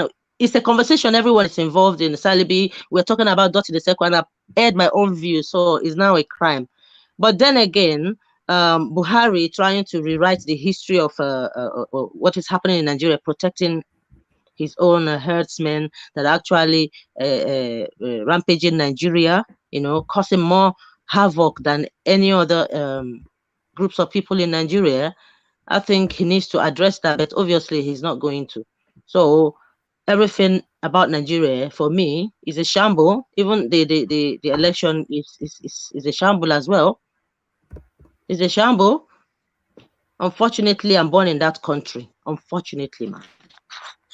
That's my contribution. All right, brilliant. It is unfortunate. It is unfortunate because of the way some people are being treated. My sister, imagine. Every country has problems. Nigeria is not the only country in the world. Other countries have problems, and they have at different times in different parts of the century or whatever. So we're going through a period whereby there are intense problems, but we have challenges. We have to sort it out. But my sister, there are worse countries in the world to be born in. Let me tell you that. I'm talking about the Igbo issue. No, I'm talking about being an Igbo in Nigeria is a crime. No, Nnamdi Kanu is a pawn in a game that is. They told him to leave him now. Yeah. United Nations said it. They're not going to leave him. They should release him. No, they will release him before March, but they will use him as a political pawn when it's expedient to use him. So they can't. And I have one thing to say, woman. It's so valuable as a pawn to play now. I have one thing to say, woman. Someone made a statement in this platform that Igbos are the blacks of Nigeria. Who said that? Come on, woman. Who said Someone said that in this platform. Who said it? Someone said that. Someone said that. I didn't hear that.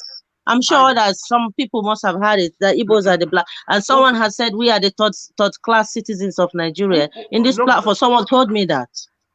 I didn't hear anybody say that. Someone has said that to me too, in London. Someone said Igbos are third class citizens in Nigeria. So when I come to a platform and I feel that way, do you think? Person if he find a way go write books. I've not heard anybody say Igbos are black, so but Igbos are black people, by the way. Unfortunately, I know they like to imagine that they are Jews from Israel, but they are not, but they are black people like you and I. Are they not black people? Yes, but they are saying just like in Europe, they are saying other tribes of Nigeria are whites, but Igbos are like the black ones, just like the black Americans, something like that. Do you know what I mean? So it's so condescending, making people feel that way. But for me, I didn't hear anybody say that. I don't know. I didn't hear. Have you been at the brandy again, Bia? Have you been at the brandy again? What's going on? Oh man, I don't drink. I don't drink, my dear. Thank goodness you don't. Imagine if you did. Huh? Yeah. Send out a carton of champagne now. This one is supposed to be behaving one man. What's that? Since we've been coming to this your show, you've never sent us anything. I don't know the arrangement now. You are Kulata. Send us our own share, please. Your share of what now? I'll send you your share if I get my share. Share of what? Share everything, no. Share of what? There is God, though. There is God. Look at these people. This is what you get within the Nigerian space. One man, platform will not grow. You need to be paying us some money, okay? Pay you some money for what? I spend my We time. are the ones. We are the ones that create content for you. You need to try your pay him money. Pay your money. Yes. It's not even that. Look at that. No, what I'm saying is that the contributors are the ones building your platforms. So without the contributors, you don't have content. Of course, if there's no one here talking. I used to do just short clips to post. Do it then. It's not going to be entertaining like this. My time to facilitate for you guys to gather and have a conversation like this. You should be on your knees thanking me. Yes. Well, one man, I sent you money and you told me off. Maybe you don't receive money from women. No, I didn't say I don't receive money from women. I sent him $5. No. You are the beneficiary. No. I remember that time. You are the one benefiting, woman. So we are all benefiting, Sha. You don't have a contribution to the conversation. Is the sum total of if that. It's not important to us. What am I doing at this time? This is 2 a.m. It's important to us. That's why we all come here. All right, let's go on from Bia, who's just here to rebel rouse, and let's go on then to let's go. One man, that's an insult. Don't stop insulting me. I've told you. I've told you.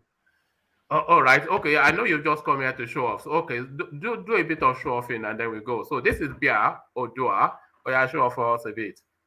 And that's it. Well done. So that's Bia. So that is Bia. So that's your sister, Omaria. So that's Bia. So now let's go on from Bia to a man that is not at all here to show off. A man here on serious business, all the way from Australia down under. Thomas, you're up next. So to the topic, Thomas, your contribution, or to the topics, whichever Well, man, thank you, everyone. It's good to be in your guys' presence. I've been laughing. I don't even want to contribute at all because I've been laughing my hell out here. But one man, now today we've concluded and sealed it that even Tinubu, Atiku, they are not corrupted. They are not corrupt. In your earlier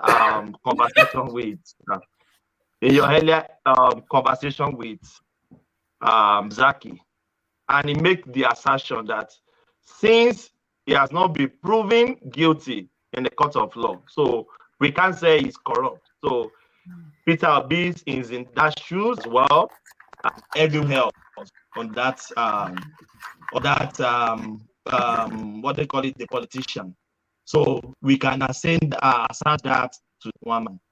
I will never call Tinubu a corrupt man anymore.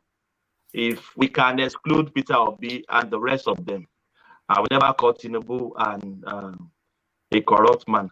Back to what we are talking about. What the man said, people will find it very, very instructive in Peter Obi's camp. And sometimes we can say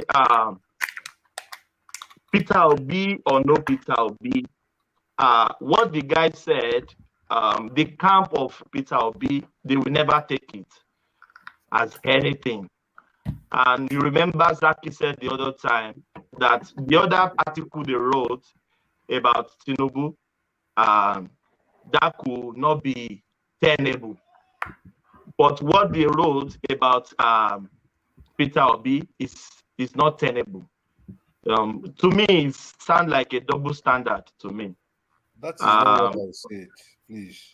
But that is the meaning of what you said, my brother. Ajan Lekuko, please, can you explain? Do you understand what I said? No. One man said it. You said that is right. Let me say what I said. Zaki father. And you've already ascertained for us today. Saki, let Thomas just move on, push on because of time. We're in deep hours now, but carry on. But leave Saki alone. Yeah, but carry on. Yeah. Yes. We've ascertained that. That is fine. So what the man said, I saw some fault in what he said, but there are many things to unravel on that the article. We can be lied to our times, but one man. Let's move on. Let's move on to another person. Yeah. All right, brilliant. So thank you. So thank you, Thomas. So from Thomas, we go to Nashville, and to meet the best-looking man, not in Nashville, probably not in his own household, but certainly the best-looking man when he's looking in the mirror. Joel, you're up next. In this platform, especially. In this look platform. at that. When did you start wearing a mask? Are you? Do you want me to come back to you? Are you pushed? No, I'm good. I'm good. I'm good. I'm good. Right. So Joel, now is a medical worker like Maria. Yes, yeah. So Joel, good to have you as always. You've been listening to the conversation, so no need to prep it up for you. So just go straight into it. Joel of Nashville. Thank you very much. Thank you. Good morning, afternoon, evening, wherever you may be. I want to thank the Maria lady that came in here. That was nice. Contribution from her. So you see, in today's issue about Nigeria, something really gets to me, and I still go back. I can't just believe that it's kind of forming like a cliche, but I found out that I said something in the past about leaders and their utterances. When I saw some or whatever his name is works for TVC, I have listened to some of his shows, but I didn't know he was an asswife. Then later on, I looked at this template that he brought out there. I was like, what is this? This column. You cannot just do that in a day like this in Nigeria. It's unfortunate. And some of us do not see anything wrong in it. We have gotten to a stage in this life. I mean, I don't know whether it's the idea of no matter what you do to a pig, that even if you wash a pig, put a perfume on it, whenever a pig gets in contact with the ground or with the earth, he still go back to what he is. I am thinking that at this stage in our lives, as all of us are in here, that the Abroadians would have had some higher level of thinking to teach Nigerians, those that have not seen it. It only took me to leave Nigeria. When I got here, I called my friend in Nigeria. I said, look, good governance is easy. If you have the right people in place, good governance is easy. If you have an illiterate in a position of power, there is no way that job is not going to be hard, because what does he have to give? You cannot give what you do not have. My dad says, garbage in, garbage out. Yeah. So what is all these things about? Every time we talk about Obi, it is like, and one man, please. Thank you. Please and please and please, stop the insult of Igbos on your platform. Mm. I do not come here to insult the Yoruba. I tell them what it is. Don't do that now, Joe. No. I said it on this program. I said it. I said, how far has our blessing in the South been a cost to us? And we have shown that everything we have, whether it is oil, whether it is media, whether it is politics, we have been able to. I'm sorry, Joe. I just need to address something because I don't want it to fester. You tell me how you consider that that I've insulted my South. No. Bringing out all those maps about a dog. Look, is it that? Okay, all right. The dog issue was so insensitive. Mm. I mean, you cannot even say that in the United States as a president. And where do all of us base that? And Alexander is coming to tell us that Maria spoke so well, that if you spoke less and all that, who cares? We are talking about Nigeria here. Mm. In our place, we say that, we want to because everybody's getting into water today. Everybody's getting it. I don't care who it is. And I'm not being disrespectful. But what is really paining me, if I'm listening to people that live in Nigeria today, I won't feel so bad. Carry on, brother. What is showing me today is this, that no matter where we went to, we are still thinking. Our thinking never left us. Nigeria never actually left us. So it means that there is no difference. There is no difference in capacity, in productivity. So if we go back to Nigeria, if someone like Thomas go back to Nigeria today, he will still be doing our local. What difference where he stayed made difference in his life? That is what we have to be talking about. Every one of us on this program, when we come here, we come and we teach Nigerians.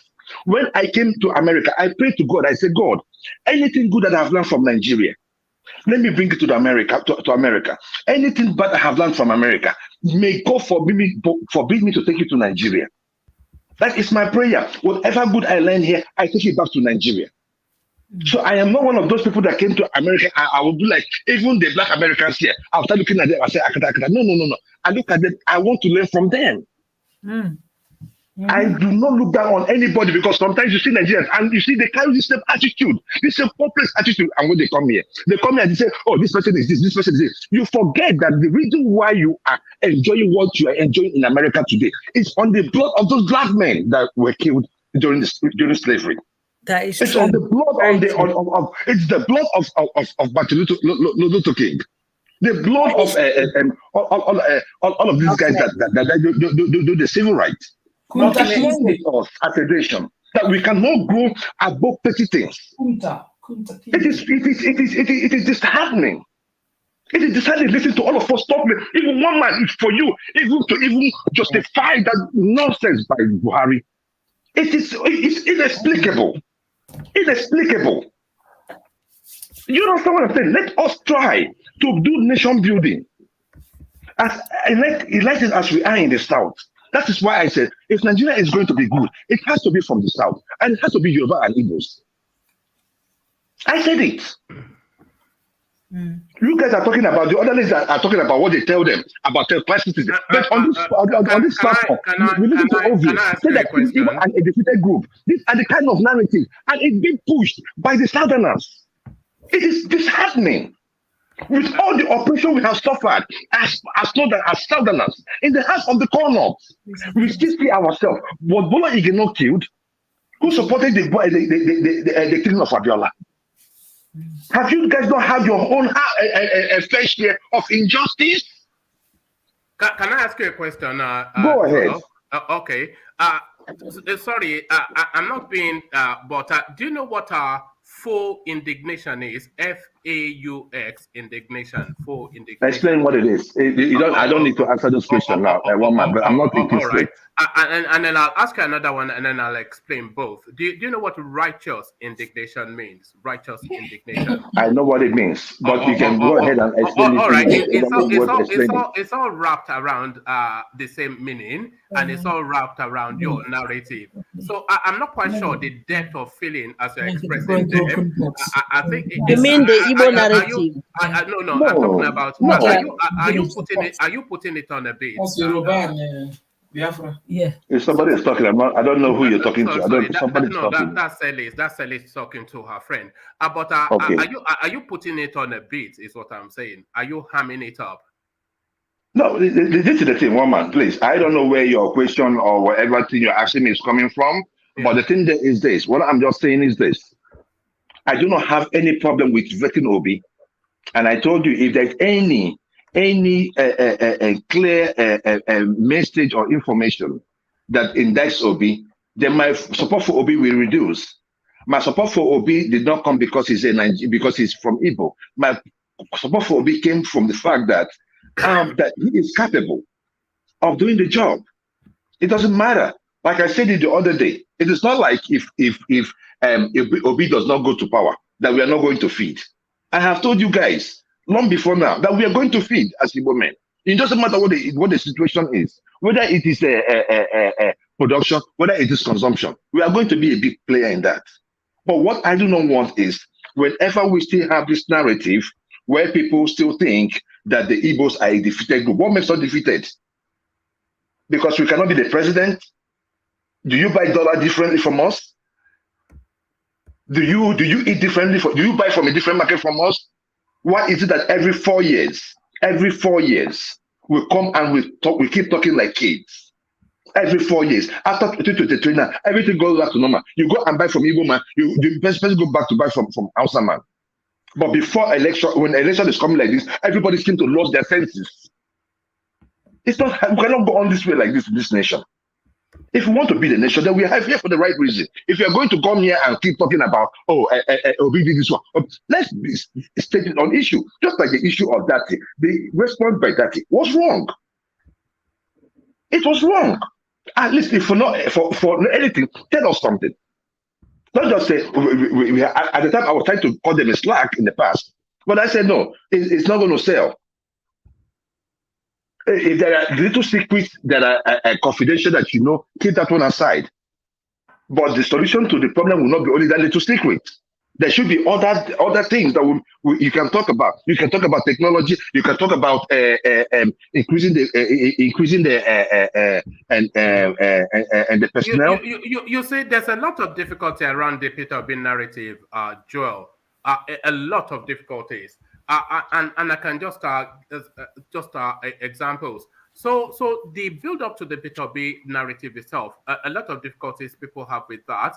But the actual Peter Obi narrative itself is very flaky, totally lacking in substance, and it's all wrapped around emotion, just kumbayaism and parochial regional tonality. So just like Tinubu, isn't it? Talking about regionality, that is not what Peter Obi's candidacy is based on. Peter Obi has been consistent about what he's going to do for Nigeria, and if Peter Obi were to be a white man, let me put it that way, because I have seen most of us here keep talking and I keep listening. If Peter Obi was a white man and we go out in 2014, 2015 to dig out the things that he said about today's economy, most of us will be calling him Christ. Most of us will be calling him Christ, because everything that is happening today, from the savings, remember when he in Okonjo-Iweala's book, he was the only one with Eli Imoke that said that there should be savings. Is saving not part of our problem today? It is.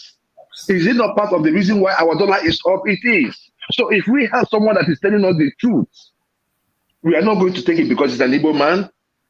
This morning, I think this morning, yesterday morning, we were asking savings is not our problem. If Peter Obi were from the west, if Peter Obi were from the southwest, would he get a better outcome? And Adeleko said yes, and I believe him. Anytime, let's just go. I believe him. Because of what? Because of where he comes from? Come on now. We cannot celebrate Obama. Then we castigate Obi. We cannot do that. That is hypocrisy. That is hypocrisy. So, is there any other question that any other? Because I think the Sam Omatseye guy, I think if he is reasonable enough, if he is well educated, I think, because sometimes education and wisdom are two different things. If I know he's a stomach infrastructure journalist and he can still continue to do what he's doing the bidding of his paymasters, I am not going to pay much attention to it. However, whenever you're trying to discuss about a group of people, discuss the IPOB, go ahead and discuss them. But do not make that narrative, do not give that narrative or that perception that every Igbo man is IPOB. That is insulting. Before IPOB, we had Masop. That's a generally held perception. We had Masop before IPOB. Every Igbo man was not part of Masop.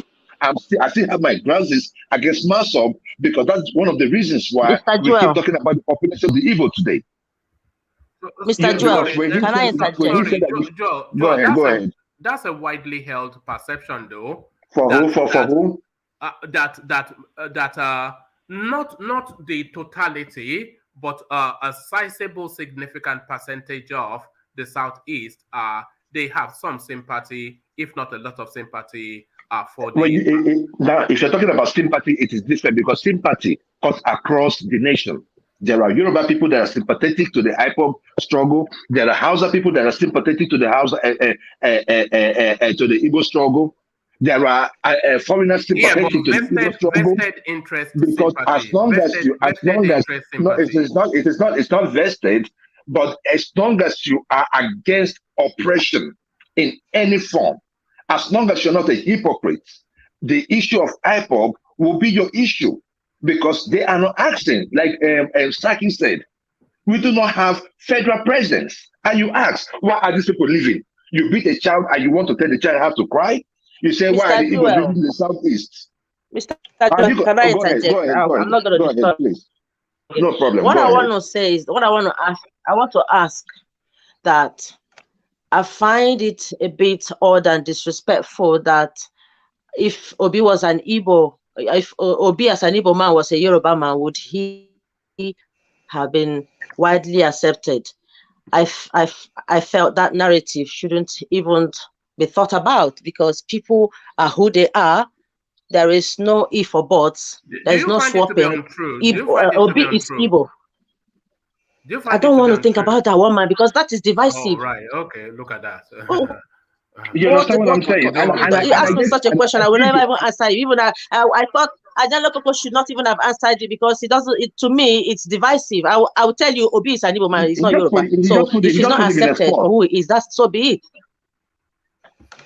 So that is, and tell you, and that is my point. There are certain things we should not be asking. There are certain narratives we shouldn't be pushing on this platform. If we are going to come here, let us discuss the main issue. If we are going to even vent Obi, no problem. But when you start when you start adding some tribal coloration to what we are doing, then we have made a mess. Can I interject 1 minute? Go ahead. Yeah, I think, Joel, you are misrepresenting what I said in the morning. You're misrepresenting what I said in the morning. What did you say? Clear. I said, with Tinubu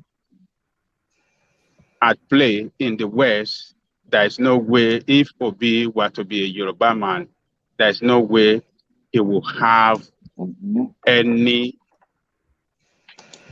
There is no way he will have any ground at all. I said he will have succumbed. He will have been overwhelmed by Tinubu, as Tinubu overwhelmed the vice president and the governor of Ekiti. That was my position. Then he now pressed you further. He pressed you further. He pressed me further, and he said, okay, no. That if he were to be having a phenomenon like this wave of strong support like this, I said yes, it will have. So what did I say wrong? What? Yeah, I said because you didn't put it that context. You didn't put it in context. No. There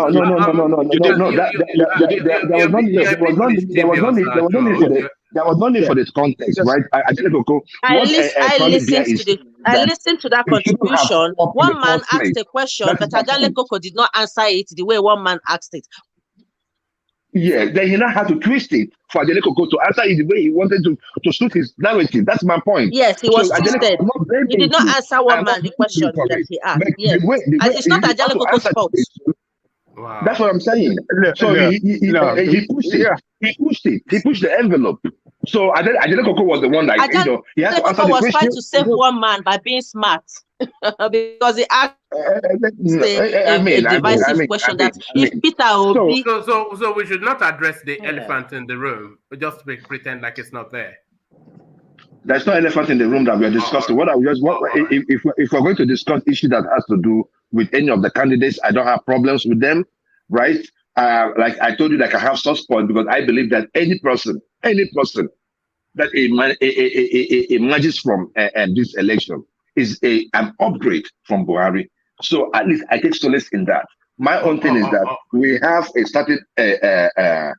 we have the top candidates that we can speak for, we can vent and all that. Let us make it about what they're going to do and all that. Like the way Dati, you don't answer that question. These are the things we should be discussing, not saying, trying to talk about where the person comes from and how eligible they are because of where they come from. Let's leave that space. Let me hold you in that spot of thought though, and take that thought then to this space that everybody an improvement on Buhari.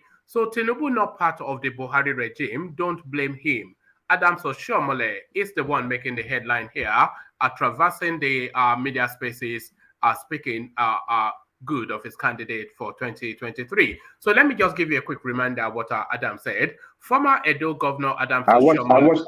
I watched the clip. Let me stay with that. I watched the clip. All right. So to that then. So Tinubu, I'm not aware he was ever given an appointment in the Buhari administration. No. So quite why all of the ills of Buhari's administration is being vested upon him. It's a mystery to a lot of people. Perhaps you can unravel that mystery, Joel. Okay, you see, sometimes what we do in life comes back to haunt us. I remember in 2015, and even up to yesterday, I was listening to one of the APC guys, and they were talking about 16 years. What did they say? 16 years of PDP. 16 years of PDP. Right? So they are not even limiting it to the person they were contesting against. They were talking about everything about PDP, all the years of PDP. So if we are going to use that for PDP, why can't we use it for you? Can't we just say 8 years of APC, what have they brought to us? They have put us in more debt than we have ever been in Nigeria. They have put us in I mean, we are not even a nation. We don't even know if we can even pay up our debts today. So that is the point. So you cannot detach Tinubu from Buhari.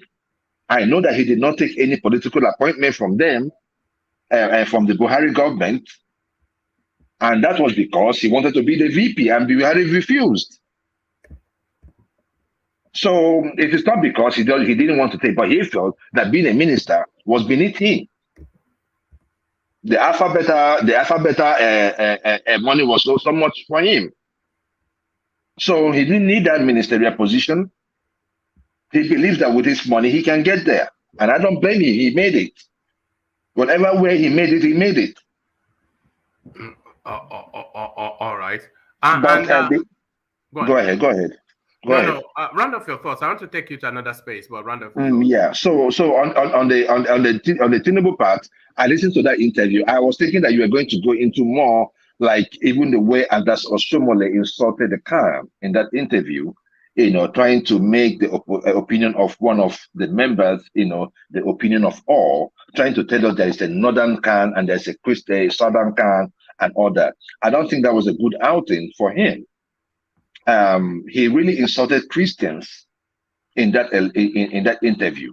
And I think that was even more. So? I've not seen the interview myself, but talk us through it. Oh my goodness! Because Rufai was pressing him. They were pressing him on the fact that PFN Khan had come out to condemn, the Muslim ticket, and he is trying to make them understand that Khan cannot speak for Christians.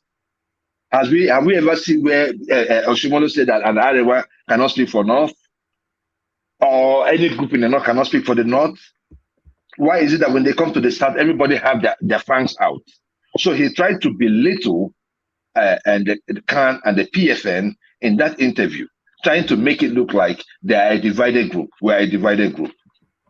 So that is why I said earlier on that Tinubu is going, after that, that was why I said it this morning. I said Tinubu is going into this war with one of his arm tied to his back. Hopefully, with one arm and two legs, he can still win the election. All right, brilliant. Before I take you on to the next talking point, Joel, let me acknowledge the super chats that have come in since. Kulata this time around, it says, Rivers IPOB, we're in trouble, wahala, So I think the idea of celibes being an IPOBian is what has somewhat flummoxed Kulata. So Rivers IPOB, we're in trouble, or wahala bidato. So that's Kulata. And Kulata in your direction this time around, Joel. It says, Joel, calm down. Obi criticism is not Igbo criticism. But that is the thing, though. And that is the thing. Not just to Joel, but really to the platform. An Obi criticism is not an Igbo criticism. It depends on what you're listening to. I know what I'm listening to, and I'm not dumb. And I know I do not come out. I live in someone else's country. All right, brilliant. It's on my wow. You understand what I'm saying? So I I have lived in other people's country. I know how to respect other people, but I cannot come home where I believe that I belong to, and I have people insulting me or insulting my tribe. I will not take that because I have done everything. I have not been anywhere in life, and even in the Southwest that I live in, I've always been appreciative. But if we have issues to discuss, we can discuss those issues. But just coming out to just belittle my tribe or belittle my group as if that we are like Ovi said the other day, a defeated group. Such words should not be seen, and I cannot tolerate that. And I'll come out for you for that. All right. Come out for this. APC won't be satisfied with only 25% of Southeast vote. Abdullahi Adamu making this rallying call to his troops. So it looks as though the APC then, never mind even anything, they want to take the totality of Igbo land. So Abdullahi Adamu gives the marching orders to the Southeastern APC functionary. But do you think they'll be able to deliver the Southeast to for the Jagaban? You see, whenever you're making a political journey, I always tell people, never, ever disregard any group.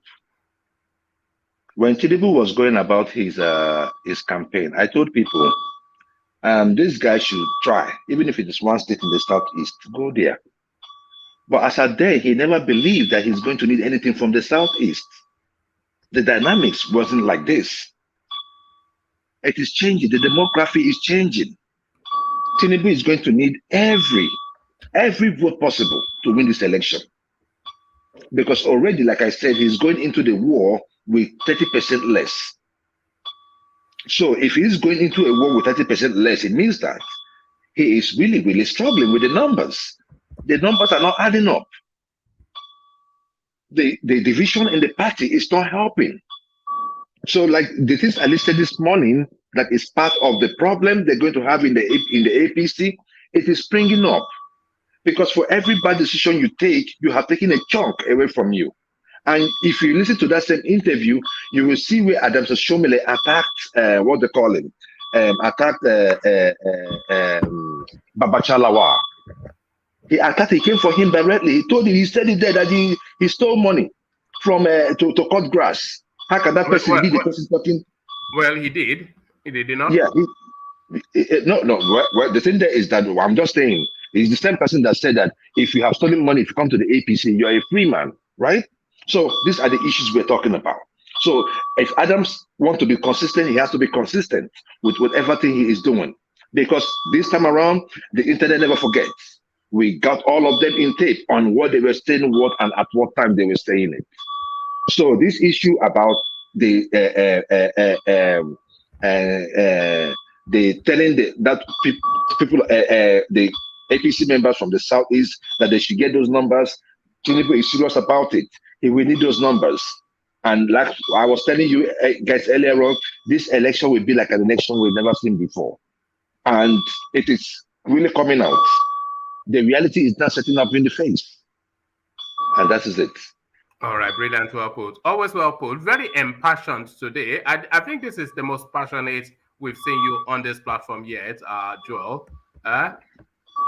It's okay. I just want a better Nigeria. And for those people talking about the IPOBians, the IPOBians are part of Nigeria too. There is no way you're going to have you unless you don't. I thought they were Biafrans. Are they part of Nigeria? See, let me tell you something. See, whenever you see people, like even the Trump group, everybody, whenever you see people like that, you have to bring them in with love. They are part of your country. If those people go gaga, if they go gaga, you are going to cry about it. The same thing that happened during the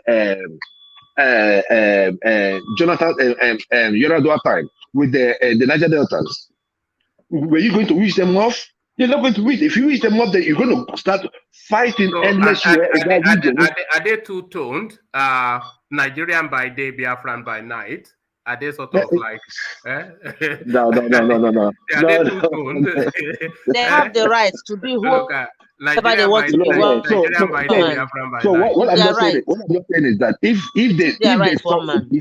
they saw Obi and they saw that Obi is someone that they believe in, let it be.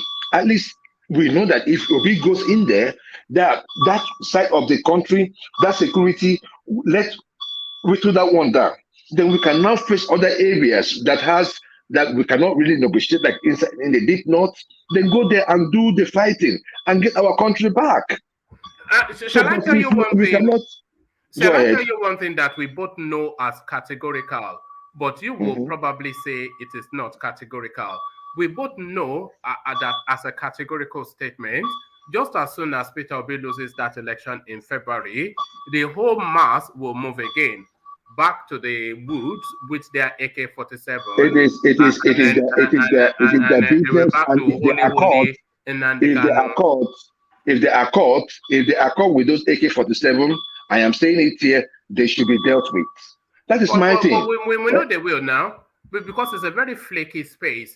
So they move their mass. But they need to deal with herdsmen first. All the way to Peter Obi. And as soon as Peter Obi loses in February, they will move again. Let us start dealing before that 2023. You don't even know if you are going to be alive to that 2023. We have people ravaging our bush.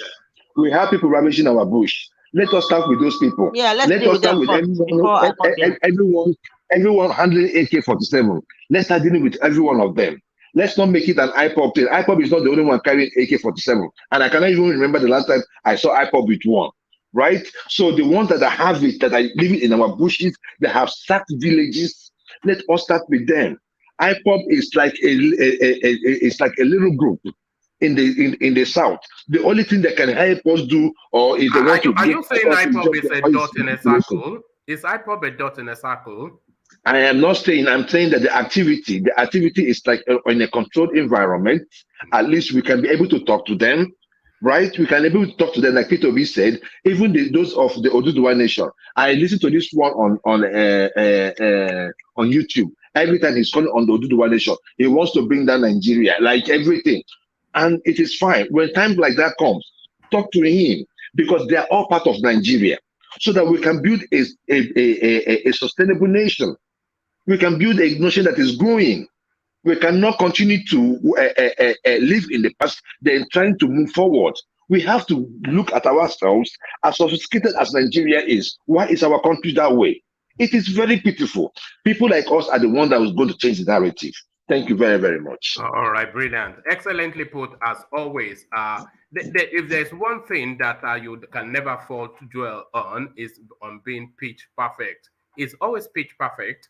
But then, of course, the content, you quibble. So that's Joel of Nashville, of course, a real delightful fella. So Joel of Nashville, we go on from Joel of Nashville to the man that everybody comes here to hear from, the mighty one, of course, Ajanle Koko. And on our way to Ajanle Koko, we acknowledge RB Super Chat.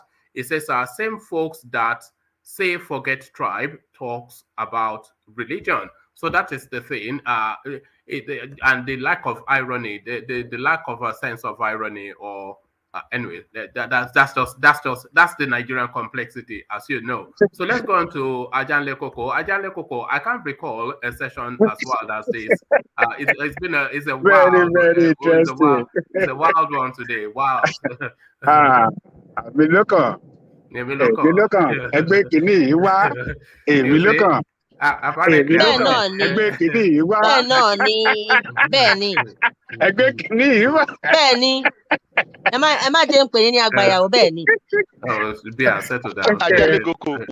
to my turn, I can't even say anything. I was so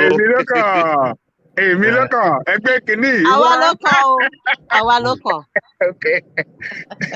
Well, so yeah, sorry, go on. Yeah. Okay. What do you want to say, woman? No, I was going to say the article that has caused all the controversy. This is Sam Omatseye, or whatever his name is. He has dropped a bombshell, and their Pobians are up in arms. All right. Let me say good morning, afternoon, evening to our listeners around the world, wherever you are. Please click on the like button, share, and subscribe. We'll be here for almost 5 hours now. So you can do us a favor by clicking on the like button to help the YouTube algorithm of this platform. So thank you so much while you are doing that. Look, one man, that guy make a lot of point in that article. Some are correct. I mean, some are correct.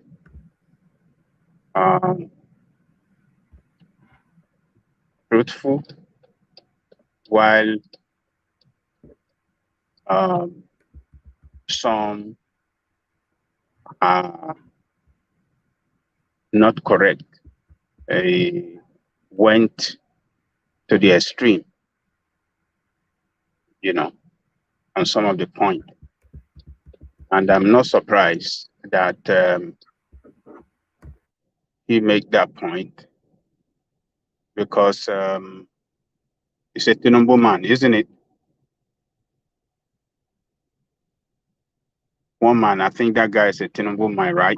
No. So they say. I don't know that for fact, but that is what the IPOBians are saying. Okay. He worked for Tinubu publication, obviously, yes. Okay, right. So, what do we expect from him? Are we expecting him to, not to market his boss well? Are we expecting him to be praising Obi? So, we should not go wild over that.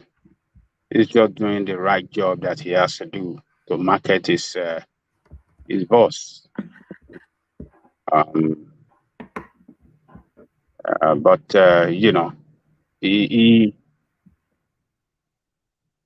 to the fact that Obi invested money in, in his family business while he was the governor of in that beauty that he brought from South Africa, and his family invested in that business. We read a letter. We treated an article here that confirmed that, and we treated an article here that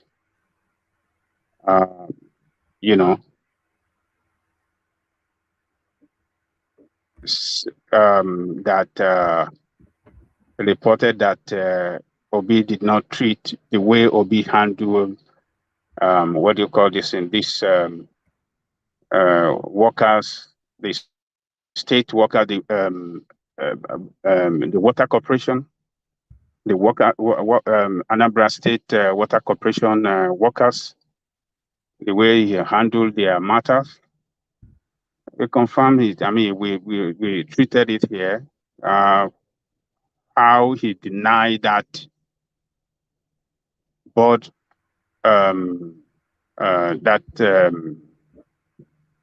government agency, how he denied them their salaries for several months. And some of those workers, particularly the pensioner, some of them died. And those people took the state government under his leadership to the court, and the court ruled in favor of them. And Obiano was the one that settled the payment that the state government was owing them. So all those one are fact. The Pandora stuff, that was a fact too. The money invested in Pandora while he was the governor, he came to Arise News on an interview with Dr. Abati and Rufai and Tudun. He confirmed it, that yes, it was true. He did that during his terms of office. Only he confirmed it, and he said that he didn't know that he has to report that when he was, declaring his asset.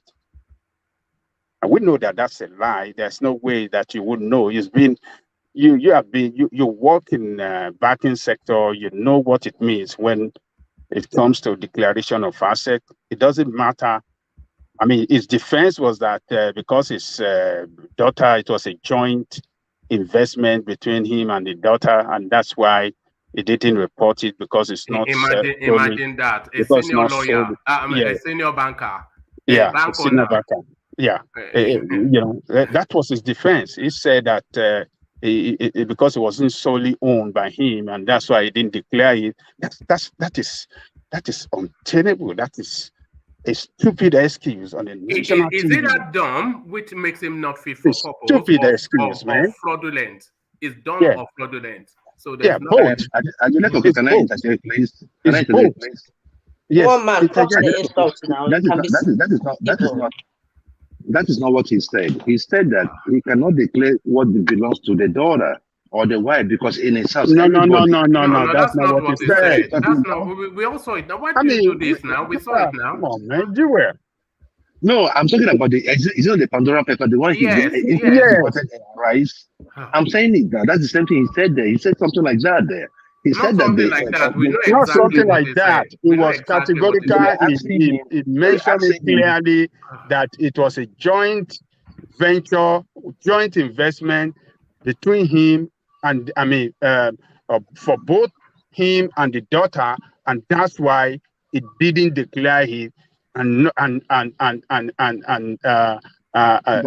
said it clearly.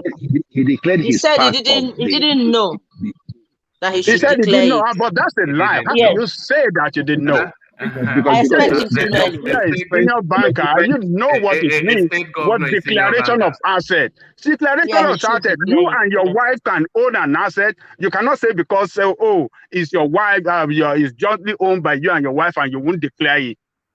I mean, come on, man. These people, look, when some of us or some of our people or some of our brightest that we assume to be brightest, one of our brightest, done something wrong, we are not going to lose anything to say, look, this man is wrong here. What he did is wrong. He should have done it better than defending indefensible. Hold on.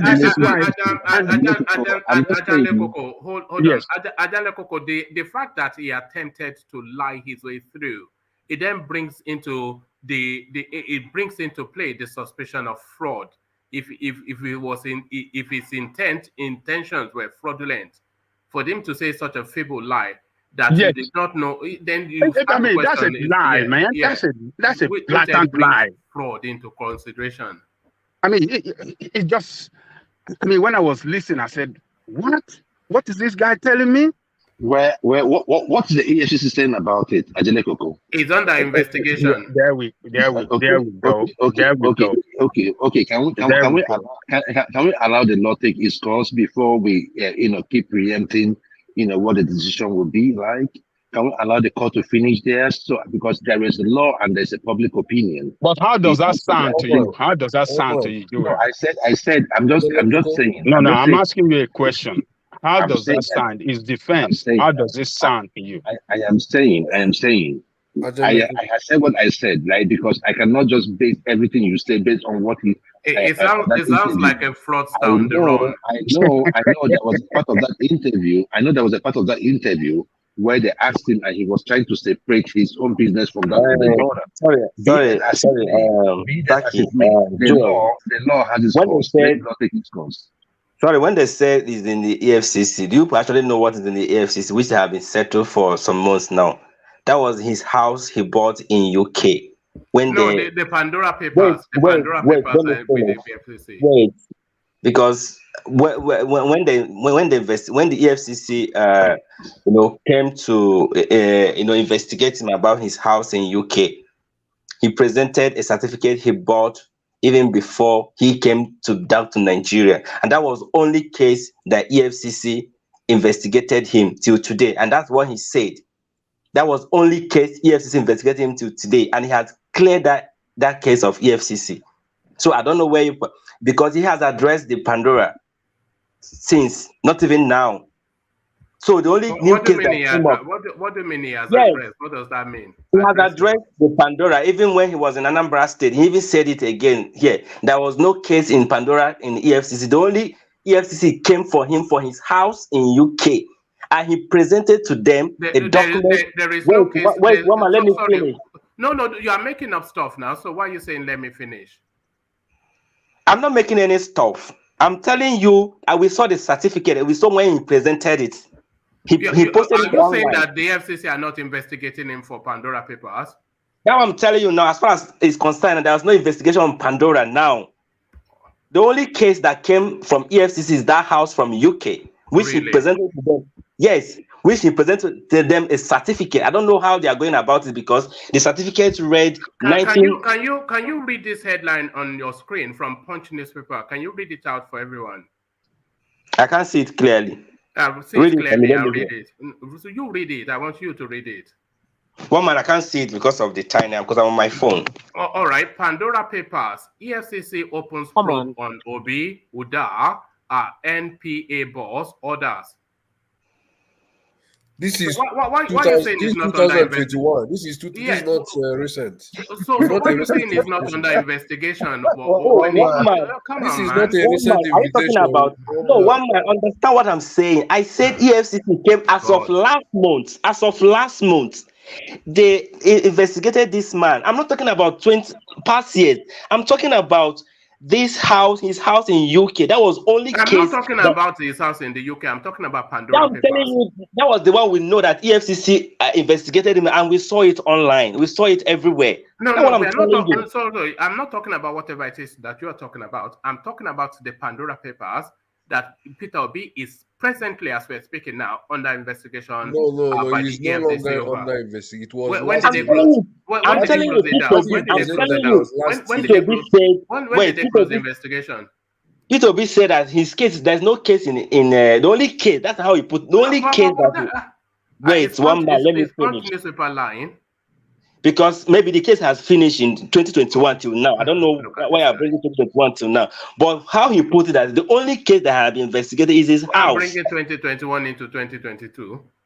It is only his house that EFCC have come, and he presented to them his certificate. I'm not interested in any house now. I'm talking about Pandora Papers. So what are you talking about? No, man, I'm telling you that EFCC investigated this man this year. And the case that investigated him is his house in UK.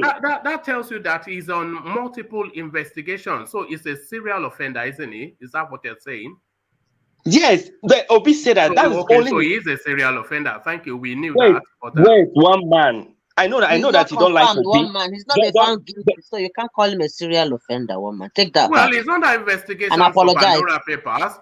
This on your knees as well. Emmanuel is now telling us he's under investigation under some property scam. All I know is that he said there's no case in EFCC as it stands now.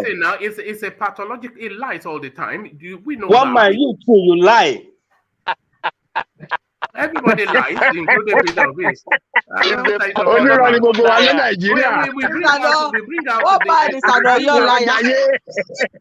Everybody is a liar in Nigeria. We present evidence, and you are still going against evidence. But back to you, Ajan Lekoko. This is. I'm trying to tell you what have been present. What we saw. We saw that we saw the EFCC when they were even they videoed them. They put the camera, and he came out successfully because he presented the certificate he bought even before he came because he spent. What are you talking about?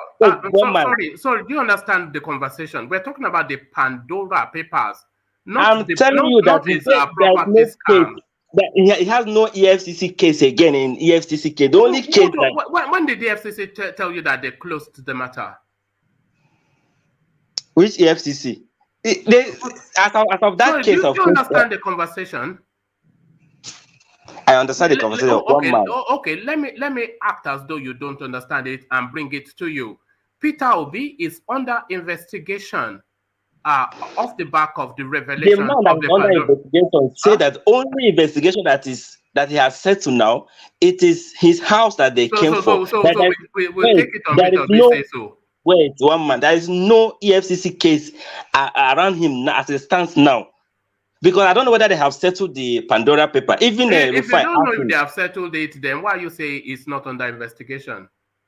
Because even Erofai tried to ask, he said that there is no case.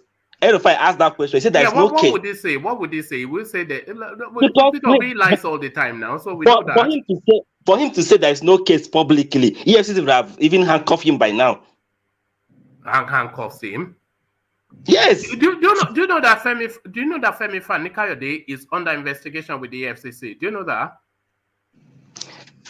Do you know how far back it goes? Former governor of Ekiti State as well. Yes, I want to. And Obi-Tuary watched his video dancing in America. Yeah, sorry, and the Tinubu as well. Sorry, I'm just going to have to remove you, Bia, if you don't let us have a conversation around here. Please.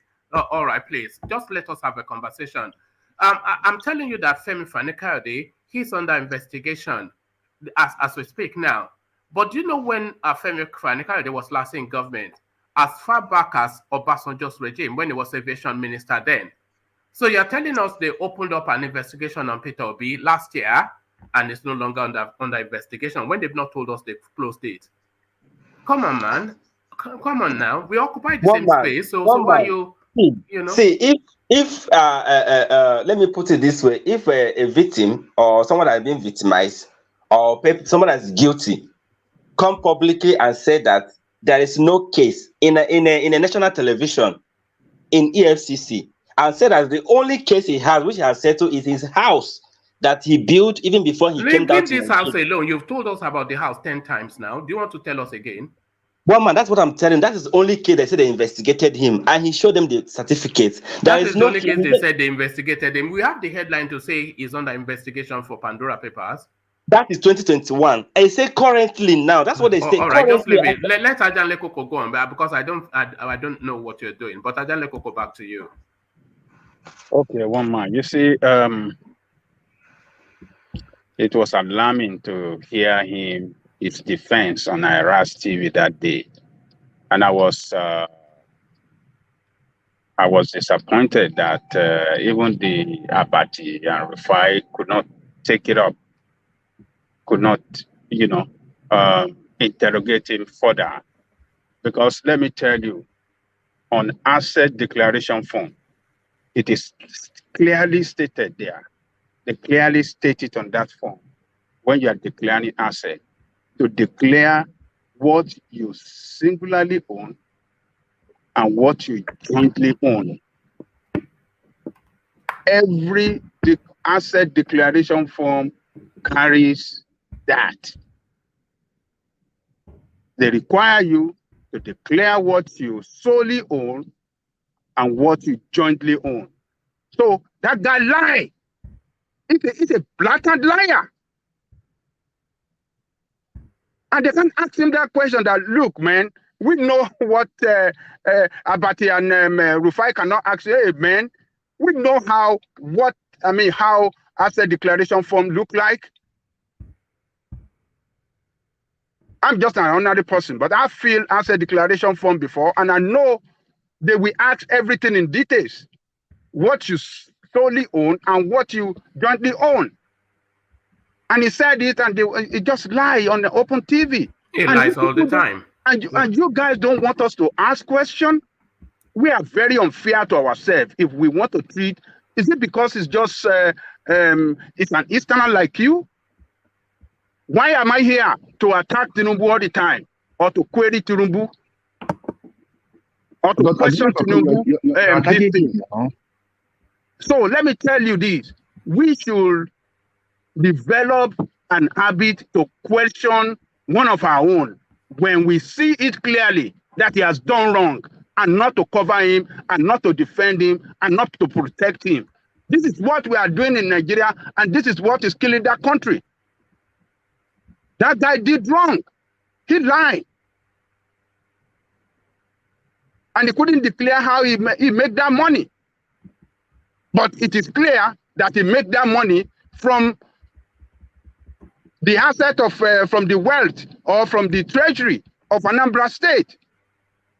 When he got that, what did you tell him? When he moved that fund He created that offshore account during his time in office as a governor.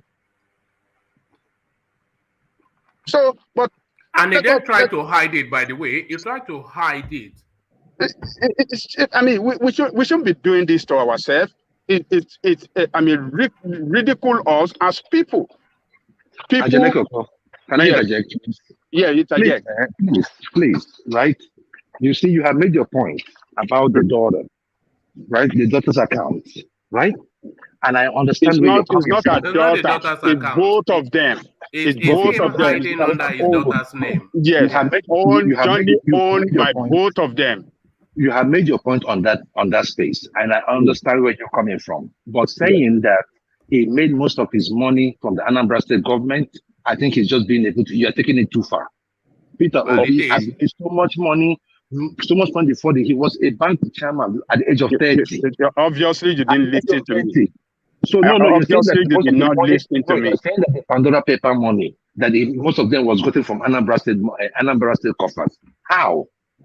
Okay, let me tell you this. Because that offshore account was created when he was governor of the state. And he didn't declare it. He didn't declare it. He didn't declare it. He did not declare it on his asset form. Where did he get that money from? During his time of office, when the law debar him from carrying out any other business while in office. Where did he make that money? No, he did not make the money from Anambra State government. Where did he make the money from? The money he put in that offshore account. Where did he get the money from? It was his money. He kept his money in trust. Okay. All right. You see, let me tell you something. Most of these rich guys, they do these things, right? But it doesn't mean that they took money from your state. It just means that some of them might do it to avoid taxes. Can somebody make the assertion? Can somebody make the assertion? You don't have to defend Peter Obi all the time. What assertion? You don't have to defend Peter Obi all the time. No. But you cannot beg me. I'm talking to Angelico. I don't know where you're coming from. You don't have no facts. You always talk about your tribe. We already know where you are. Let's allow people that are cerebral. I'm not shy away from it. I'm a Yoruba man. So just keep your cool. We are discussing something different here. All right. Joel and Ajanlekoko, if you both hold on one moment, let me bring you three or so paragraphs, 3-4 paragraphs that will shed even more light on this space. So if you just mute for a moment, it says a central and recurring. Sorry, if you can mute for a moment, a central and recurring figure in former Governor Obi's network of offshore companies, and whom the politician appears to place immense trust, is Anthony van Veren, a 70-year-old South African based in the Principality of Monaco in France. Experts in illicit financial flows consider Monaco a tax haven because of its generous tax laws and policies. According to KPMG Multi-Family Office, the Principality of roughly 30,000 inhabitants does not charge wealth tax, property tax, investment income tax, and capital gains tax. It also does not tax dividends and directors' fees. And unless they are French nationals, resident individuals are not subject to personal income tax, whilst inheritance tax is 0% for spouses and direct beneficiaries. It is unclear if it was this mouth-watering tax regime that attracted Mr. Obi to Monaco. What, however, is clear is that in 2010, 4 years after he became governor, the politician or his representatives hired Monaco-based Access International, where Mr. Van Veren has been partner and director for 25 years, to help him create a secret and intricate scheme of managing his assets. Mr. Obi told correspondents that the banks advised him to do so. From Monaco in France to Totala in the BVI, to Wellington in New Zealand, and to Geneva, Switzerland. Mr. Veron has traveled around the world running business errands for Mr. Obi and taking major decisions on his behalf.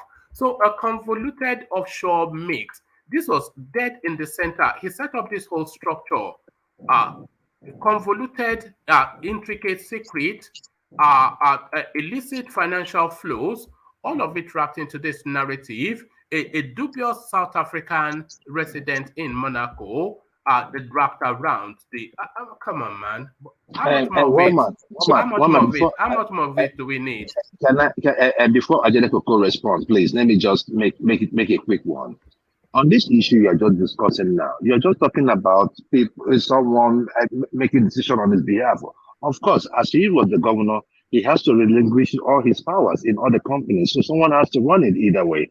All I'm just saying is this: if there was any corruption case against Peter Obi, all these things you're talking about, you have given this thing, it's the public domain. That is what you should be doing. If you push the narrative to go to EFCC, go to the law and get him.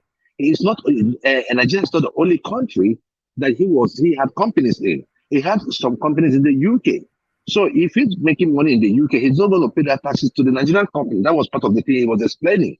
So then the EFCC, they have all the wherewithal. We pay them to do a job. But judging him on the pages of newspaper, on a forum like this, will not take him anywhere. We must be seen to be either disseminating the wrong information, or we are not giving out the information that is needed by the public. That is my point. Let the law take its course. If you feel, I don't think at this level, if Tinubu or Atiku had any of these things you're talking about against him and Peter Obi, that they're not going to send it to EFCC. They're not going to call it for his head. They have not seen anything wrong that he did. And that is the reason why they resort to the petty stuff like IPOB and tribe, and the North will not vote for the Igbo man and all that bullshit. Give us something that he did. If the Oshokomole that you're talking about in Ekiti State, they established cases of corruption against him that he stole from the coffers of the state. Every other person that EFCC has visited that left the seat of power, how many of them in Obi's era that the EFCC have gone against? And yet Obi has not been invited, except for the one of the House and the Pandora stuff. I don't know if the EFCC is still on it, but how many things can we say that this is what you hold Obi in? Is it that he's too smart, or smarter than the security operative, or he's smarter than the whole of Nigeria? Come on now, the law is there. If he has let me come in here. You say, Joel, let me just give you one paragraph. Apologies, real apologies. It says, this is further down. It says, in response, so this is just, if I read it, you'll get the context. In response, Mr. Obi ridiculously suggested that those offshore companies and assets are jointly owned with his family members, and that he was not under obligation to declare companies jointly owned. I don't declare what is owned by others, Mr. Obi told correspondents. If my family owns something, I won't declare it. I didn't declare anything I jointly owned with anyone. So, and there it is right there. So, I mean, what are we talking about, man? What are we talking about? That's a garbage. He was just talking, he was just defending stupidity right there. And I was shocked that he could talk like that. You know what happened? Joel, he never thought that they could discover that he had that hidden account somewhere. That's why he never declared it on his asset declaration form. And do you know what? Do you know the offense he committed for not declaring it? It's a criminal offense.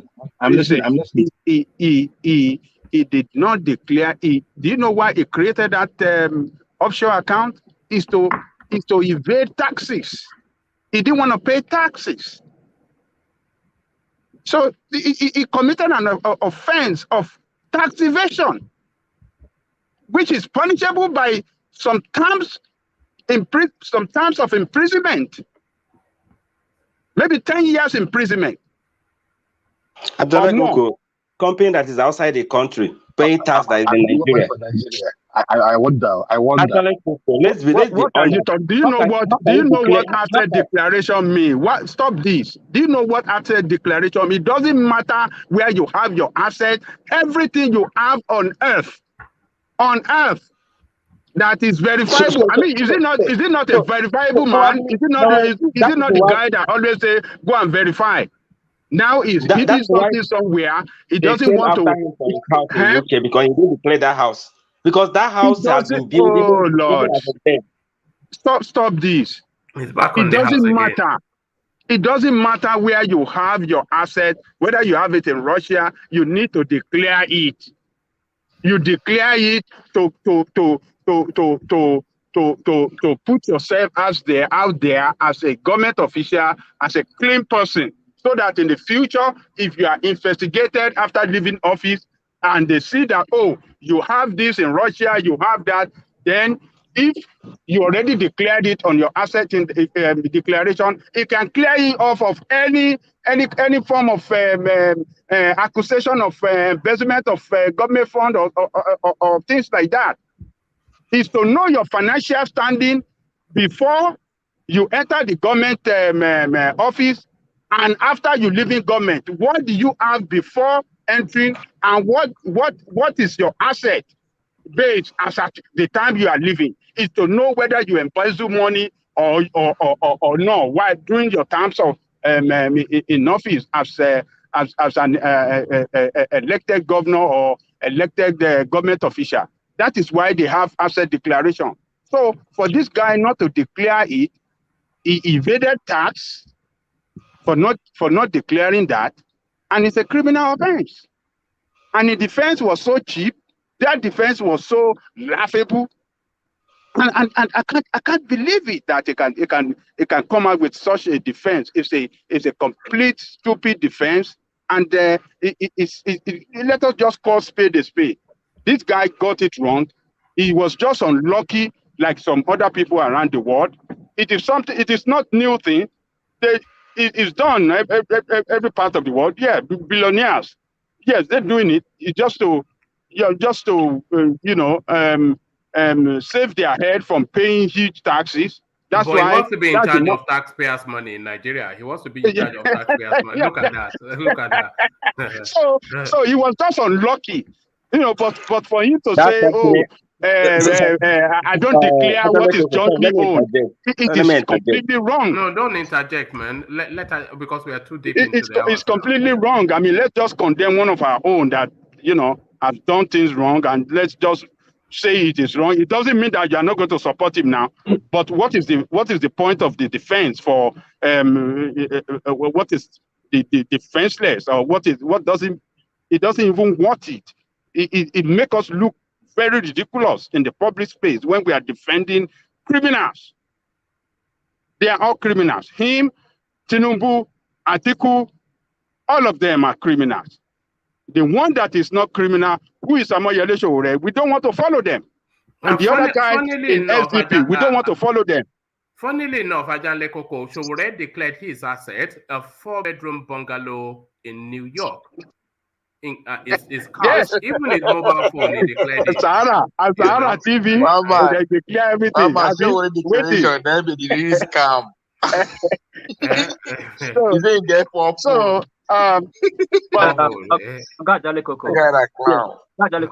I want you to challenge Saki father to provide any news media that EFCC invited Peter Obi over his house in London, not the video link he made by himself of saying he was invited.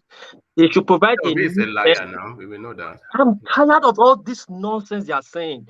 Please, Saki father, I bet you $1,000. I will drop my account. You people know me. I don't say what I cannot do. I will pay right now.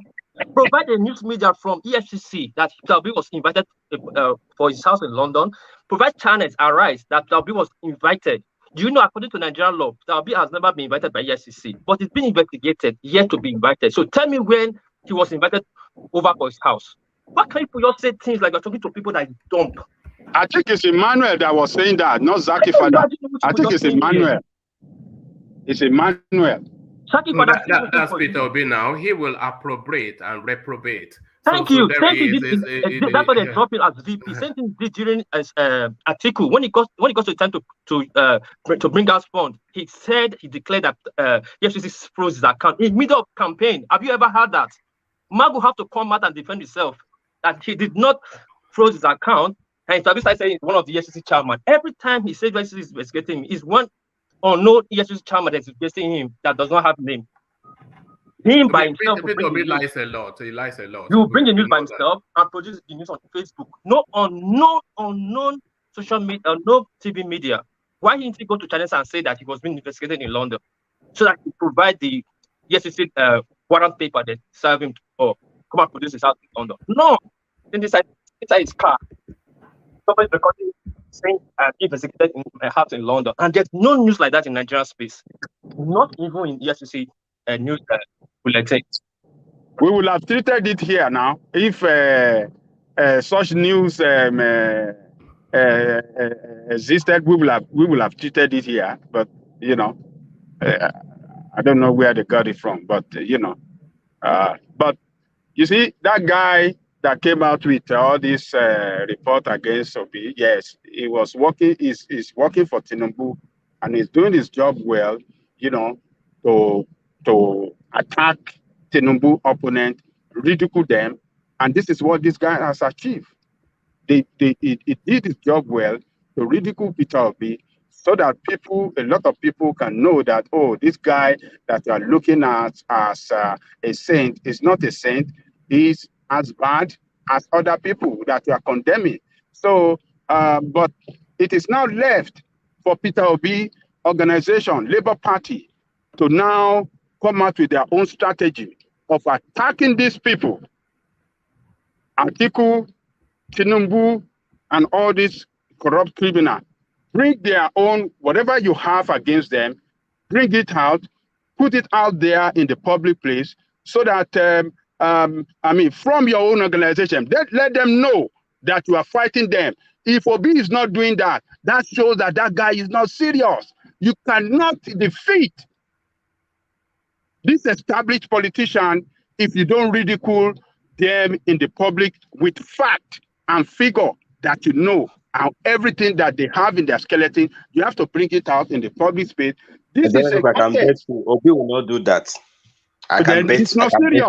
It's not serious. And let me tell you, if it's not doing that, you guys should read a meaning to that. That this guy knows that because when he was in Abga, they told him the same thing. He didn't recognize. Just let me talk. Let me forget about Abga. Abga is just contesting for governor. We are talking of presidency of Nigeria. Then you say you don't want to fight. You want to be a gentleman to be president in Nigeria.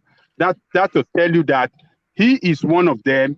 He doesn't want to rock the boat because he knows that, okay, when the chips are down, when he couldn't win the election, these are the people that will win the election, and they could possibly consider him for appointment. So maybe that is why he's not hitting them hard. He has nothing. He has no reason. He has no reason not to hit these people hard.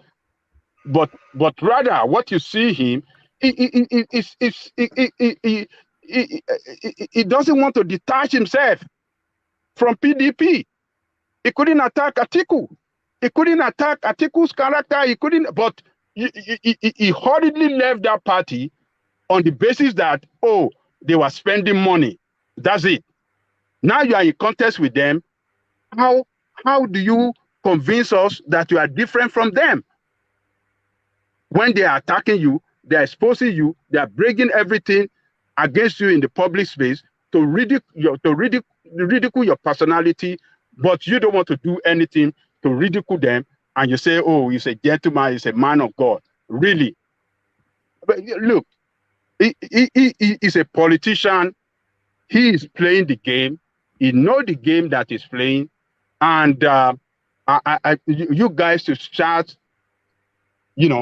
put on your searchlight to look at this guy well and know the kind of game he's playing. If you don't know And if you keep just following him, just because it's one of your own, then you are getting it wrong. And I understand it's one of your, you got to support him whether you like it or not, because this is the first time, you know, that an Igbo man, it look like is having that opportunity at the national stage for the position of presidency. You have to support him. But at the same time, if he's doing, if he's carrying out his campaign wrongly, or if you're not doing it effectively, you know, to market him well and to propel him for to propel him better than others in this context, that shows that it's not serious for the job. And what is the effort for?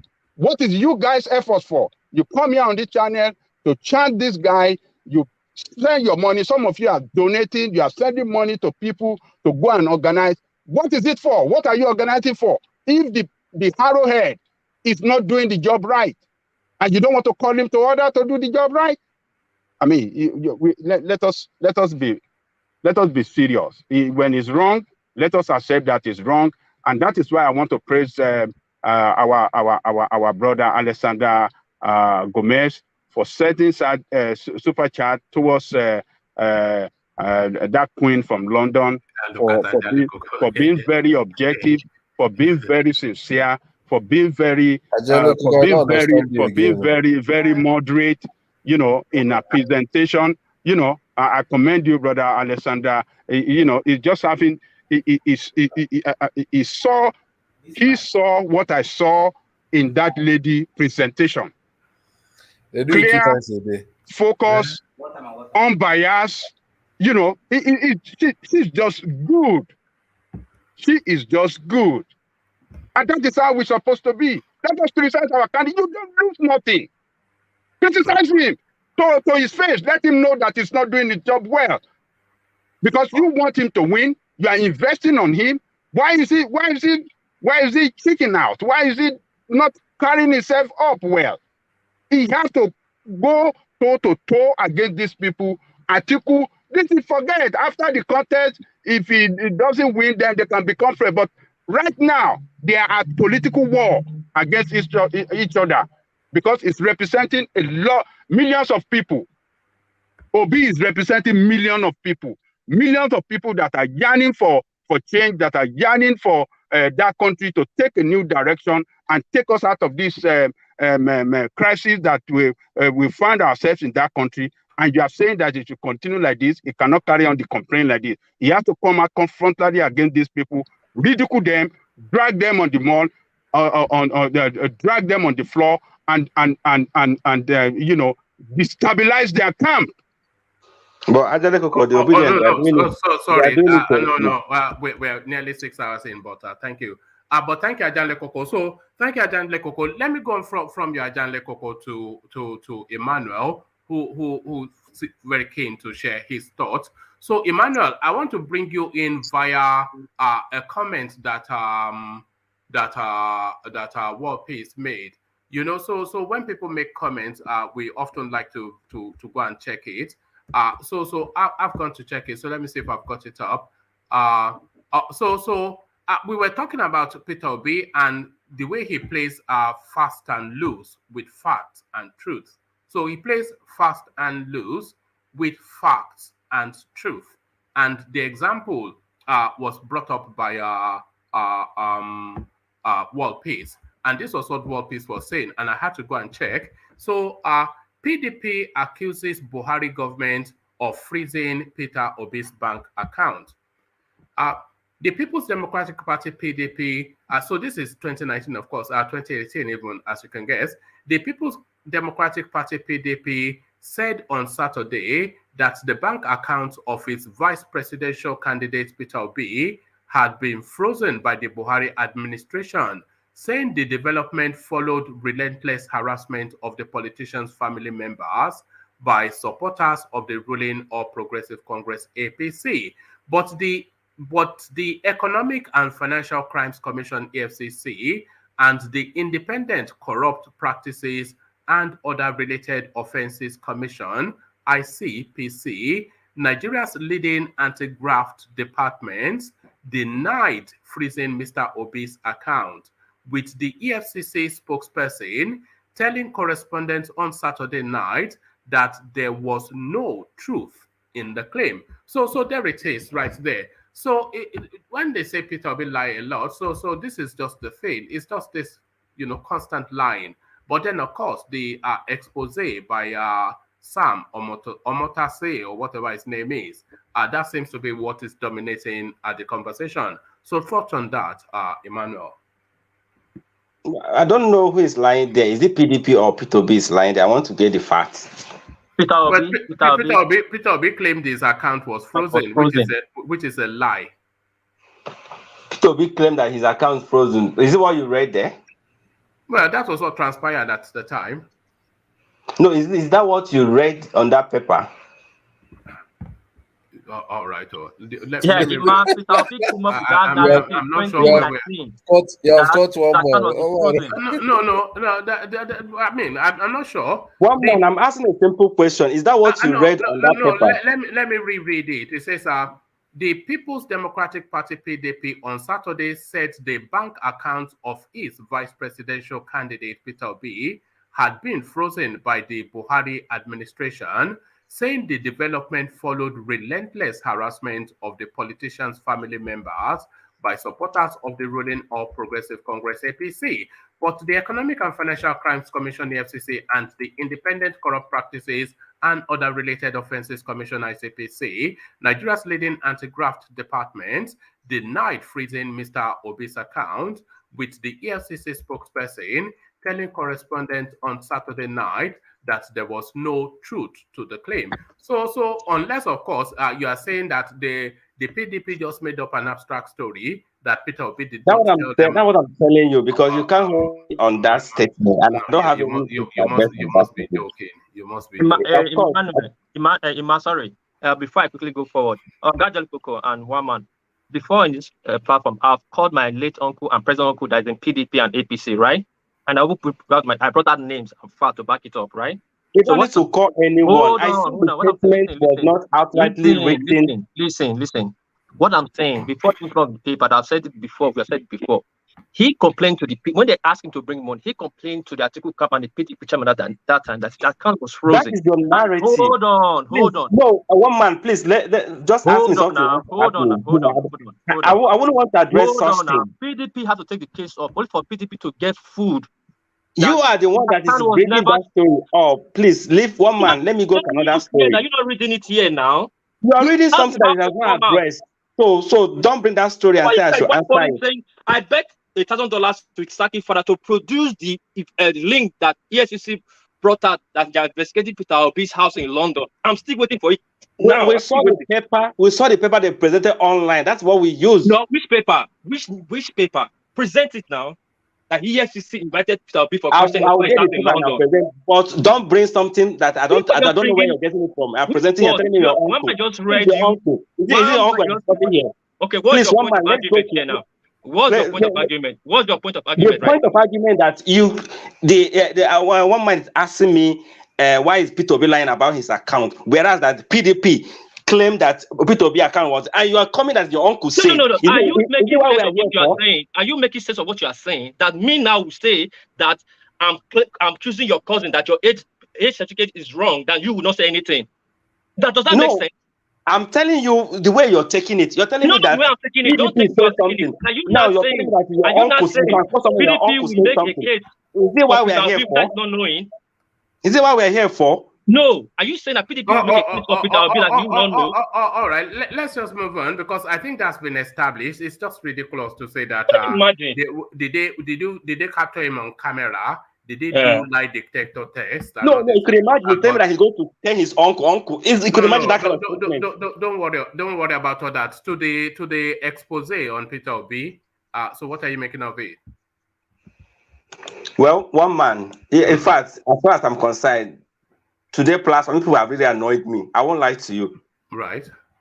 Because sometimes this starting from Kolata, they will go and dig something from the pit that I have the site that you cannot even view like a written paper, like it is so faint that you can't even read something. That's where they are digging something and they are tarnishing Obi image here.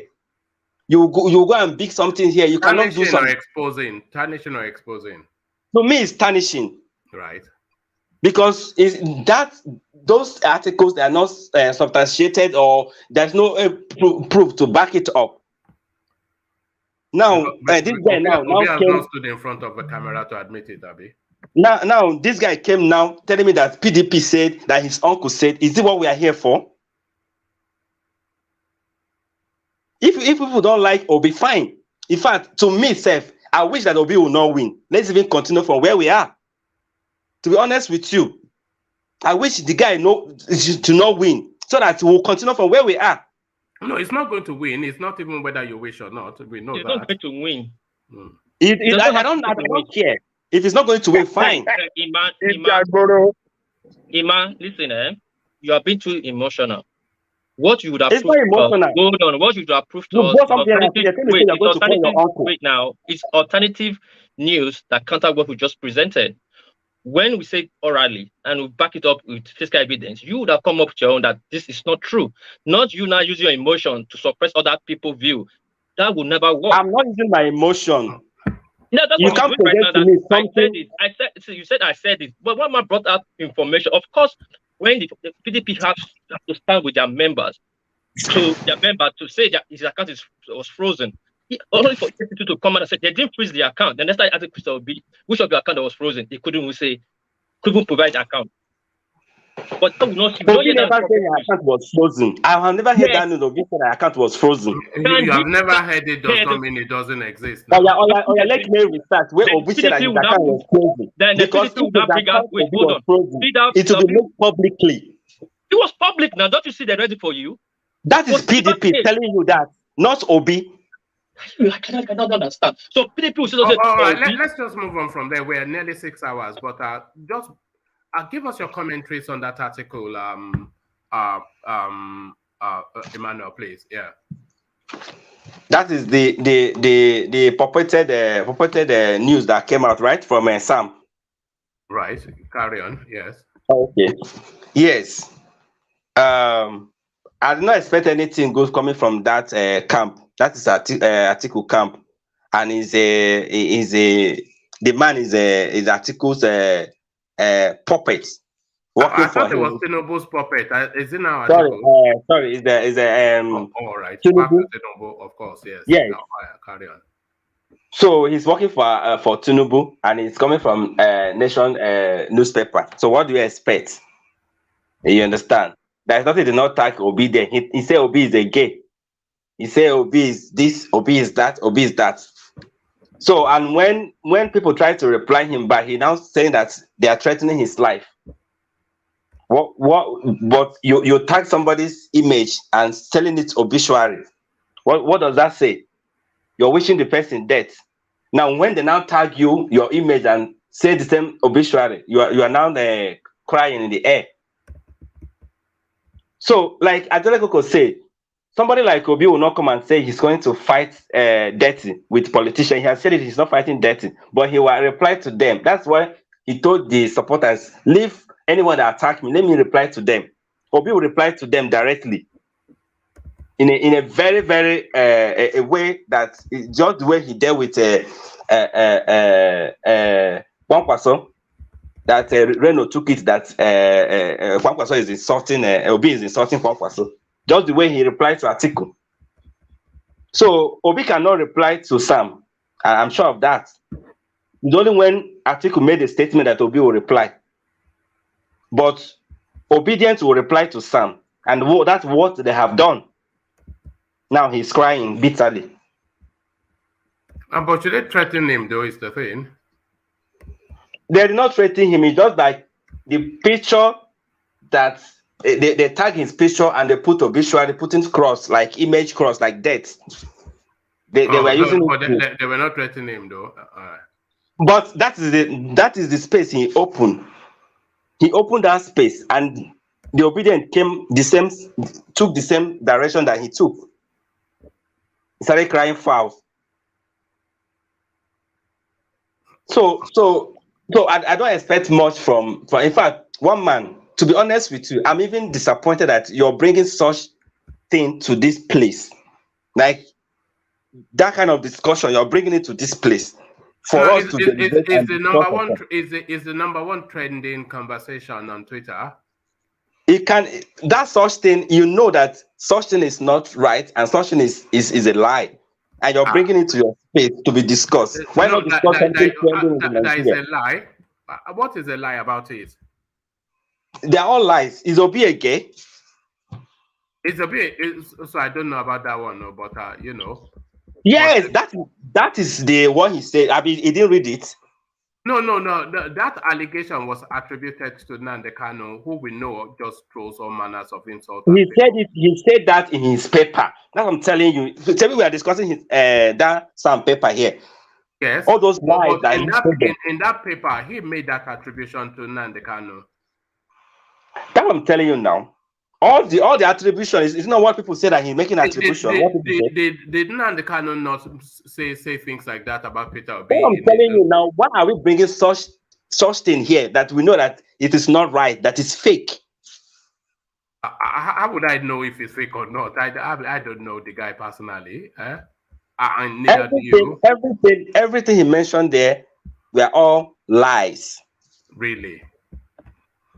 On what authority are you saying that? On what authority? Yeah.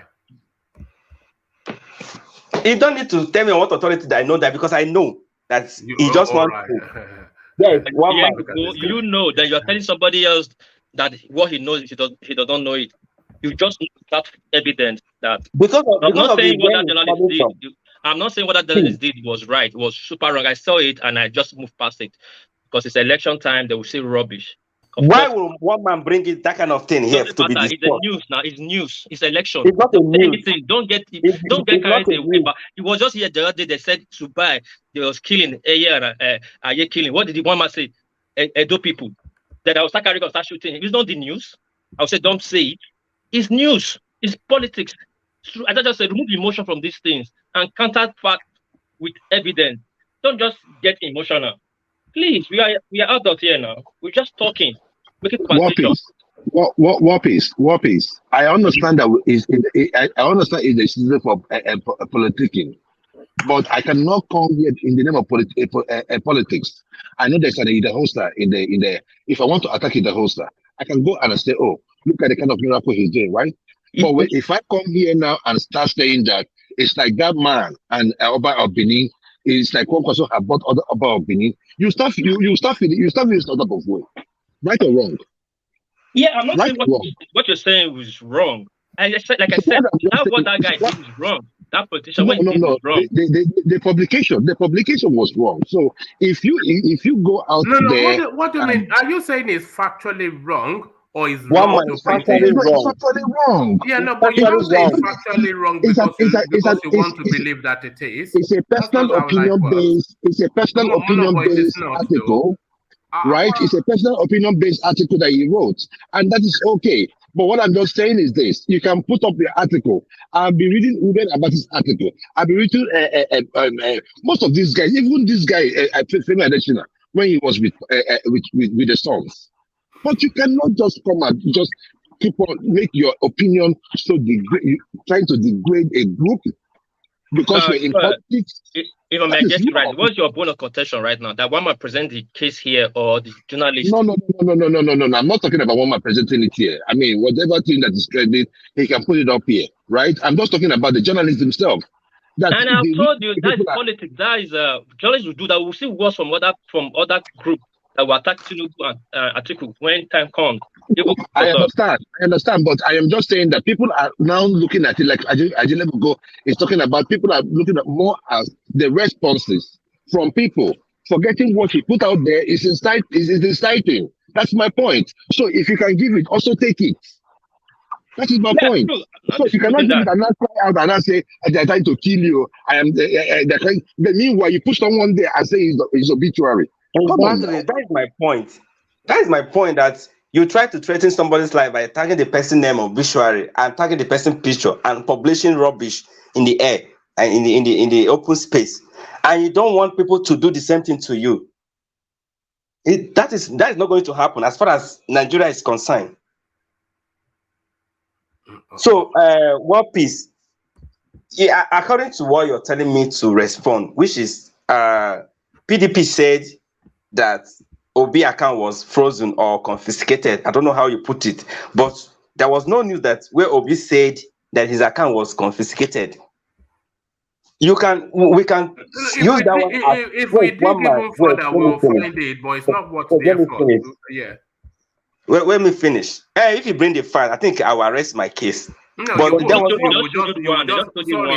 sorry, let him just because we're now 6 hours in. So if I go and dig even further, even if I find a video clip, you still one man find the video clip where Obi said that his account. Why will I make the effort? I've already brought the article and you moved, but carry on with your commentaries. See, one man, you know how I used to analyze case when it comes to Obi. I'm not that Obi or something, but when they begin to put salt, put lies on top of lies, I don't take it. Just like Joe used to say, I don't take it for a bit. But if you're bringing facts, I know where Obi has done wrong, and I know how to criticize Obi. You have seen me here say it severally when I criticize Obi here, but not when you go and dig something from the pit of somewhere I don't know, and you present here, and you tell me that I should believe that. I will not take it somewhere. Yes, just like just Colata digging data from nowhere. That's from nowhere. One man, Colata cannot use that data to do anything meaningful for himself as a researcher. You know the case against Obi continues to pile up and pile up. You can't. How long will you duck and dive? You can't duck and dive. You are like Maradona, Messi. You are. How long could you continue to shimmy everything? The only thing I find that Tinubu camp has nothing against this man, and that's why they are looking for. You could imagine him tagging Obi gay with all the stuff. Imagine who tagged him? Who tagged him gay? That is the article I saw that Sam presented. Right. Yes. Sam didn't tag him gay. He referenced Nnamdi Kanu tagging him gay. And such thing coming. Yeah, Nnamdi Kanu said that his boyfriend in London, he said he will publish the hotel that Obi and his boyfriend. So there it is. So why is Sam getting the blame? Why are you not flogging Nnamdi Kanu? He said he will reveal to the world the hotel that Obi and his boyfriend, the hotel they used to go in London. That boy, that guy, the kind of that. Look, this Obi is. How long can you cling on to this Obi? If I say let's leave him in jail, now people will say that I'm not an Igbo man. Leave that way. If I don't say that, let him stay back in jail. So Emmanuel, I'm inviting you now to slam Nnamdi Kanu. Who said yes, of course. I've never been supporter of Nnamdi Kanu. I've not called him. I always call him a lousy, and when he was calling Buhari Jubiri, I called him a very useless man. So I never believe in him. I have been saying it here. He's a very lousy person, as far as I'm concerned. Some Igbo people say will go down and put their head on their feet. They say they are worshiping him. The guy disgusts me. So you know that you can't present such thing, and this guy came. They are looking at your face, so they will attack you. Who attack me? You know those people now.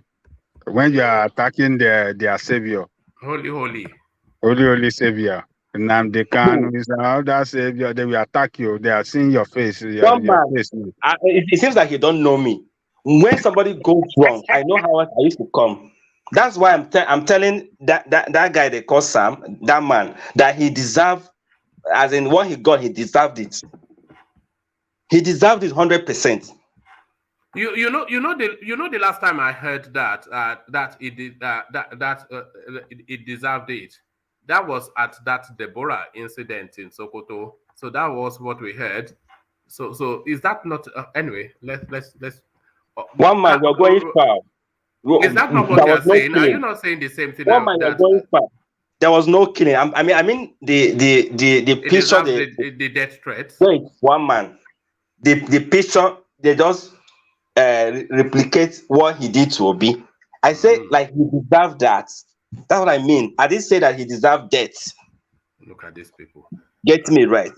One man.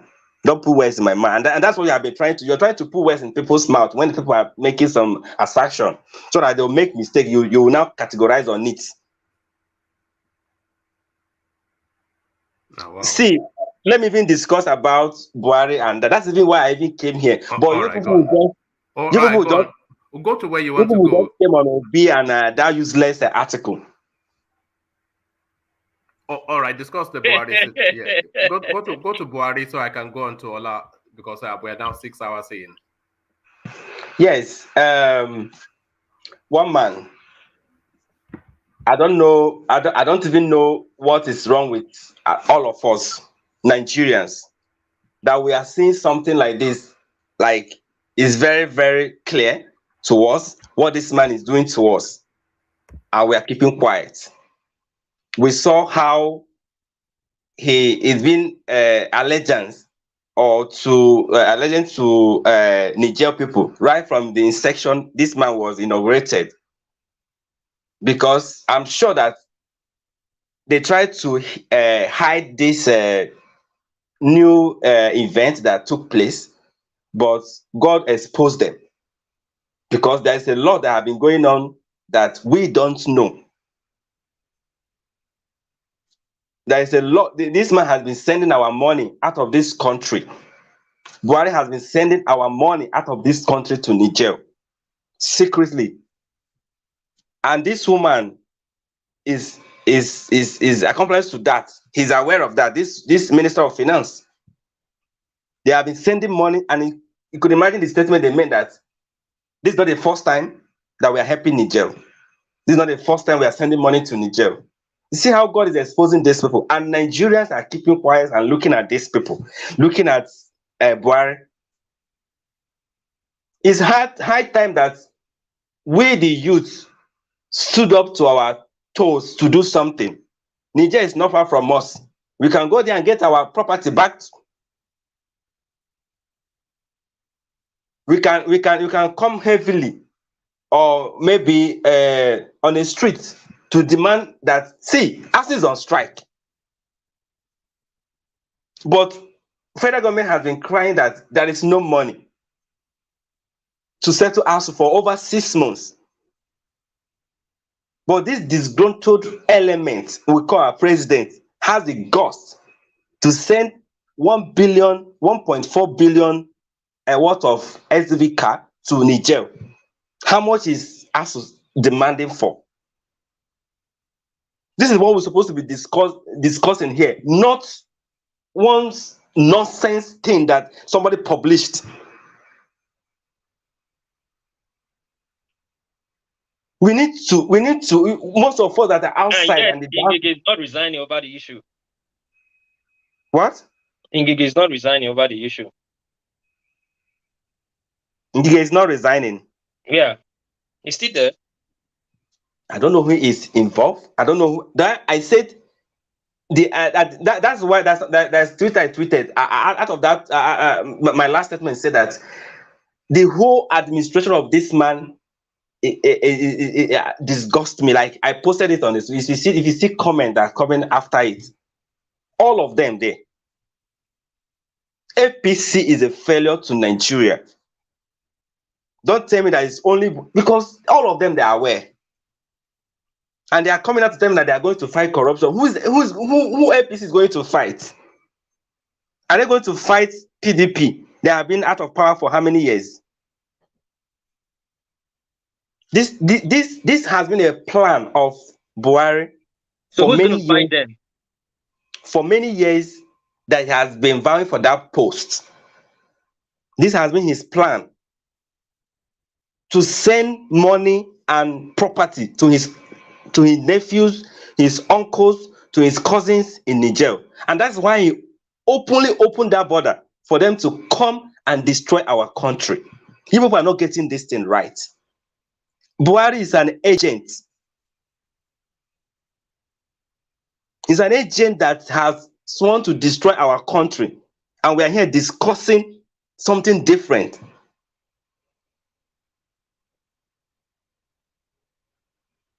This children has been out of school for over 6 months. Over 6 months. Such a disgruntled man will have a guts to carve out 1.4 billion naira and lashing it out in another country. Come on, I'm okay.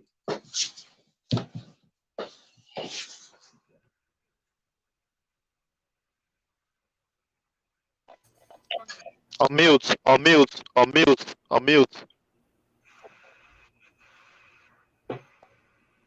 One man, mute yourself. Unmute. Oh, all right. Oh, all right. Sorry. Yeah, no, I was going on to Ola. I didn't know I was even muted. So yeah. So Ola, you're up next. Hopefully you're there. So your take on the conversation, especially this controversial article that seems to have gotten everybody up in arms. To me personally, I would just say that everybody that is supporting Obi, let us calm down. Whatever Omatseye is saying is just a distraction. And the vexation and the way everybody has been adding the issue, the guy really got everybody's attention.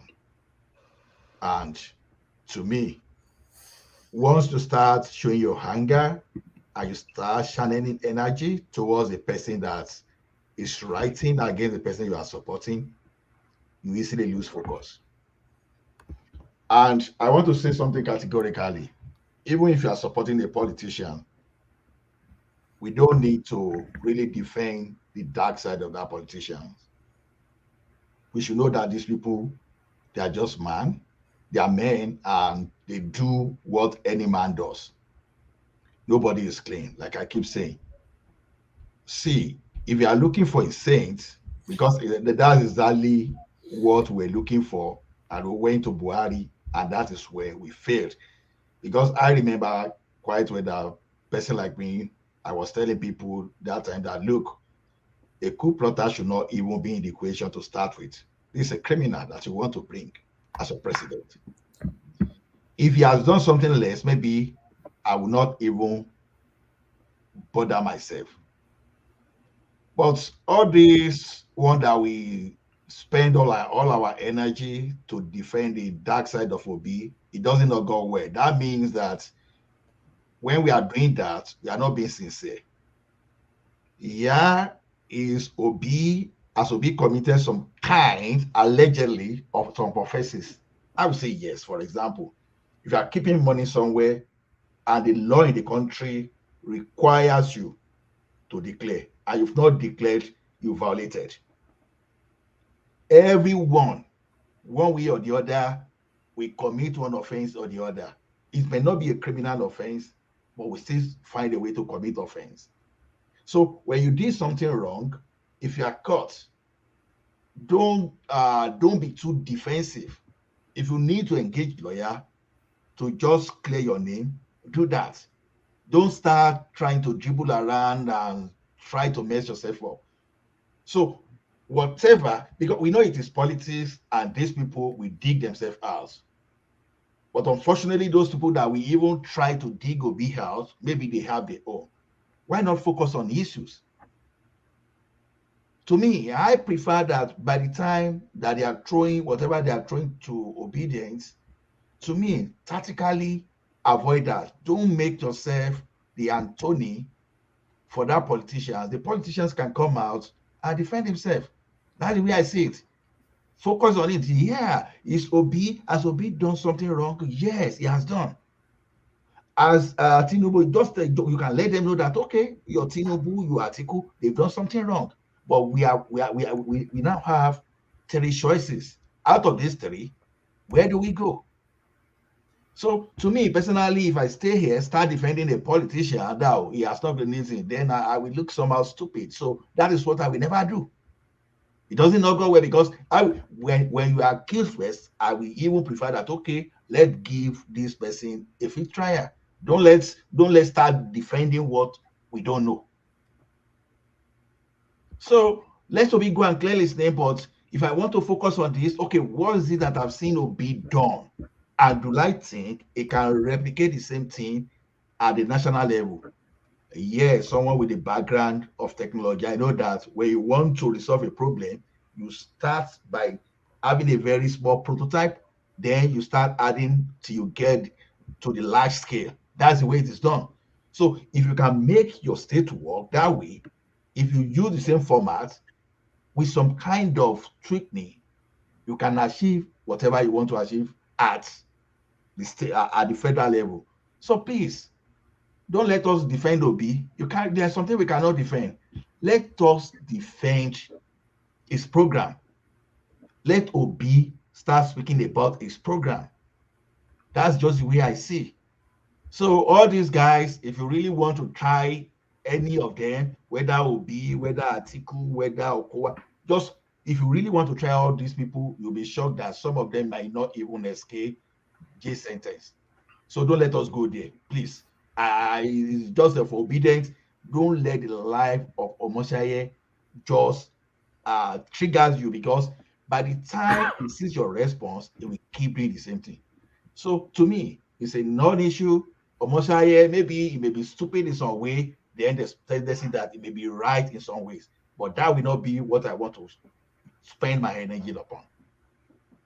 All right. And Ola, so to the narrative of Mallam Buhari robbing Esau to pay the Niger Republic, quick commentary on that. Peter, Mallam Buhari looting Nigerian coffers and gifting it to his family in Niger Republic. A criminal is a criminal, and he's a criminal. You see what that guy has done, what that girl has done. Honestly, I don't know. I know that it's jailable. It's a jailable offense, but I don't know how far. You see, when you see America start fighting and want to know where you were born, things like this are the reasons. When you see some people, some people can even want to know your generation, the generation you belong to before you come to that country. And when they are telling you that, oh, a first generation person, they don't want them to become the president of that country, for example.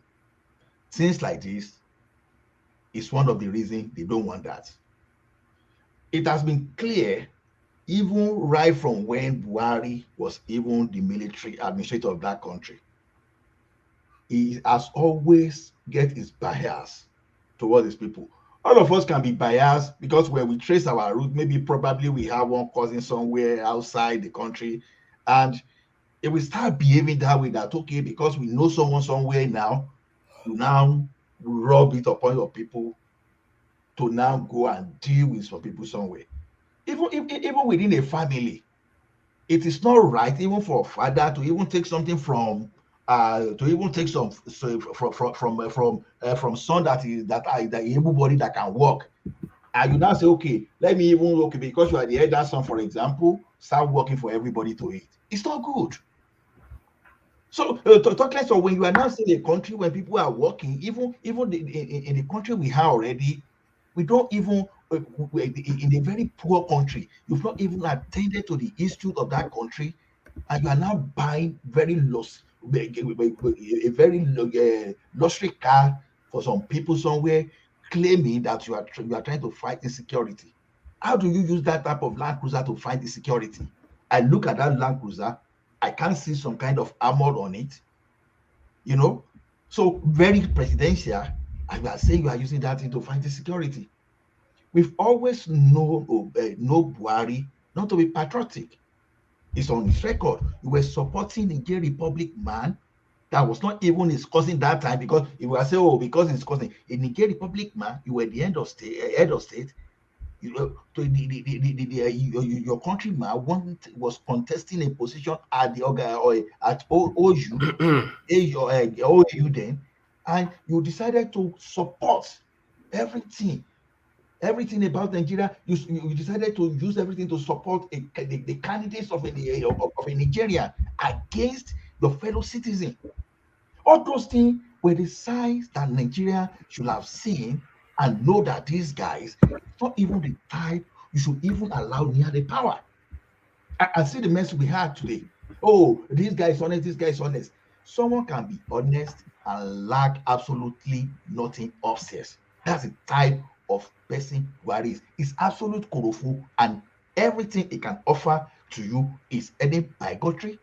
Yeah, on that religious aspect, I won't even talk about. Let me just base it on ethnic. So this is what our honesty is. I don't want us to fall into this same mistake of saying, oh, this one is a thief, that one is a thief. No, there's no, I don't believe, except to prove it beyond reasonable doubt, I don't believe there's no thief in Nigeria today. Because is it in Nigeria, for example, that some we even see some software at computer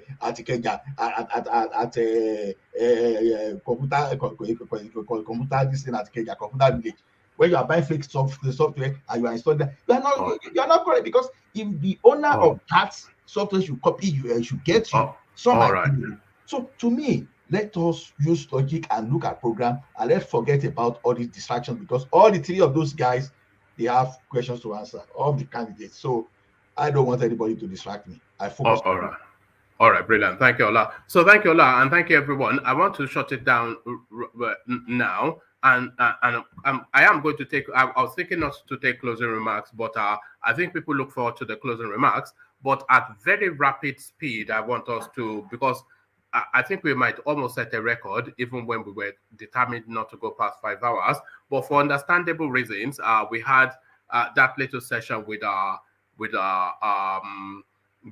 Sally's friend, which I think everybody enjoyed. So now at rapid speed, the closing remarks, we kick it off with Thomas, of course, to land on Ajale Koko. So Ajale Koko, Thomas, with great haste, closing remarks. Oh man, it has been a good, nice session. To me, Obi, it is well with Obi. Now I've substantiated something today, one man. If anybody comes on this platform and call Tinubu a corrupt man, I will tell them, as they be confident in the court of law, as they prove for Obi as well. Obi has not been confident in the court of law. So no one is corrupt among them. They are just the same thing. Thank you, one man. May God bless you. God bless Nigeria. Thank you. Thank you, Thomas. So from Thomas, we go to Saki. Saki, are you still there? Closing remarks. Yeah. But thanks for today. It has been a very wonderful session. My advice to everybody: vote anyone you want to vote for. Let us not keep flogging a lot of certain issues. And then Thomas, it is time you have to think of how to send me some Australian dollars, at least about 200 Australian dollars, so that I will enjoy my life. Thank you. All right, brilliant. Well put. So brilliant. I was thinking you would say you should send you kangaroo meat, which is their specialism over there. Kangaroo. Can you imagine that those people are eating kangaroos? Unbelievable. But from Saki to War Peace. You came in lately, so closing remarks. Yeah, I came in late, but it was okay. I enjoyed myself. Well, no need to flood the door. My people, don't reach the end the hour. Look on thumb up, click like and share. I thank one man, Jamikoko, and the rest people. Saki put up $1,000 because we provide proof. Anyway, look at getting a PVC. Put your PVC strong, not sell them. Vote your conscience. Nobody did fair, nobody did right, nobody did wrong. Just vote who you want to vote for. And so we talk on our politics. See you again for tomorrow morning session. Peace. Brilliant. Well put. So from War Peace to Ola, we're taking closing remarks. Yeah, thank you everyone for your time. Please log on. Please stumble. Like I said the other time, let us just focus on program. There's no seat anywhere. If anybody tells you that I'm a saint, I did this kind, that's even a red flag on its own.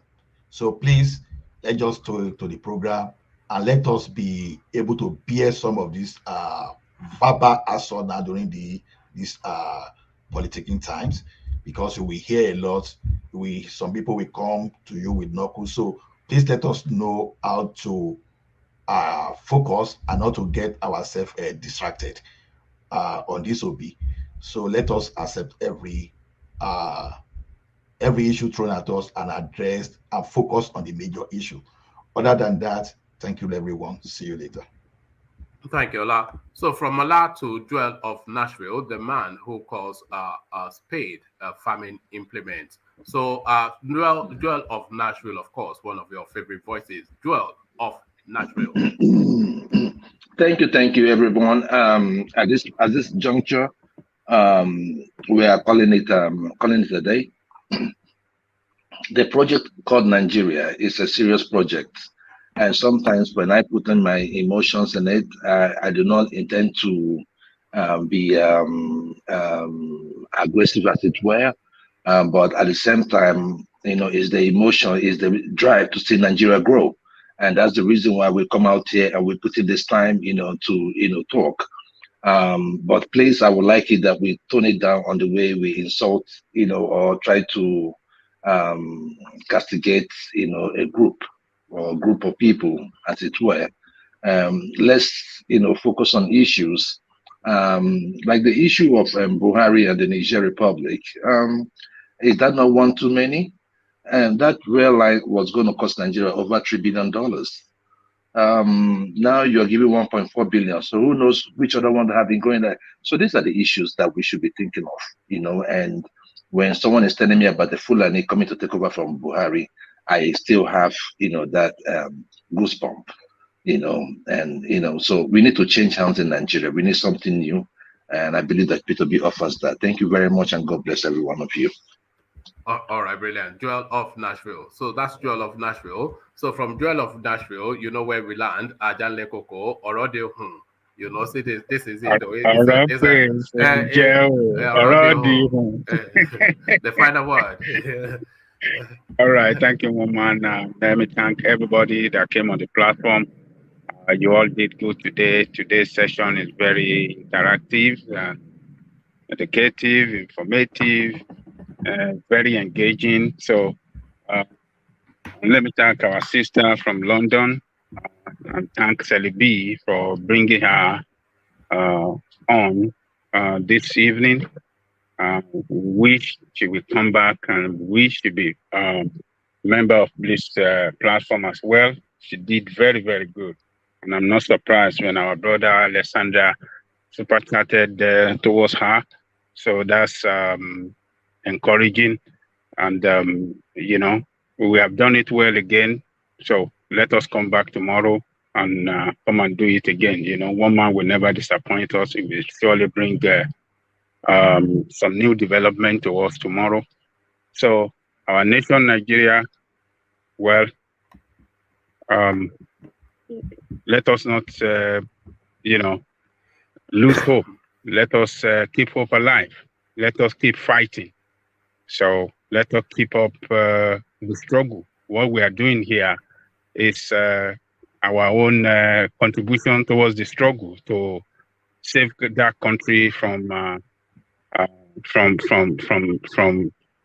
total collapse. So we don't want that to happen. So, but let us see ourselves as brothers. Let us, make our point, present our position in a clearly manner and without insult, or putting the use of abusive language against each other. Let us avoid that. So other than that, let me thank everybody at the commentary section, from our brother Alessandra Gomez, Chairman, Board of Trustee, One Man Went to Mo, Alessandra Akashi, the Secretary, thank you. Ogadi Master, thank you. Flash Mankind, thank you. My sister Bonksma, thank you. Ortiz, thank you for your service for our great country. Thank you, Oladiti. Thank you, Fidel. Thank you, Ayo. everybody at the community section, you are all the strength of the platform. Come back tomorrow and come and do it again. And to one man, thank you so much for spending all this hour, about 6.5 hours with us. You said you're never going to do it, but you see, when the engagement gets very interesting, you will want to leave yourself. So, but we thank you so much. We thank you so much for creating this platform and for devoting so much time, to drive the platform. And, we really appreciate you all the time. So bring it, whatever you have tomorrow, bring it on, one man, and we won't disappoint to join you as well. Thank you, the Eagle. See you tomorrow. Have a good night. See you tomorrow. Brilliant output. So brilliant output. So thank you, Ajanle Koko. So that was Ajanle Koko, as you know, he rounds off the session. So that has been the session. It's just a wild session today. It's been here, there, and everywhere. We kicked it off with Ayo, and that seemed to set the tone for the session. And it was just, well, hang on a minute and hang on a minute. You can't say that and you can't say this. Oh, you are a tribalist and you're a jingoist and you are a this, that, and the other. So just another typical day within the Nigerian paradigm. So that is how it flows. It was just a typically Nigerian session. So that is it. I'm not sure what we concluded, but I'm sure we must have concluded something. If you do know what we concluded, then let me know in the comment section, where the conversation never stops. So I'll leave it here, carry the conversation on with you in the comment section. But here I say, peace.